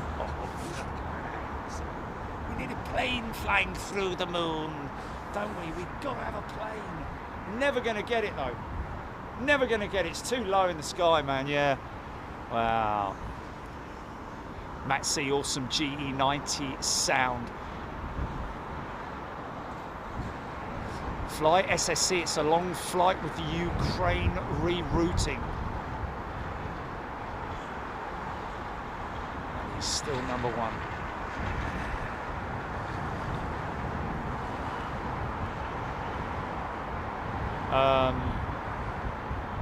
Oh, is that the ISS? Because I'm telling you, it's moving. Watch, watch, watch. I'll put it at the top of the screen. I'm not tracking it. Okay, I'm going to lock the screen out. Wait a minute, wait a minute. I've locked it out. Look at that. That's the International Space Station, folks, with Boeing's crew still on board it. Probably having a cup of tea right now. Wow, how nuts is that? Oh, that would be amazing if it crossed the path of the moon, man. Unfortunately, it's not going to. It's a little bit too... Oh, that's a shame, isn't it? Because that would probably be the catch of the century, wouldn't it? The ISS in front of the moon.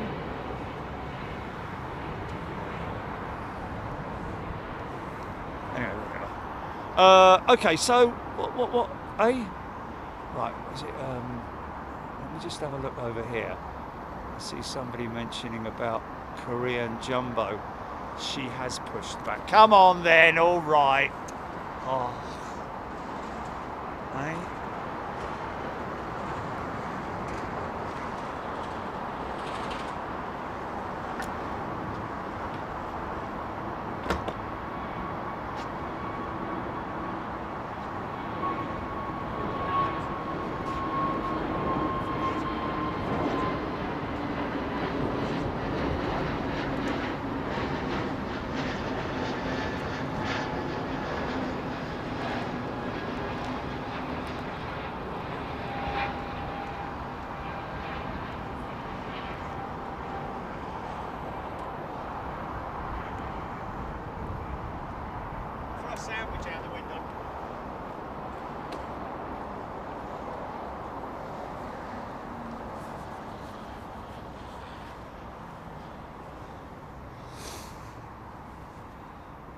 Warren, it's over Germany already, man.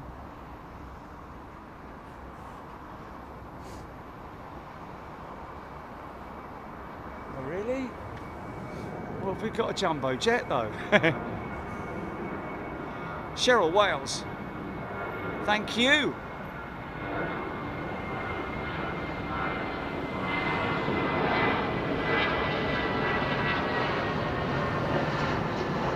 Yeah, it's actually called a sun flare, isn't it? Is it a sun flare? Is it the when the reason why you see satellites is because the sun is reflecting off either the body or whatever it is, you know, the panels or whatever.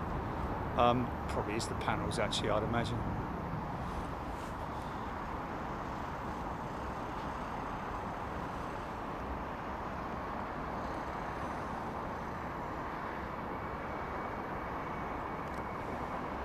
Four on the floor.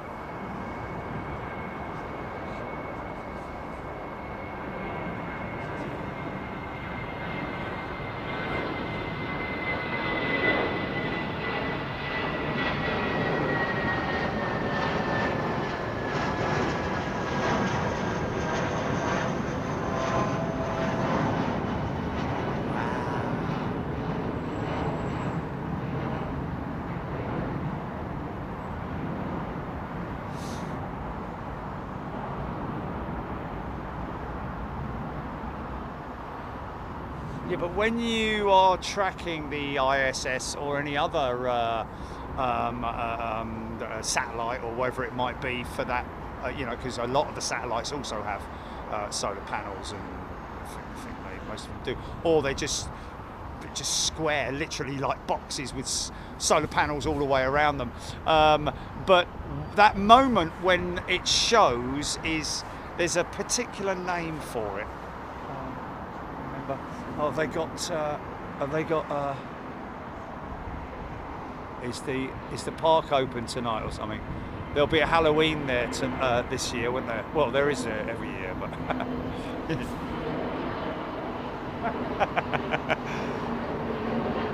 Sabira, Japan Airlines, still #1, and it's south of Dartford.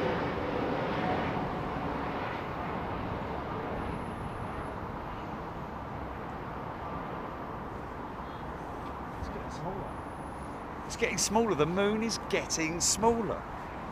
It's actually getting smaller. Just want something flying over it, don't you? See my house from here.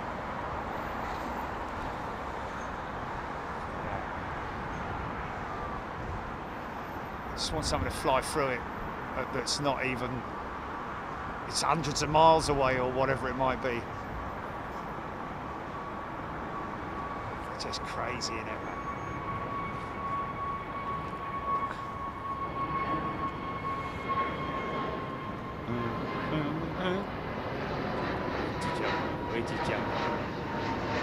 There he is there. Sneaking out.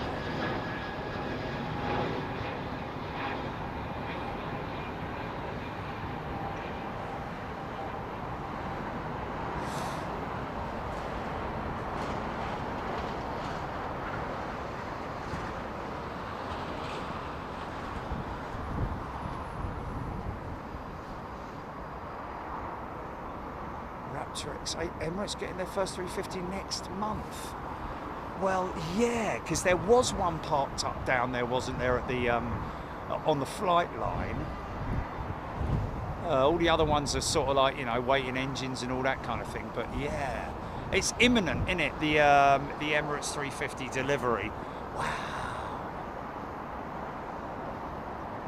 Yeah, we should speak to her.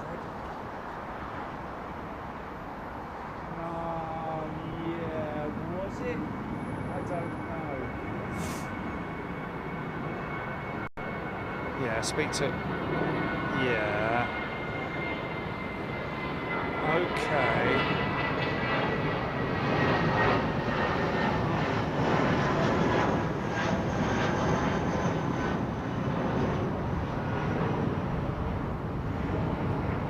Yes, it was. It was. Yeah. I can't really remember what we talked about. Did we talk about the 350? Oh, Edinburgh. That was it. Yes. Carl Roller. They should have 5 by the end of the year. Well, at the moment, I don't know about that. I mean, there are 4. If you were with us last week, Carl, you would have seen that there are 4 Emirates 350s lined up opposite at the sort of like, pre-engine fit stage, pre-paint stage, and probably a lot of other stuff stage, I'd imagine. However, they do have one aircraft. They do have one aircraft which is, from what I can see, completed. Are we able to see any information on it in terms of like how many flight tests she's had, etc.? Oh, thank you, ES. Yes, she hasn't had any. She hasn't flown yet. The Emirates 350, and let me tell you, Emirates are very, very stuffy about their deliveries. So you might see that aircraft will go through a few stages of, customer acceptance up to a certain stage.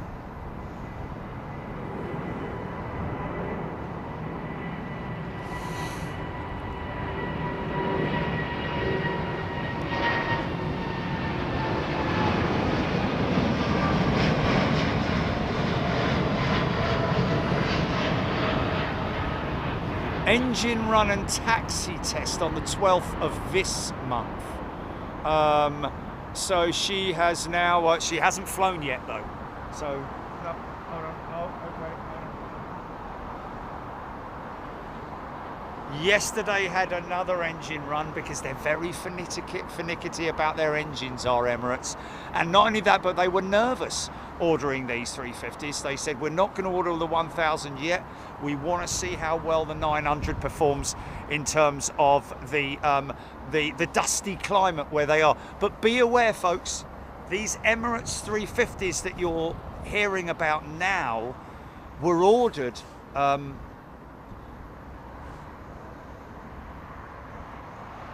in when was it? 2019. Those aircraft that you see, that's a big starting grid down there, isn't it? Sorry. It just looked like a, you have to be there. Yeah. So, yeah, interesting.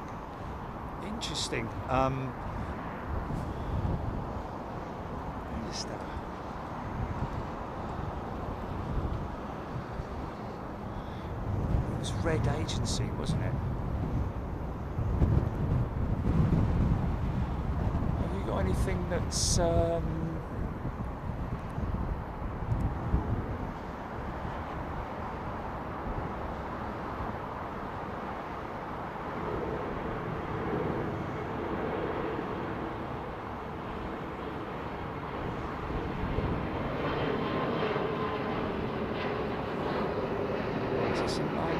No, that's him up there on the left, just about seeing.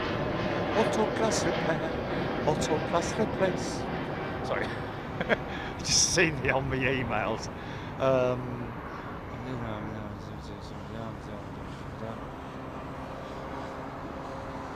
Yeah. Well, I haven't got her on my phone, have I? As a contact number, I don't think. It was just a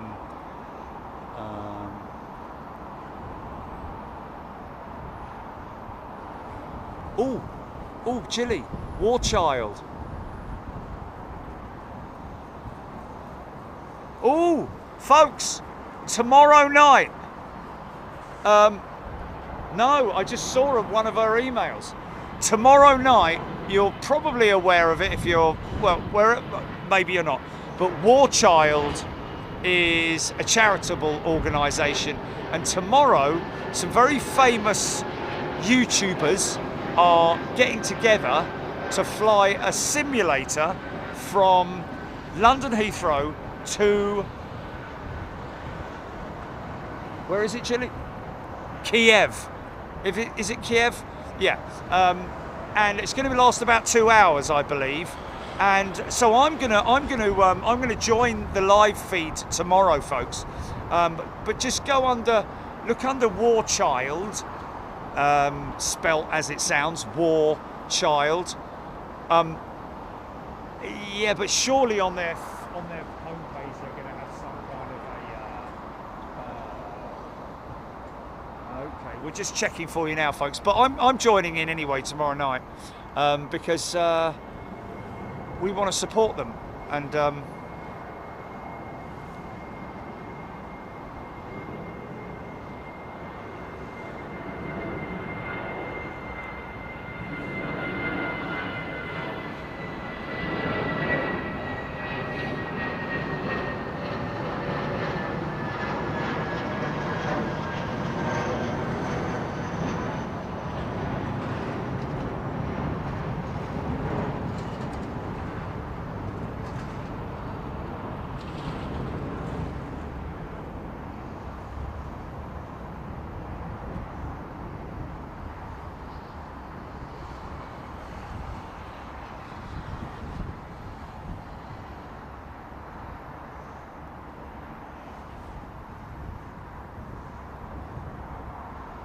Okay, we've got the link, folks. Flight 2022, we hear.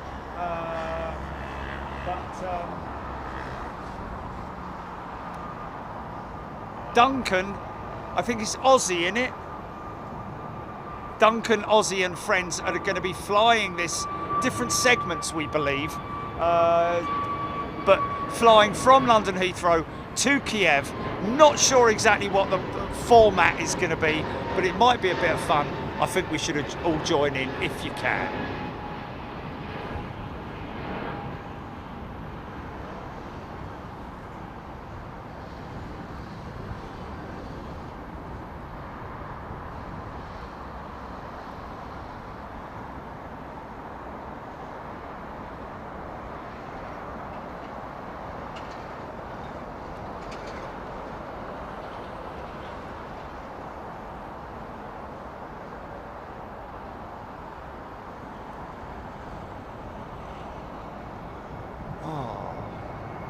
Look up what was her name, Jilly, on Shannon, isn't it? Oh, that's ITV.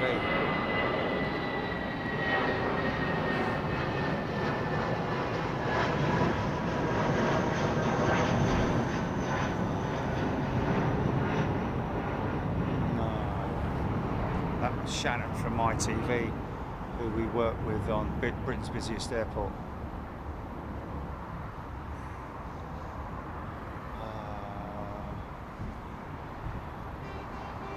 Imogen, it was.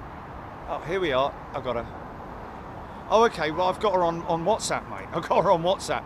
So I'll drop them a message. Just put it out there if they want us to do it. We'll pay for travel and everything.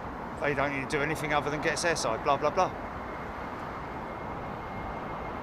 Oh, hold on a second, folks. It starts at midday tomorrow. Might be a little bit difficult for a few people, but we'll try and join in.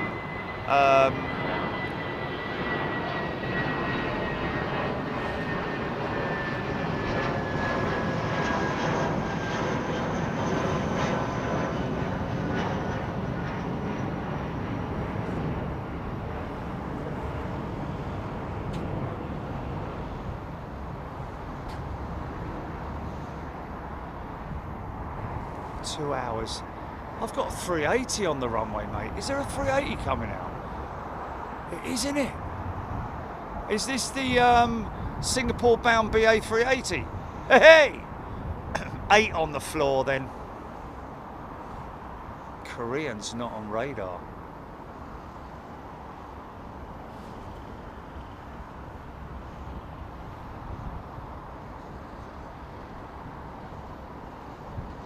Now this is usually quite long, low and loud.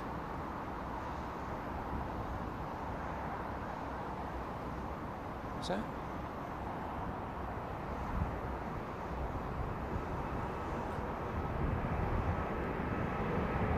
Oh. Go on, girl.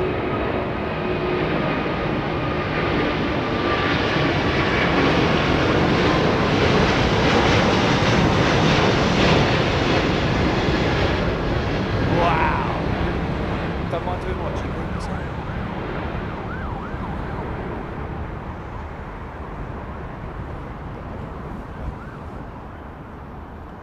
I'm all lit up.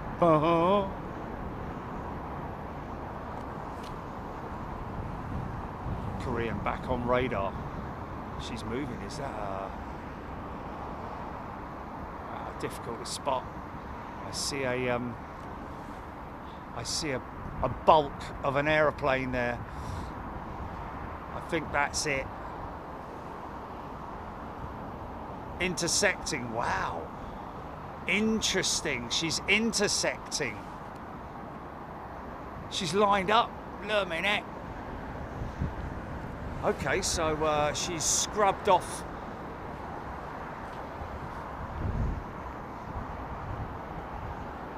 "300 meters of runway."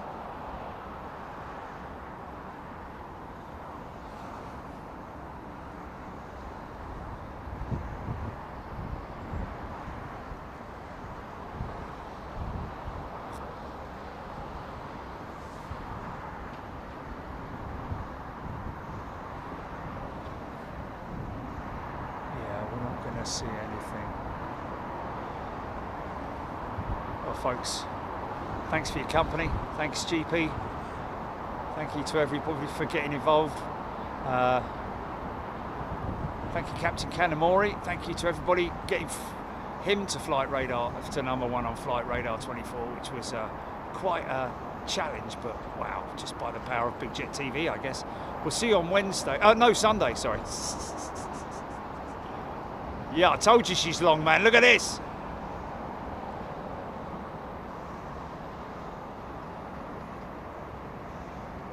Oh my God, this is it.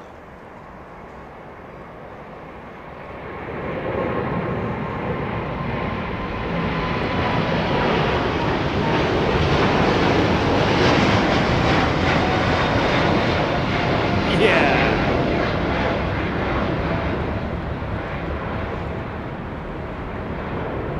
You know, give it about another 3 hours and that moon will be right on track with the outbounds.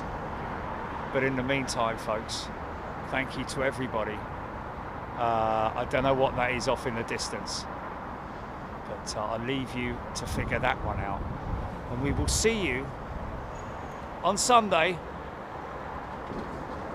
Who knows where? Who knows when? But I sure will meet again some sunny day. Okay, GP. It might not be sunny anyway.